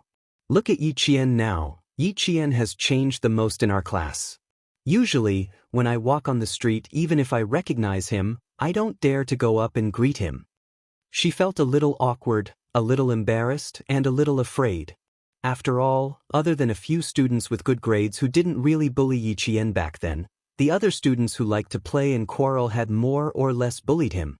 especially the girls who shared the same dormitory as Yi Qian. In fact, they all knew that Teacher Ke had purposely arranged for all the girls who liked to bully Yi Qian to stay there. The few of them had seen it before, so they probably felt even worse. The girl who spoke was a little emotional and a little jealous. Her words were also acknowledged by the students beside her. Wasn't that right? If they met Yi Qian on the street, they wouldn't dare to recognize him because they were afraid that they would mistake him for someone else. The current Yi Qian was no longer the same as before. His eyebrows were sharp, his eyes were like stars, and below his beautiful nose were petal-like lips. She pursed her lips slightly and looked serious. Even the look in her eyes changed. Although her facial features were exquisite, there was a sense of intimidating majesty. She looked like Yi Qian in every way, but at the same time, she didn't. Confident and reserved. Compared to when he was in junior high, Yi Qian had changed too much. It was as if he was a different person. On the other side, the audience was also talking. It was Aunt Yu's voice. Little Yi. Io, it's really Little Yi. Uncle, look, Little Yi is here. Amazing, amazing. Little Yi came out in her military uniform. Why is she so handsome? She's so energetic. Io, we're sitting in the wrong seat. We should be sitting by the door. We can't even talk to her sitting here. What's the rush? She'll definitely come. Little Yi looked in our direction just now. What's the rush? Hey, look beside her. Isn't that town middle school's Principal Chen? Why is he here too? Aren't you talking nonsense? Principal Chen was raised by Uncle General, why can't he come? There's a man beside Little Yi. Who is he? I've never seen him before. He was talking about Ho Zi. Ho Zi looked at the huge lineup of people in the audience. When she saw a girl stand up, she smiled at Yi Qian and said, I'll come in later. You guys go ahead and catch up. The person who stood up and walked over was Zhang Na, who had a good relationship with Yi Qian during middle school. She was sitting in the last row, so she was the first to speak. It's been 4 years since we last met. I didn't expect that we would meet in a place like this. Yi Qian, it's been a while. It was different if they had a good relationship. Although they were a little distant, at least they weren't stiff. The moment Zhang Na opened her mouth, the junior high school classmates sitting around her all started talking. Yi Qian, Yi Qian. Yi Qian, it's me, Tan Wei. Do you still remember me? Tan Wei remembered. They were in the same dormitory in middle school. Back then, when Sun Ying instigated He Jiamin to bully her, Tan Wei would step out to defend her. Yi Qian, who had just finished hugging Zhang Na, smiled and said, I know you. We were in the same dormitory. Yes. I didn't expect you to remember. Tan Wei smiled. She didn't get into university or high school. She studied vocational school and worked in a factory in the southern province. After entering society for a year, she had the maturity and sophistication of an adult. She even nudged a girl beside her. This is He Jiamin. She came with me. We're working in the same factory now. Do you still know He Jiamin? Chapter 2480. He Jiamin, who was sitting with her head down, didn't dare to face Yi Qian, especially Yi Qian in his military uniform. She was caught off guard by Tan Wei's sudden appearance, and a trace of panic flashed across her eyes. The other students couldn't help but quieten down. Their gazes shifted from Yi Qian to He Jiamin. Everyone's expression changed slightly, and they all had different thoughts. Of course they knew each other. Yi Qian definitely knew her as well. And there were too many bad memories in their acquaintance. She didn't know if Yi Qian would give her a hard time. In the past, He Jiamin often gave Yi Qian a hard time, and even helped Sun Ying to make things difficult for Yi Qian. The atmosphere suddenly became a little tense. Some students even held their breaths. If Yi Qian really wanted to make things difficult for He Jiamin, it was reasonable. Under the gaze of the students, Yi Qian, whose expression didn't change, smiled and nodded. Long time no see. Good, long time no see. Yi Qian. Compared to Tan Wei, He Jiamin was much more restrained. Her tone was even more nervous. How could she not be nervous? In the past, in order to help Sun Ying in class, she would bully Yi Qian from time to time. She would get water for her, do the laundry, and make Yi Qian do all the cleaning for her. In the past, she bullied him so much that she didn't have the face to face Yi Qian now. If Tan Wei hadn't persuaded her, she really wouldn't have dared to come. But Tan Wei also said that there was a world of difference between them and Yi Qian. While there was still a chance to mend their relationship, it was better to do it as soon as possible. After thinking about it for 2 nights, she finally made up her mind and agreed. She was so nervous and uneasy. It wasn't until Yi Qian smiled at her that He Jimin's tense heart finally relaxed. Don't bully the young for being poor. Now she finally understood the true meaning of this sentence. When Yi Qian was young, he was so self-abased that he was almost cowardly. But when she was young, she was arrogant and confident, as if she would really become someone great in the future. For years had passed, and the monotonous factory life had long worn away her arrogance. Now she only lived for the sake of survival. Yi Qian, who she looked down on, became the brightest star, shining so brightly that she felt ashamed of her own inferiority. Yi Qian looked at her and knew why she was so nervous. He smiled and asked, "Where's Xie Sifeng? I remember that you guys where she is right now." Yi Qian's events hearts, who knows how to be considerate. To be remembered, thank Tess, was some girls secretly rejoiced. The boys, on the other hand, were thinking about something else entirely. They thought that Yi Jian was capable now and still remembered her classmates. She was quite affectionate. Sifeng is working at an electronics factory in the coastal area. She hasn't come back yet. Tan Wei replied with a smile. His eyes kept glancing at Yi Qian, full of envy. "Yi Qian, you're the most promising in our class. You're the top scorer in the college entrance exam. Back then, the town went crazy for you. I heard from my brother that our town's middle school even hung a banner at school." Life was truly unpredictable. Who would have thought that Yi Qian, who used to be last in class, would become the most promising student in town? A military academy student, Fujian town's the town's pride. It was said that the town's mayor had accompanied the city's education bureau to Shuku village to award a scholarship to Yi Qian. But they couldn't find Yi Qian and didn't know where she went. Chapter 2481. Tan Wei's envy was also the envy of his junior high classmates. Who would have thought that Yi Qian, who was bullied by Sun Ying and scolded by Mr. Ku every day, would become so successful? Back in the day, Mr. Ku even pointed at Yi Qian's nose and scolded him, "Look at you. You're just a waste of society's resources. If you grow up to be successful, I'll twist my head off and let you kick it like a ball." Now that Yi Jian was so successful, she didn't know how teacher Dao Ku would feel when he saw her. She guessed that he would be scared. 8 girls and 5 boys from his junior high class came. Among them, Zhou Liao was studying at Southern Province University. The girls, Zhang Na and Zhang Wenjin, were also in college. The rest were already in society. Yi Qian could name them accurately. Although she missed Yi Qian as a junior high student, she didn't hate him. However, it would be difficult for her to forget what Xie Sifeng and He Jimin had done to her. She didn't want to talk about being classmates. She wanted to keep a certain distance. She was familiar with her senior high classmates, but there were also a few unfamiliar faces. After asking around, she realized that they were Sun Ying's former senior high classmates. "Hello, Yi Qian." Sun Ying's sophomore and junior high classmates. "Nice to meet you." "We're not senior high classmates. We used to be in the same dance class. We were in the same English class as her. She was in Sun Ying's piano class. We used to hang out together during the summer vacation." Although they had never met Yi Qian, they had more or less heard about Yi Qian from Sun Ying. They knew that Sun Ying had an ungrateful cousin who always made things difficult for Sun Ying. They also knew that Sun Ying's cousin only got into high school by cheating. They had never met Yi Qian, but they all thought that Yi Qian was a hypocrite. Sometimes when they went out together, he would come up with ideas for Sun Ying. Now that they thought about it, they were all deceived by Sun Ying.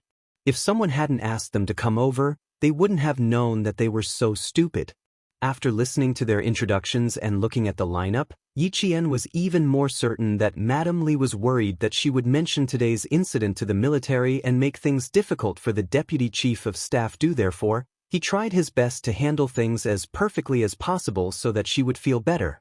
She really didn't expect Mrs. Li to be able to gather all her high school and junior high school classmates together. She even invited the villagers of Shuku village. In order to shut her up, Madame Li had put in a lot of effort. The second courtroom was very big. The auditorium would be in the middle, with 3 large sections on the left and right. The high school and junior high school students would be on the left, while the villagers would be on the right. The villagers had already noticed Yi Qian entering the courtroom, but they had been reminded not to walk around freely in the courtroom. Therefore, they only watched as the group of young people surrounded Yi Qian and talked to her. They did not let her in. Those youngsters are really ignorant. We're from the same village and haven't even talked to her yet.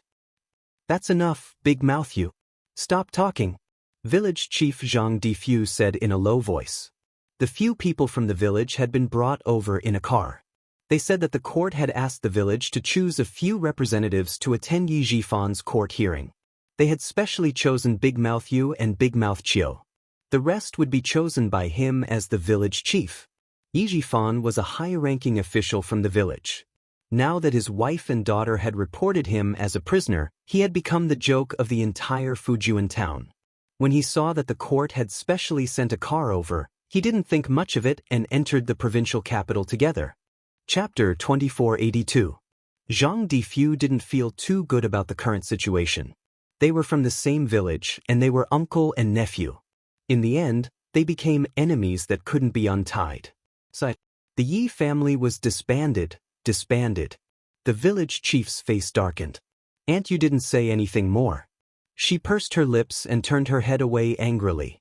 She didn't say anything wrong, so why couldn't she say anything? But after a while, Aunt Yu's gloomy face immediately brightened up.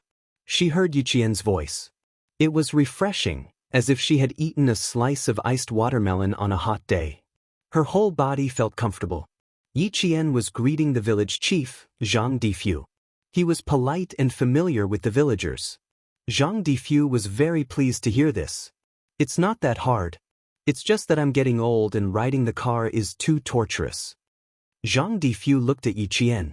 It was also his first time seeing Yi Qian in his military uniform. He was spirited, very spirited.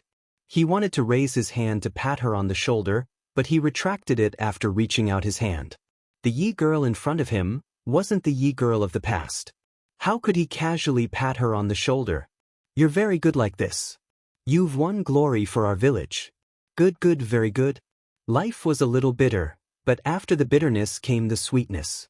Aunt Yu squeezed over and said to Yi Qian in a loud and clear voice, Yi girl, Auntie is here to see you. Don't worry, Auntie will definitely stand by you. That little wench Sun Ying has been scheming since she was young. She always bullied you. Now that she's in court, we have to teach her a lesson. You have to make her bow and apologize to you. Our entire village is watching and supporting you. You're quite good with words. Big Mouth Chiu, who was pushed aside, rolled his eyes at her. His fat body squeezed over and pushed Aunt Yu to the side of the stage. He smiled and said, Yi girl, don't be afraid. Auntie is here to support you. We really didn't know that Sun Ying had done so many bad things behind our backs. This time, we won't let her off. Wenli even specially asked me to speak up for you in court. She wanted me to tell the judge about how that little bitch Sun Ying bullied you. Don't be afraid. Everyone in our village is here to support you. They were the 2 women who had come to the village. When the other villagers heard this, their faces burned. Women just don't know anything. He even had her back. Stop talking so much. Yi Qian accepted each and every one of them with a smile. No matter when it came to flattering the strong and stepping on the weak, it was not like she had not experienced it before. She also knew that Auntie Chiu was just being polite. Wenli was a college student, so how could she say things like, I'll speak up for you in court? The testimonies and evidence were all prepared in advance, and the witnesses would also be announced. How could they speak one after another in a solemn court like a market? She understood the meaning behind Auntie Chiu's words. They were not malicious and were just human nature. She understood it in her heart, so there was no need to say it out loud to save some face for the elders. After greeting the other villagers, Village Chief Zhang Difu said sternly, Sit down, everyone. It's almost time. Let Yi Qian sit in the front. If you have anything to say, it won't be too late to say it later. After all, the village chief was different. He was more knowledgeable. Taking note of the time, he saw that there were still 10 minutes before the start of the court session, so he stepped forward to stop the villagers from continuing to chat with Yi Qian. He did not say anything too definite. They could chat after the end of the court session. He also wanted to chat with Yi Qian. Yi Qian politely said a few more words before returning to her seat. Chapter 2483. In her previous life, Shuku village had left her with too many bad memories. Even the village chief had made things difficult for her in order to cater to Yi Jifan's family. Because she wanted to get a certificate and then go to the police station to get her ID card, all the village leaders said, "Your ID card is at your uncle's house. Why do you need a certificate? You don't need one. Just go get it from your uncle." That made sense. No one was willing to speak up for her. She still remembered what had happened in her previous life. Those villagers who had made things difficult for her and hurt her. She could ignore them in this life, but she could not truly accept them. She was not a saint. She was not so open-minded. She chose to keep a certain distance from them. That was her choice. Just as she sat in the audience, the heavy wooden door of the court opened.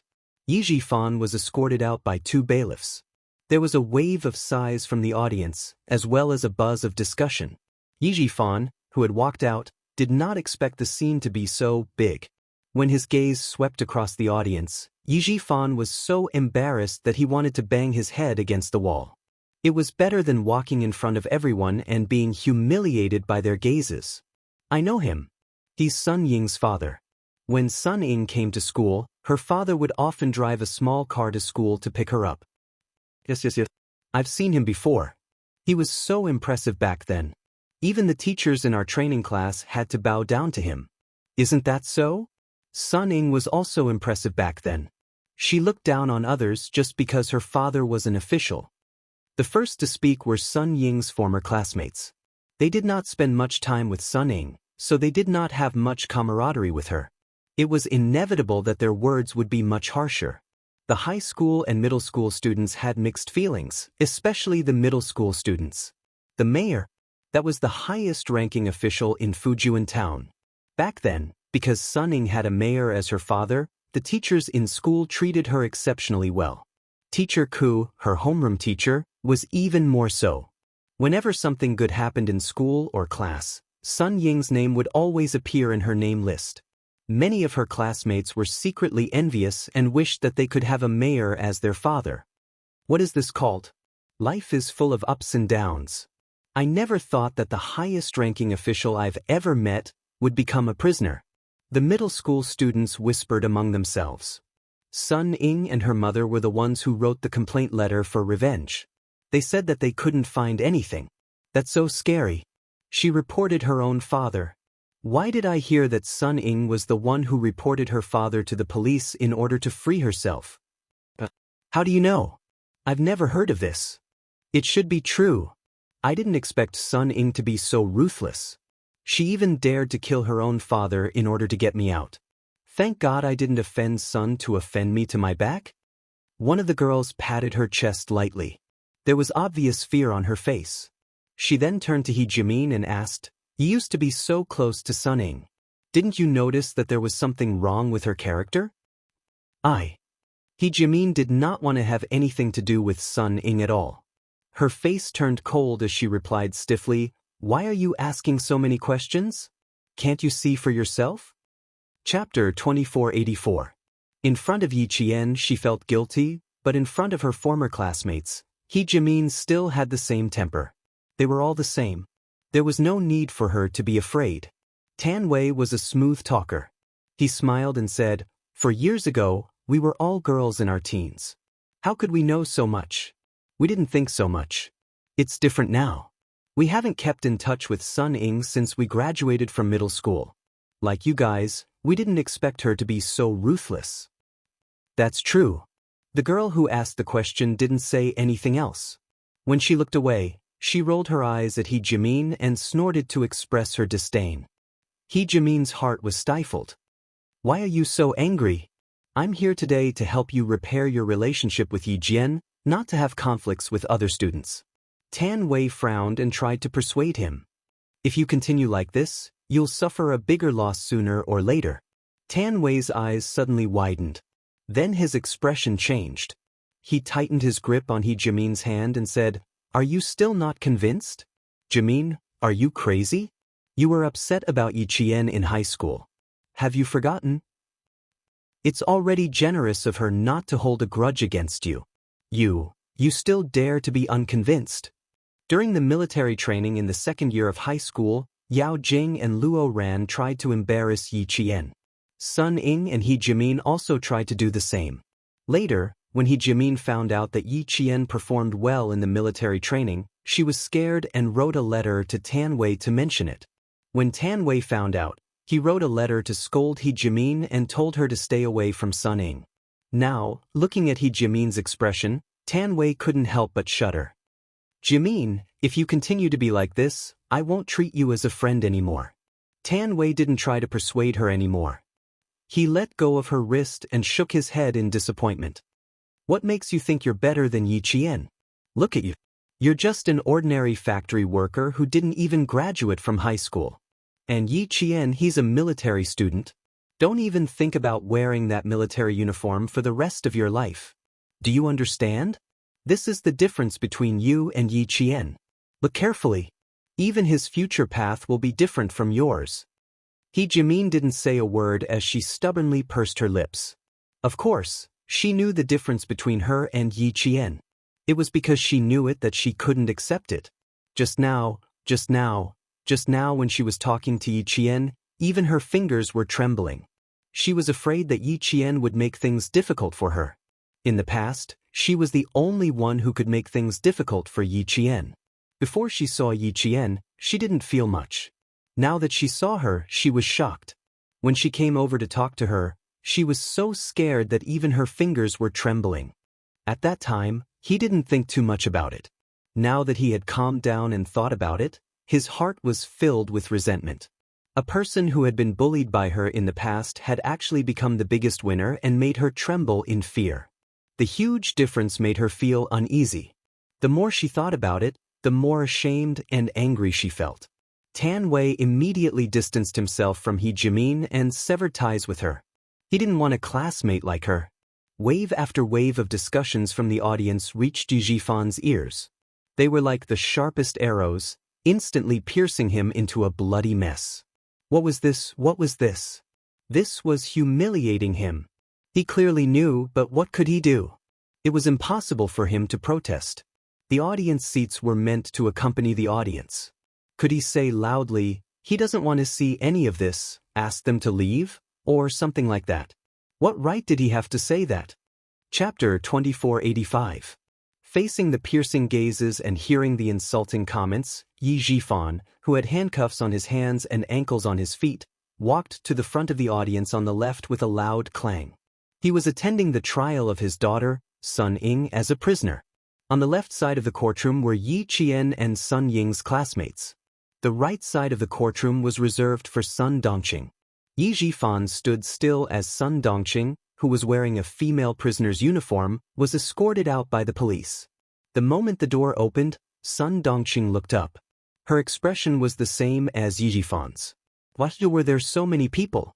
These people weren't strangers. They were her daughter's classmates. Her middle school classmates, her high school classmates, and her classmates from various training classes. Why were they all here? Why were they all here? Seeing the young faces, Sun Dongqing couldn't help but tremble. She wasn't trembling for herself, but for her daughter, Sun Ying. Her daughter was still young. In the future, she would enter society and make friends from all over the world. She would tell her former classmates how successful she was and how glorious she was. Her daughter would become the envy of many people in the future. But now they were all her daughter's classmates. Among them were her daughter's close friends. They were all here. They were all here. She had never mentioned her daughter's imprisonment to anyone. She was even more afraid of bumping into her daughter's former classmates. She wanted to keep it a secret for her daughter. When her daughter was released in the future, She could continue to bask in glory. But now they were all here. They were all here. How could she hide it? How could she hide it? She couldn't hide it anymore. The scandal of her daughter being sent to prison and sent back by the army couldn't be hidden anymore. God damn it. They weren't giving Inyielding a way out. God damn it. They were forcing her daughter, who always cared about her reputation, to die. Sun Dongqing couldn't move her feet. She really couldn't move. What about her daughter? When Inyielding came out and saw her classmates and friends, how desperate would she be? How sad would she be? Sun Dongqing's eyes were trembling as she looked at the faces one by one. With tears in her eyes, she looked at them with trembling hands. The faces became a little blurry, and she couldn't see them clearly no matter how hard she tried. I beg you, I beg you. I beg you, let these people go, okay? I'm begging you. My daughter won't be able to take it, she really won't be able to take it. Sun Dongqing, who loved her daughter dearly, begged, my daughter cares about her reputation the most. These are all her classmates. I beg you, please let my daughter feel better. She has already suffered so much. I beg you to be merciful and let her feel better. The bailiff ignored her. Seeing that she didn't want to leave, he dragged her to the audience seats on the right. Sun Dongqing, whose tears were streaming down her cheeks, could finally see the figure clearly. She saw Yi Jifan. In that second, she, whose heart had died, poured all her hatred onto Yi Jifan. They were husband and wife. They were the closest people to each other, but after a divorce, a betrayal, and a fight, they became enemies. Her lifeless eyes suddenly burst into flames. Yi Jifan, you deserve this. Her tone was so cold that it was as if she couldn't wait to gnaw on his flesh and bones. It sent chills down one's spine. Sun Dongqing. The bailiff warned her coldly. Noise is strictly prohibited in the courtroom. If there's a next time, you will be disqualified. Chapter 2486. Sun Dongqing, who hadn't seen her daughter for a long time and was now worried about her daughter's upcoming court appearance, swallowed the hatred in her heart. She swallowed it until she bit her own tongue until her mouth was filled with the taste of blood. She swallowed it with her mouth, but her eyes couldn't help it. She glared fiercely at Yi Jifan, as if she would break free from the police at any moment and pounce on Yi Jifan to take him down with her. But isn't this Auntie Sun Ying's mother? No way, Sun Ying's mother also committed a crime and is locked up? A girl exclaimed in disbelief, it's really her mother. I didn't see wrongly, it's really her mother. As soon as she spoke, the people around her immediately pricked up their ears. It's true, I've never seen her mother. Oh my God, isn't this family of three in jail? As soon as she spoke, the discussions came one after another. Sun Dongqing was so embarrassed that she turned her head left and right in an attempt to escape. They're definitely all in jail. Her mother is also wearing a prison uniform. Her mother reported her father, and in the end, they're all in jail together. Do you think her mother regrets writing the report letter? Who knows? Whatever, let's just listen carefully. Sun Ying's whole family is so scary. It's better if they're locked up. Sun Ying will be locked up too. Just thinking about how I used to eat and drink with her, and how we used to sleep on the same bed when we went out to play, makes my hair stand on end. Such a ruthless person, she's really capable of doing anything. Don't be afraid. It's not too late to find out now. Just stay away from her in the future. When these words fell into Sun Dongqing's ears, she, who was in despair, was so angry that her whole body trembled. Inyielding is such a good girl, what are you looking down on her for? She raised her head and wanted to glare at the young girl who said these words, but a face that she hated to the bone suddenly appeared in her vision. Yiqian, she saw Yiqian. Damn girl. She still has the face to come here. She didn't save anyone and still has the face to come here in a military uniform. Isn't she ashamed? No, right now, it wasn't Yiqian who was being humiliated, it was her precious daughter who was being humiliated. God damn it, it was all this bastard's fault. That bastard who didn't even try to save her daughter had caused her Inyielding to lose so much face. On one side was Yi Jifan, and on the other side was Yiqian. This was great. The people Sun Dongqing hated the most were all present. She couldn't even see enough. It's these two bastards who deserve to die. She caused Ying to be in such a miserable state. If she had followed him to save Ying that day, none of this would have happened. The heavens were blind. The old thing had been shut down, but Yi Qian, that bastard, could still continue to be so carefree. She even deliberately wore a military uniform to provoke Ying. What a cruel and vicious heart. The heavens were blind. No one could see the true face of this bastard. Sun Dongqing's face was twisted, and her eyes were filled with a sinister light. She glared at Yi Qian. There was too much hatred in her heart, and she was too angry. She clenched her teeth so hard that the sound of bones being gnawed could be heard. The bailiff nudged Sun Dongqing, who had stopped walking again. Sun Dongqing, walk forward. Sun Dongqing, who wanted to glare at Yi Qian again, was awakened by the bailiff's cold voice. She had no choice but to walk forward. Although she was walking, her entire attention was focused on Yi Qian. She didn't even spare a glance at anyone else.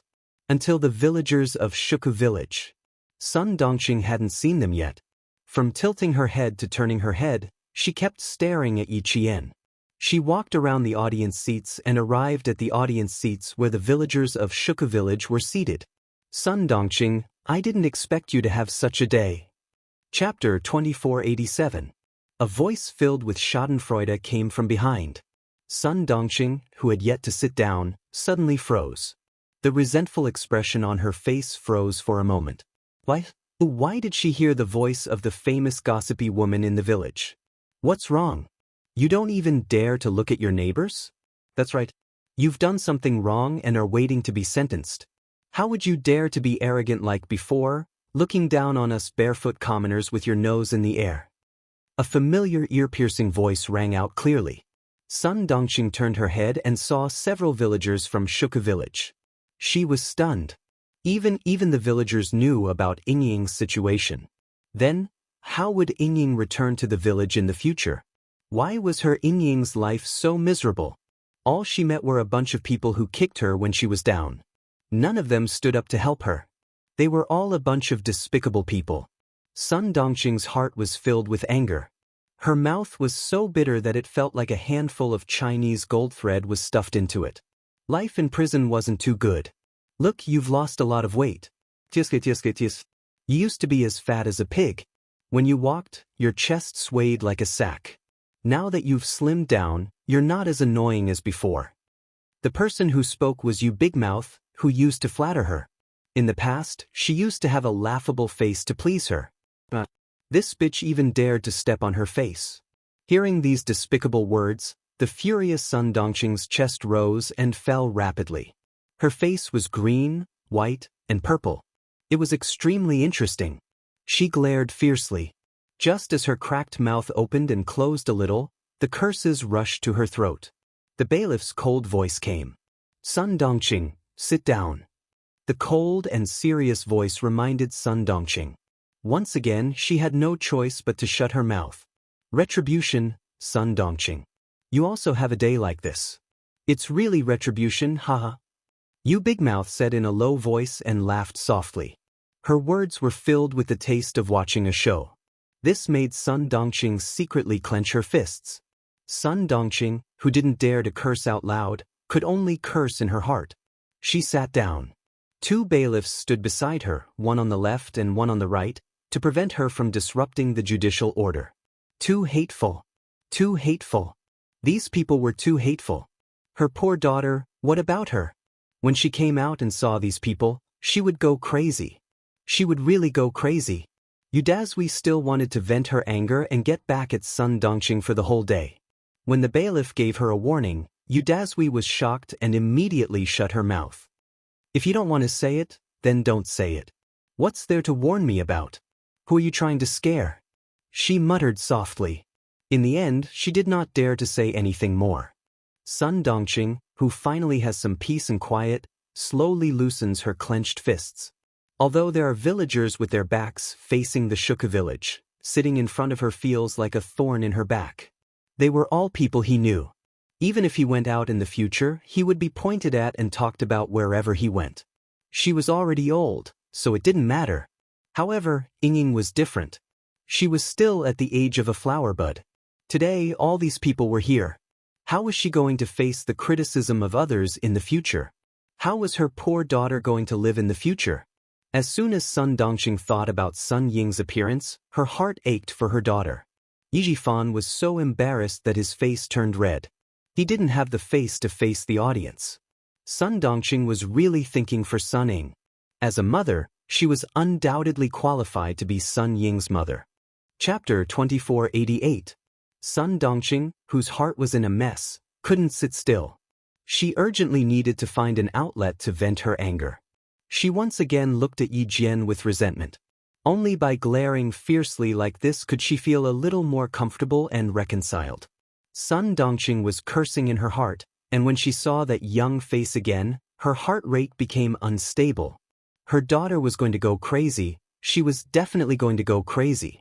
The tears that she tried so hard to hold back flowed down again, and she glared at Yi Qian even more fiercely and fiercely. When she glared at Yi Qian, Ho Zi, who was sitting with her, naturally felt it too. He sent a text message to Xia Yiwei, who was resting in the hotel. He turned to Yi Qian and said calmly, "She won't change. She'll be a problem as long as we keep her. We should get rid of all future troubles." Ho Zi knew a few people in prison, so it was possible to get rid of Sun Dongxing. Yi Qian understood what he meant. He shook his head and said softly, "Sorry to trouble you, Brother Zi. She doesn't need us to deal with her, someone else will." People with bad tempers usually offend people more easily. Sun Dongxing not only had a bad temper, but she also always thought that she was better than others. When she was sentenced and sent to prison, she would suffer. In prison, there was no lack of bad-tempered prisoners. Ho Zi smiled faintly and didn't say anything more. He gave the suggestion, and whether Yi Qian listened to him or not was his business. A girl with her own ideas usually wouldn't make things difficult for herself. But she was right. Take Director Ye's wife, for example. With her temper and the sense of loss from falling from the clouds to the mud, the process was very torturous. With a bad temper, she couldn't accept the fact that she lost her identity. If the prisoners next to her were to say something sarcastic, something big would happen. Therefore, a girl with her own ideas usually wouldn't make things difficult for herself and wouldn't let herself be taken advantage of. As for Director Yi, Yiwei said that he was involved in the murder of the martyr's son Xueqing. This wasn't an ordinary crime.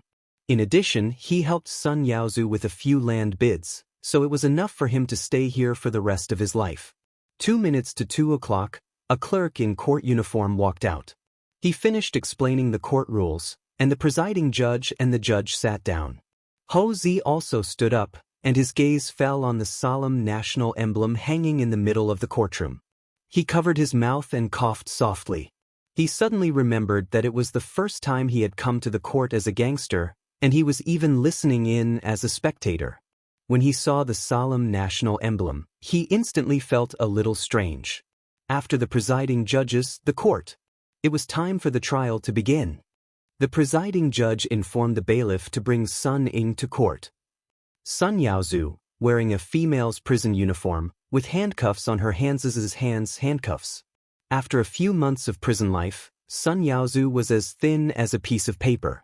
She was so light that it seemed like the wind could blow her away. But her eyes were so bright that it was scary. They were big and bright, and the light in them wasn't as bright as the sun. Instead, they were filled with darkness, as if they were crazy enough to destroy everything. The first thing Sun Ying did when she walked out of the arena was to look for Yi Jian.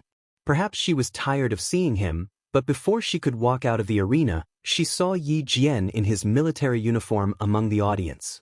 She was wearing a prison uniform, and Yi Qian, the person she hated the most, the person she wanted to step on the most, was wearing a military uniform and sitting among the audience, looking at her. She was a prisoner, she was a soldier. One was in heaven, one was on earth. Chapter 2489. No, it's Sun Ying. It's really her. It's her. Why else would we be here? Sun Ying's classmates were the first to speak. They pointed and frowned, their eyes full of disdain. Yi Jian was no stranger to these gazes. In her previous life, she had lived in such disdainful gazes all her life. She had been pointed at by others all her life. That's Yi Qian. I couldn't tell that he was this kind of person. He knows how to seduce a teacher at such a young age. This kind of woman should be drowned in a pig cage. Let's stay away from her. Look at her seductive appearance. I can tell she's not a good person. That's her towel, right? There shouldn't be any infectious diseases on it, right? Throw it in the trash. We can't keep this clothes rack either. Throw it all away. Throw it all away. I want to change dorms. I don't want to be in the same dorm as her. The insults from her previous life echoed in her ears. Mockery, ridicule, insults, ridicule, disdain, isolation, rejection. In her previous life, she lived such a life until her death. In this life, she was bullied by her classmates in the first half of her second year of middle school. Sun Dongqing beat her and Sun Ying insulted her. Today, there was an earth-shattering change. It was no longer Yi Qian who was being pointed and gossiped about, but it was finally Sun Ying's turn. 2 lives. After waiting for 2 lives, she finally saw this day. She had to admit that Madame Li's arrangement made her very, very satisfied. Yi Qian, who was sitting in the audience, curled his lips. His faint smile was cold. It made his originally cold and indifferent facial features have a touch of mystery. Even though he knew it was dangerous, he still wanted to investigate. The voices of the people pointing and gossiping converged into an arrow. Before Sun Ying could react, there was a whoosh sound as it shot towards her. Her footsteps paused for a moment. She stared blankly in front of her. What's going on? What's going on? But why did she see so many people? Her middle school classmates, her high school classmates, and her former classmates from the training class. But she didn't want to see these people. She didn't want to see these people. She was Yi Ying, not Sun Ying. She was Yi Ying, who was envied by her classmates. She had a father who was a high-ranking official and lived a rich life. She could get whatever she wanted. Even if she did something wrong, she would be forgiven. Even the teachers would not punish her easily. In front of them, she was the outstanding Ying who was loved by her teachers and envied by her classmates. Why did they come? What kind of look was that? Looking down on him? Looking at him with disdain? Who do you think you are to look down on her? Sun Ying was completely nailed to the ground by the incessant discussion. She couldn't take another step. She couldn't take another step. She couldn't accept the looks in those people's eyes and the way they were pointing at her. The things that she wanted to hide were exposed to everyone. From now on, she would live in the eyes of these people, who would say that she was a prisoner who was rejected by the army. No, she did not want to go out. She did not want to go out. Sun Ying's palm-sized face was filled with fear. She refused to go out and face her classmates today. Now that they knew, what was she going to do in the future? Chapter 2490. So, what was she going to do in the future? How was she going to live? How was she going to maintain her sense of superiority? Her head was no longer held high. Instead, she lowered it again and again. She wanted to hide in a hole so that no one could see her. No, she didn't want them to see her like this. She didn't want them to see her like this. She didn't want to go out. She didn't want the wretched girl whom she had once trampled to death to see her in such a sorry state. I want to go back. I don't want to go out. I want to go back. Sun Ying, who felt extremely humiliated, didn't want to leave. She stood there and shrank back. She wanted to escape from everyone's sight. She didn't want her former classmates to see her in a prison uniform. I'm not guilty. I can't go out in a prison uniform. I need to change my clothes. I need to change my clothes before I go out. Sun Ying began to struggle, but she didn't dare to go too far. She could only beg in a small voice. The bailiffs didn't ignore the rules of the court. Sun Ying wasn't the only prisoner who made a request before the trial. The 2 expressionless bailiffs dragged Sun Ying, who didn't want to appear in court, to the courtroom. I don't want to. Mom, I don't want to appear in court. Sun Ying appeared in front of everyone with disheveled hair. When Sun Dongqing saw this, she didn't care about the warning anymore. She screamed at the top of her lungs, Ying, Mom is here. Mom is here with you. Don't be afraid, don't be afraid. Mom is here. Sun Ying heard a familiar voice and raised her head. Her eyes were red as she finally found Sun Dongqing. She wanted to shout and put on a show of mother-daughter reunion, but the presiding judge picked up the hammer and knocked it 3 times. His voice was very serious. "Silence. Don't make a noise." The presiding judge warned and didn't let the bailiffs take Sun Dongqing away. Sun Ying saw Sun Dongqing at the scene, and her eyes were filled with tears. She wanted to ask her mother for help, but when she saw Sun Dongqing wearing the same prison uniform as her, and Yi Jifan in a male prison uniform from the corner of her eye, Sun Ying closed her eyes. She refused to look at the scene that made her feel despair. A family of 3, all dressed in prison uniforms. As for her, the person she looked down on the most, the person she wanted to trample on the most, was dressed in a military uniform. His features were picturesque, and he only needed to sweep his gaze across the family of 3 dressed in prison uniforms. The students sitting next to her all looked at her. Although they no longer pointed at her, their eyes were full of contempt, as if they were looking at a criminal. They all looked down on him and thought that he was unforgivable. What right do you have to look down on her? Do you think you're any better? She still wanted to laugh at her? Dream on. No one could laugh at her. Belittling her? No one had the right to do so. She would not return to Shuei-Ko village, nor would she contact anyone. She could even change her name and live in another place. That way, would no one recognize him? No one knows about my past? Sun Ying, who was forced to despair by everyone's gazes, found another excuse for herself. It had to be said that she was a very strong-willed person. She could escape from reality time and time again, forever living in the world she made up for herself. In this world, she was the queen. So, whenever Sun Ying felt dissatisfied, it would trigger the self-righteous chord in her heart. Chapter 2491. At this moment, Sun Ying was enraged. The fire in her heart erupted like a volcano that had been dormant for thousands of years. She also felt humiliated, and this humiliation came from that videotape. And who sent that videotape? It could only be Yi Qian, only her. Today, she was in this state because of Yi Qian's videotape. Other than her, no one else could have schemed to harm her. Therefore she had to leave. She couldn't just sit there and wait for death. She couldn't admit defeat. There were so many classmates who came to laugh at her. She couldn't afford to lose. Yin. You can't admit defeat. You can't admit defeat. Sun Ying kept encouraging herself as her vision darkened. Her legs were trembling, and she tried her best to relax so that she wouldn't look too pathetic. She let the 2 police officers lead her out. Her former classmates all saw her expression. Seeing her expression, they couldn't help but feel surprised and amused. She was wearing a prisoner's uniform, but she could still lift her chin and look at them coldly. This Sun Ying was really amazing. She glared at me just now. Damn, she looked like she wanted to kill someone. A boy from her former junior high class whispered to Zhou Liao, "She's really disgusting like this. Don't say anything. Otherwise, the judge will hammer you again." Zhou Liao glanced at Sun Ying. She was indeed disgusting. At this point, she was still pretending that she didn't do anything wrong. This kind of person was really disgusting. Another wave of whispers came. Sun Ying, who was walking out, vaguely heard someone say, "I've stayed away from her. I still have her contact information. I'll delete it when I get back. There's also a message in my graduation album. I'll tear it up when I get back." These whispers came faintly. Sun Ying suddenly felt humiliated from head to toe. Her face felt like it had been slapped a few times. It was so painful that even her toes curled up. Yi Qian naturally heard it too. "Listen, Sun Ying. These are the words you deserve.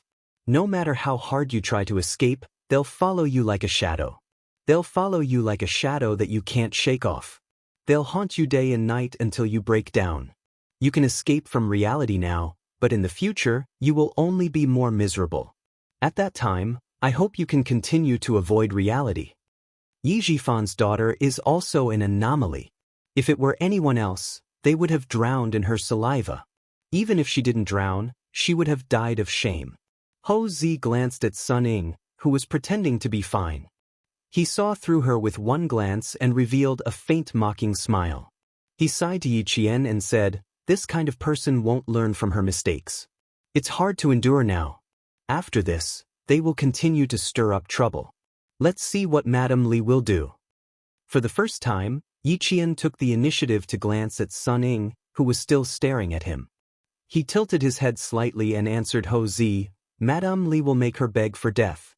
Now that she's certain that she'll be able to get out, let's just let her be happy for a while. On the other side, Sun Ying's gaze met with Yi Qian's. Her gaze couldn't help but fall on Yi Qian's military uniform. The vibrant green color made her eyes hurt. She had worn this kind of uniform before. She had worn it before. But she had only worn it for a few days before taking it off and handing it over. Hand it over, hand it over. What's the big deal? She didn't care. Sun Ying's eyes flashed with deep jealousy. She constantly adjusted her breathing to numb herself in exchange for a peace of mind. Chapter 2492. As she walked through the audience, she heard the voices floating from above. She kept telling herself, it's okay. It's okay. They're not important people. Let them say whatever they want. She was so embarrassed that she wanted to find a hole to hide in, but she had to numb herself and choose to escape from reality. Then she stood up again and again. This time, Sun Ying believed that she could walk out of prison because Madame Li had promised her.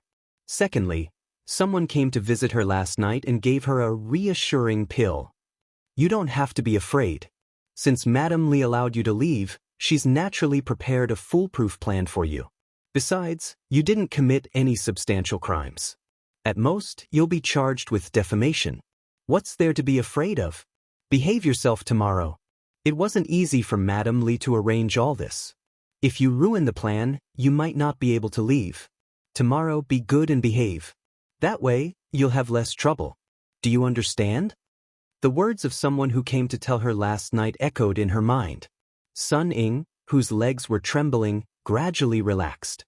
There was nothing to be afraid of. Madame Li had already arranged everything. Other than defamation, there was no need to worry about any other charges. The army sent her back.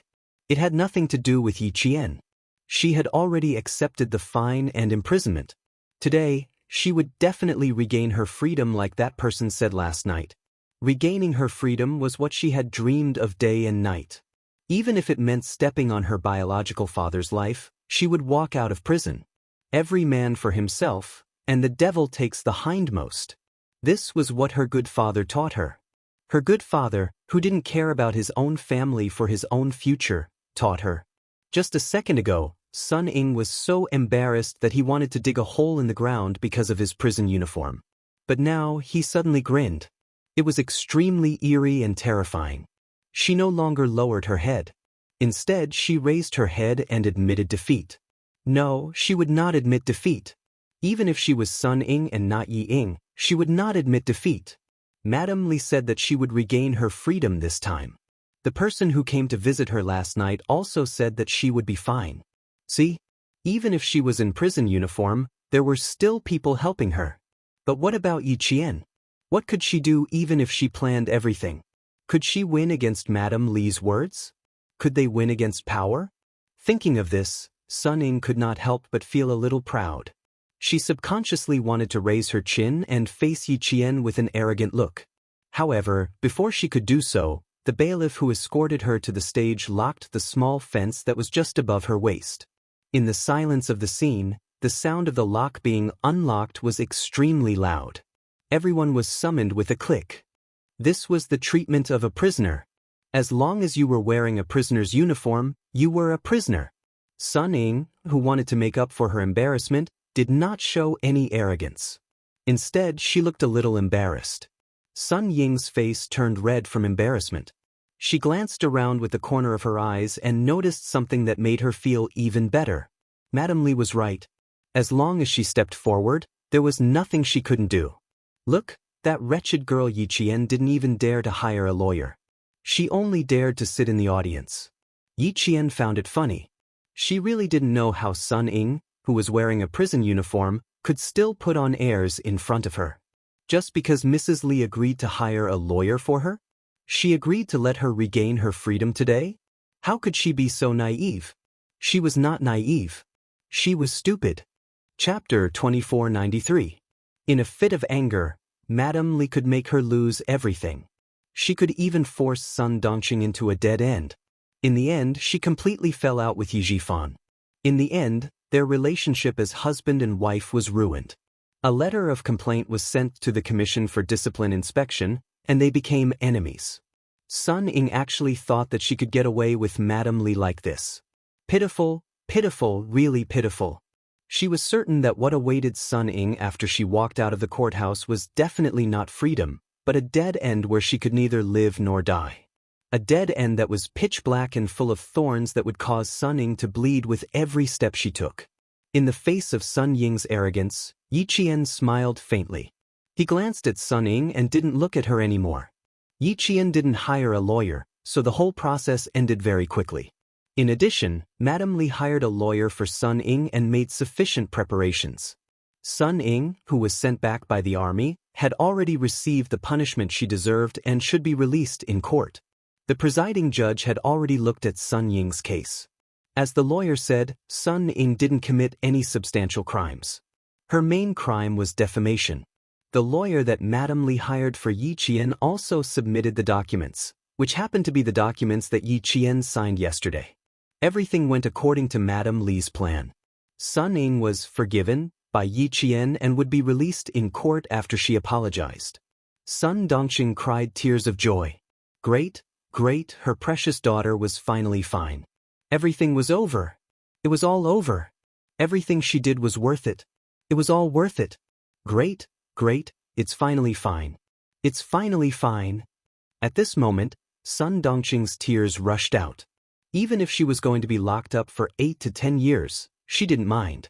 She was happy, but Yi Jifan glared at her angrily. Yi Qian said yesterday that he wouldn't let Sun Ying leave, but he didn't do it. She didn't do what she promised him. For a moment, Yi Jifan was so angry that his vision turned black. He wanted to rush over and question Yi Qian. When the students sitting in the audience and the villagers of Shuka village heard what Sun Ying had done to Ying all these years, they were all dumbfounded. How could she frame Yi Qian like this? At that time, she said something about Yi Qian writing a love letter to the math teacher, and she even saw it. Oh my God, I believed her. Also, when she said that Yi Qian plagiarized during the exam, I also believed her. He even helped her speak up for Yi Qian. This is too much. Sun Ying had been using us all along. Do you think we're fools? Your Honor, this judgment is unfair to Yi Qian. A high school classmate stood up and pointed at Sun Ying. He said angrily, she started rumors and caused Yi Qian to suffer so much. She was misunderstood by so many people. But look at her now. She's not repentant at all. He's obviously proud of himself. It's not fair. She can't be convicted of slander so easily. It was too light. Such a person was clearly the scum of society. She won't be grateful even if we let her off just like that. She even thinks that it's only right. Your Honor, you can't do this. She did so many wrong things and almost caused Yi Qian to drop out of school. How can she be let off with just an apology? It wasn't just one person who protested. After one person started it, at least 10 people joined in. Hearing these voices, Sun Ying, who was so scared that her face turned pale, shrunk her shoulders. She held onto the railing tightly to support her weak body. Chapter 2494. Yuda had a bold mouth and chimed in, "We're not convinced either. Sun Ying has been bullying Yi Qian since she was young. How is it just a matter of an apology? She should at least pay some compensation. What's with the damage to her reputation?" What damage to her reputation? Even if she's fine, she can forget about staying in the village anymore. She's a disgrace. She's causing us to be pointed at and criticized. Hearing these voices, Sun Ying was so scared that her face turned pale. She shrunk her shoulders and held on to the railing to support her weak body. Her eyes were filled with horror. She looked at her protesting classmates, then at Yi Qian, then at the judge. No, she couldn't just sit here and wait for her death. She had to think of a way. The solemn courtroom suddenly became noisy. Sun Dongxing flew into a rage. The young villagers objected, and the villagers said that her daughter was not allowed to return to the village. Everyone wanted her daughter to continue suffering. She couldn't stand it anymore and yelled, "Who do you think you are? What right do you have to talk about my daughter?" She wanted to continue yelling, But the presiding judge picked up the hammer and hit it 3 times. Silence, silence. He then said to the bailiff, "Take her away." He didn't want Sun Dongxing to listen in anymore. Sun Dongxing, who had just heard the result, was finally relieved. But now, she was on tenterhooks again. The bailiff took her away and she immediately struggled. "No, I'm not leaving. I want to hear the result. I'm Sun Ying's mother. I have the right to listen in." "You're disrupting the order of the court. Take her away." The presiding judge slammed the hammer in his hand. The bailiff no longer showed mercy and dragged Sun Dongxing away from the scene like a dead pig. Seeing this, Yi Jifan, who was furious in his heart, revealed a cold smile. Endangering the safety of the court or disrupting the order of the court was punishable by a fine or detention according to the relevant laws. If a crime was committed, criminal responsibility would be pursued according to the law. Unfortunately, the useless Sun Dongxing didn't manage to break free from the bailiff. Otherwise, there would be more to see. After Sun Dongxing was forcefully dragged away, the entire courtroom quieted down and adjourned for the time being. Above, the presiding judge was talking to the jury in detail. Below, Yi Qian was talking to his old classmate. When things quieted down, the court was temporarily adjourned. Yi Qian smiled at his old classmate who was furious after discovering the truth. "Thank you, old classmate, for defending me. Some things are better left unsaid. Everyone just needs to believe me. Regardless of whether Sun Ying is truly repentant or not, now that the truth is out, I have nothing to be unhappy about. She has indeed been punished. We have to believe that the trial was fair and just. I know everyone is angry and wants to fight for justice for me. But, old classmate, I've made it very clear just now. Sun Ying's crime is indeed defamation." She felt indignant for Yi Qian and angry that she had been deceived. With Yi Qian's persuasion, the voices gradually died down. "Are you really going to forgive her just like that? Yi Qian, look at all the things she has done. How despicable! Although it doesn't cause any physical harm, sometimes the damage to one's heart is deeper than the visible damage." Zhang Na pursed her lips and said in a low and cold voice, "Now is the time to teach her a lesson. She should be taught a lesson. Look at her behavior just now. How is she admitting her wrongdoings? She was clearly provoking you. Even if she was provoking you, she was like a grasshopper in the late autumn. She wouldn't be able to jump around for long." Chapter 2495. Yi Qian couldn't explain to them how painful Sun Ying's life would be in the future. She still remembered how they defended her classmates, especially her high school classmates. They were all hostile towards Sun Ying. "Didn't you say that we should be lenient whenever possible?" Even Yi Qian didn't take it to heart. "Why are you all taking it to heart?" A discordant voice was heard. Everyone looked over. It was He Jimin. Seeing that everyone was looking at her with dissatisfaction, He Jimin felt timid. She lowered her head and said timidly, "I didn't say anything wrong. Yi Qian is a soldier now. He can't possibly make things difficult for Sun Ying. It'll affect his image. Anyway, I think that since Yi Qian didn't take it to heart, we don't have to either." He Jimin dug her nails into her palms and finished her sentence. Yi Qian glanced at her. Her gaze deepened. He Jimin felt a little scared by her gaze. She immediately put on a fawning smile. "That's right, Jimin is right." Her smile made Yi Qian raise her brows slightly. She didn't seem to notice anything. Instead, she heaved a sigh of relief and said, "That's what Jimin meant. So, thank you, my old classmates, for defending me." Since she didn't have any objections, the classmates who came over to listen didn't have any objections either. This matter was between Yi Qian and Sun Ying. Since the person in charge didn't have any objections, it would be annoying if they continued to talk about it. He Jimin turned her head away and exhaled softly. Out of the corner of her eye, she suddenly saw Tan Wei staring at her coldly. He Jimin's expression stiffened. Then, she gently tugged at the corners of her mouth and forced a smile. "Jimin, do you really think you can make things difficult for Yi Qian just because of this?" Tan Wei said coldly. "Don't think that you're smart. Yi Qian didn't get to where she is today just because of her good grades. Here," he pointed to his head and then tapped his eyes. "She's here. Everything's clear. Everything's clear as day. You can't even hide it from me. Do you think you can hide it from Yi Qian? He Jimin's lips trembled. After a while, she pretended not to understand and replied with a stiff face, "What are you talking about? I don't understand." Even if you don't understand, it's fine as long as you understand. After Tan Wei finished speaking, he gave He Jimin a final kind warning before looking away. Some people would not turn back until they hit the wall. Jia Min and Sun Ying were essentially the same type of people. They would not turn back even if they fell and bled.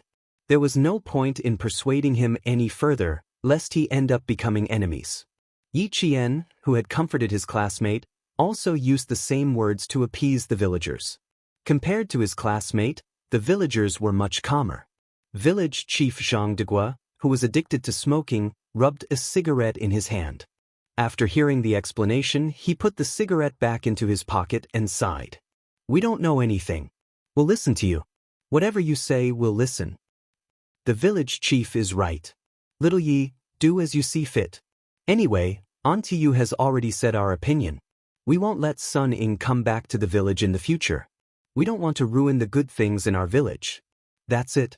The sooner we settle this, the sooner you can go back to school with peace of mind.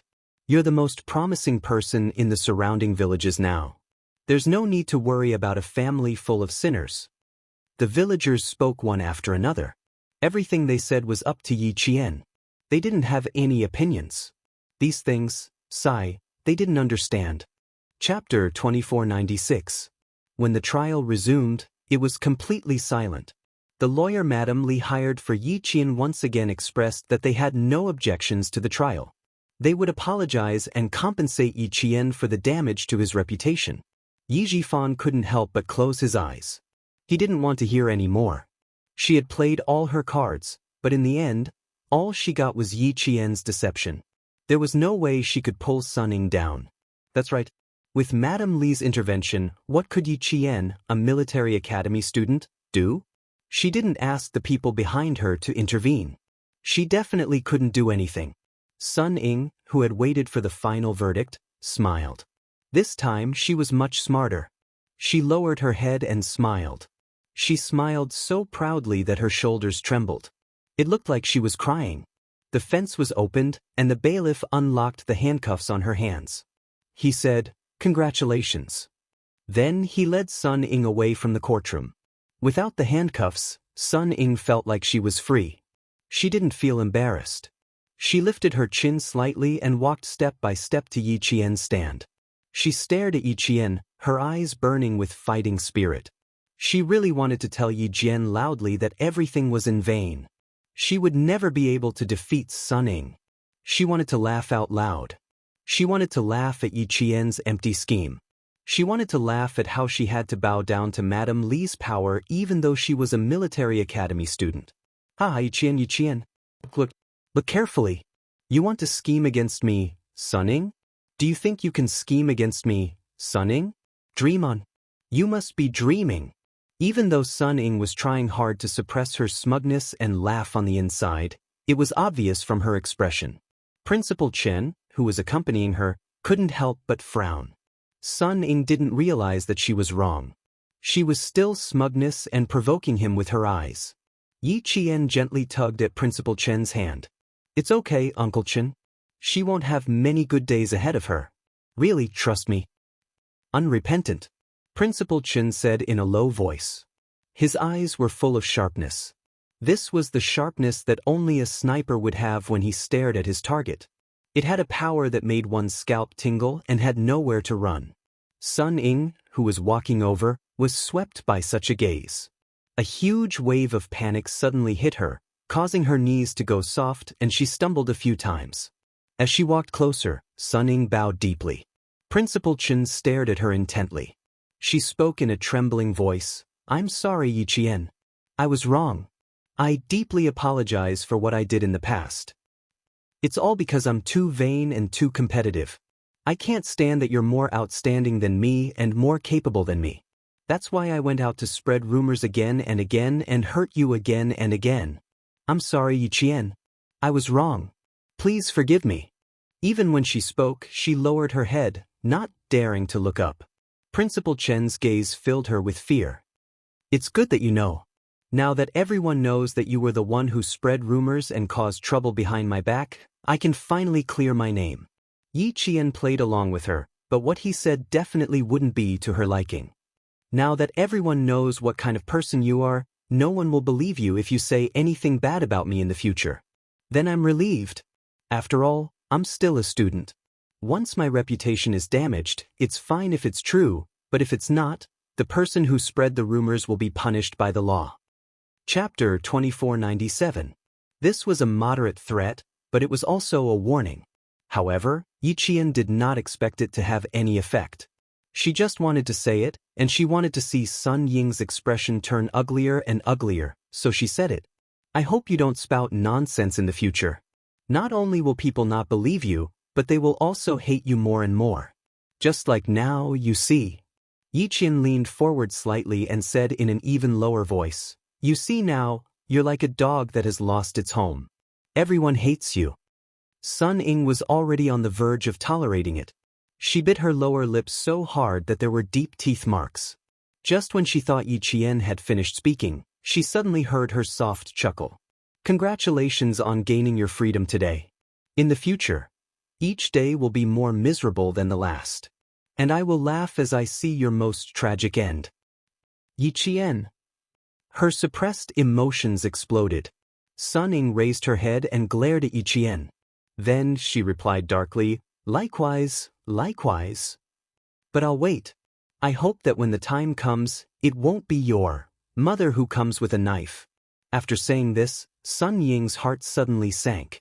Her pupils constricted as she stared at Yi Qian, trying to find something. Yi Qian did not mention that her mother had brought a knife to stab her, nor did she mention that she had thought of this idea. Why didn't she mention it? She clearly did not forget, but why didn't she mention it? Why didn't she mention it? Yi Qian did not answer her. He only revealed an even more enigmatic smile.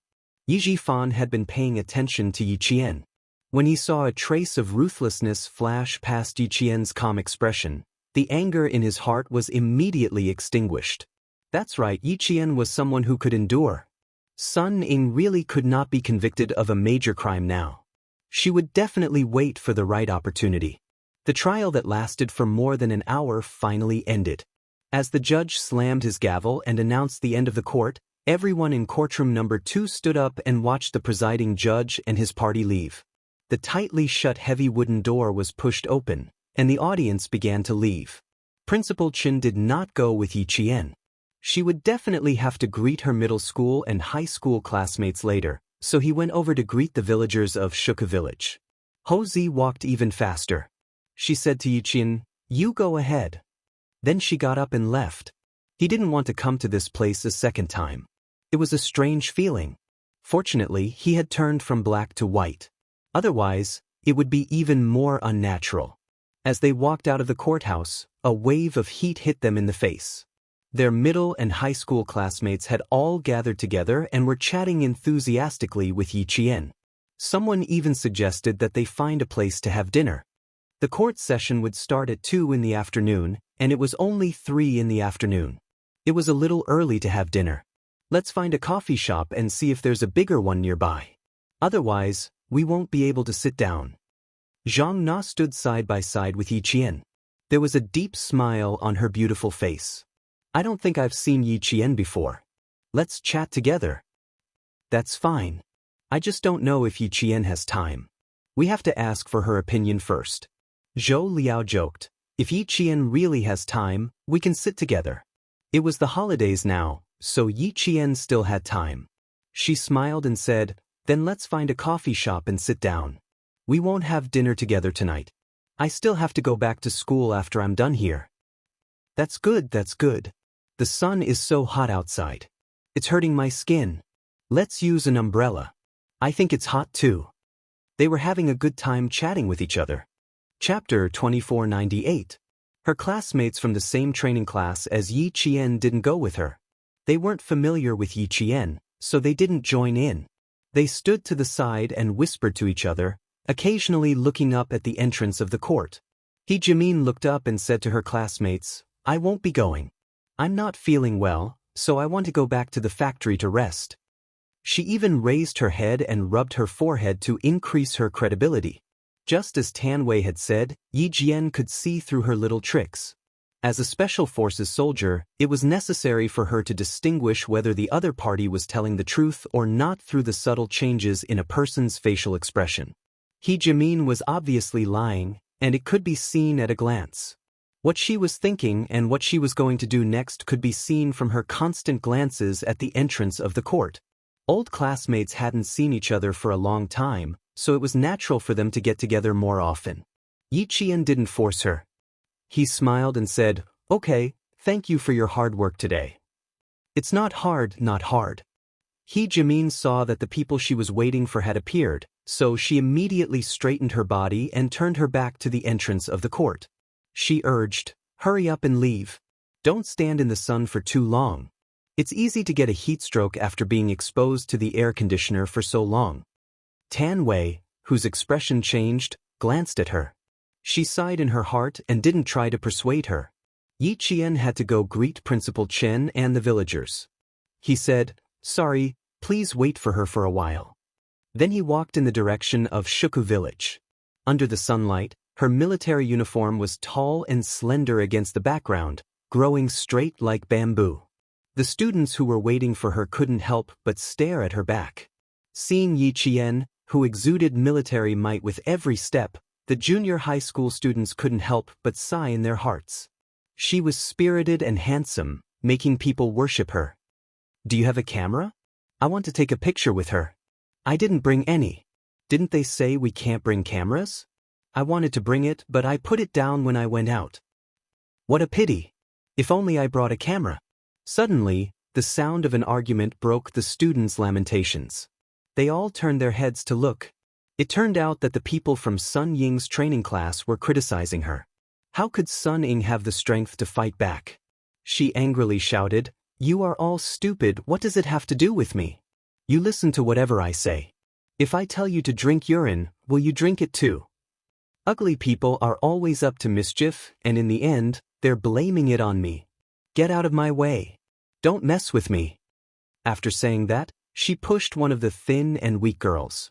She was easy to bully, so she pushed herself away and went down the stairs angrily. The girls behind her were not willing to give up, especially the girl who was obviously pushed down.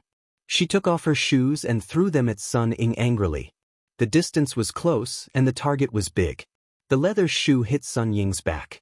This time, she poked a hornet's nest.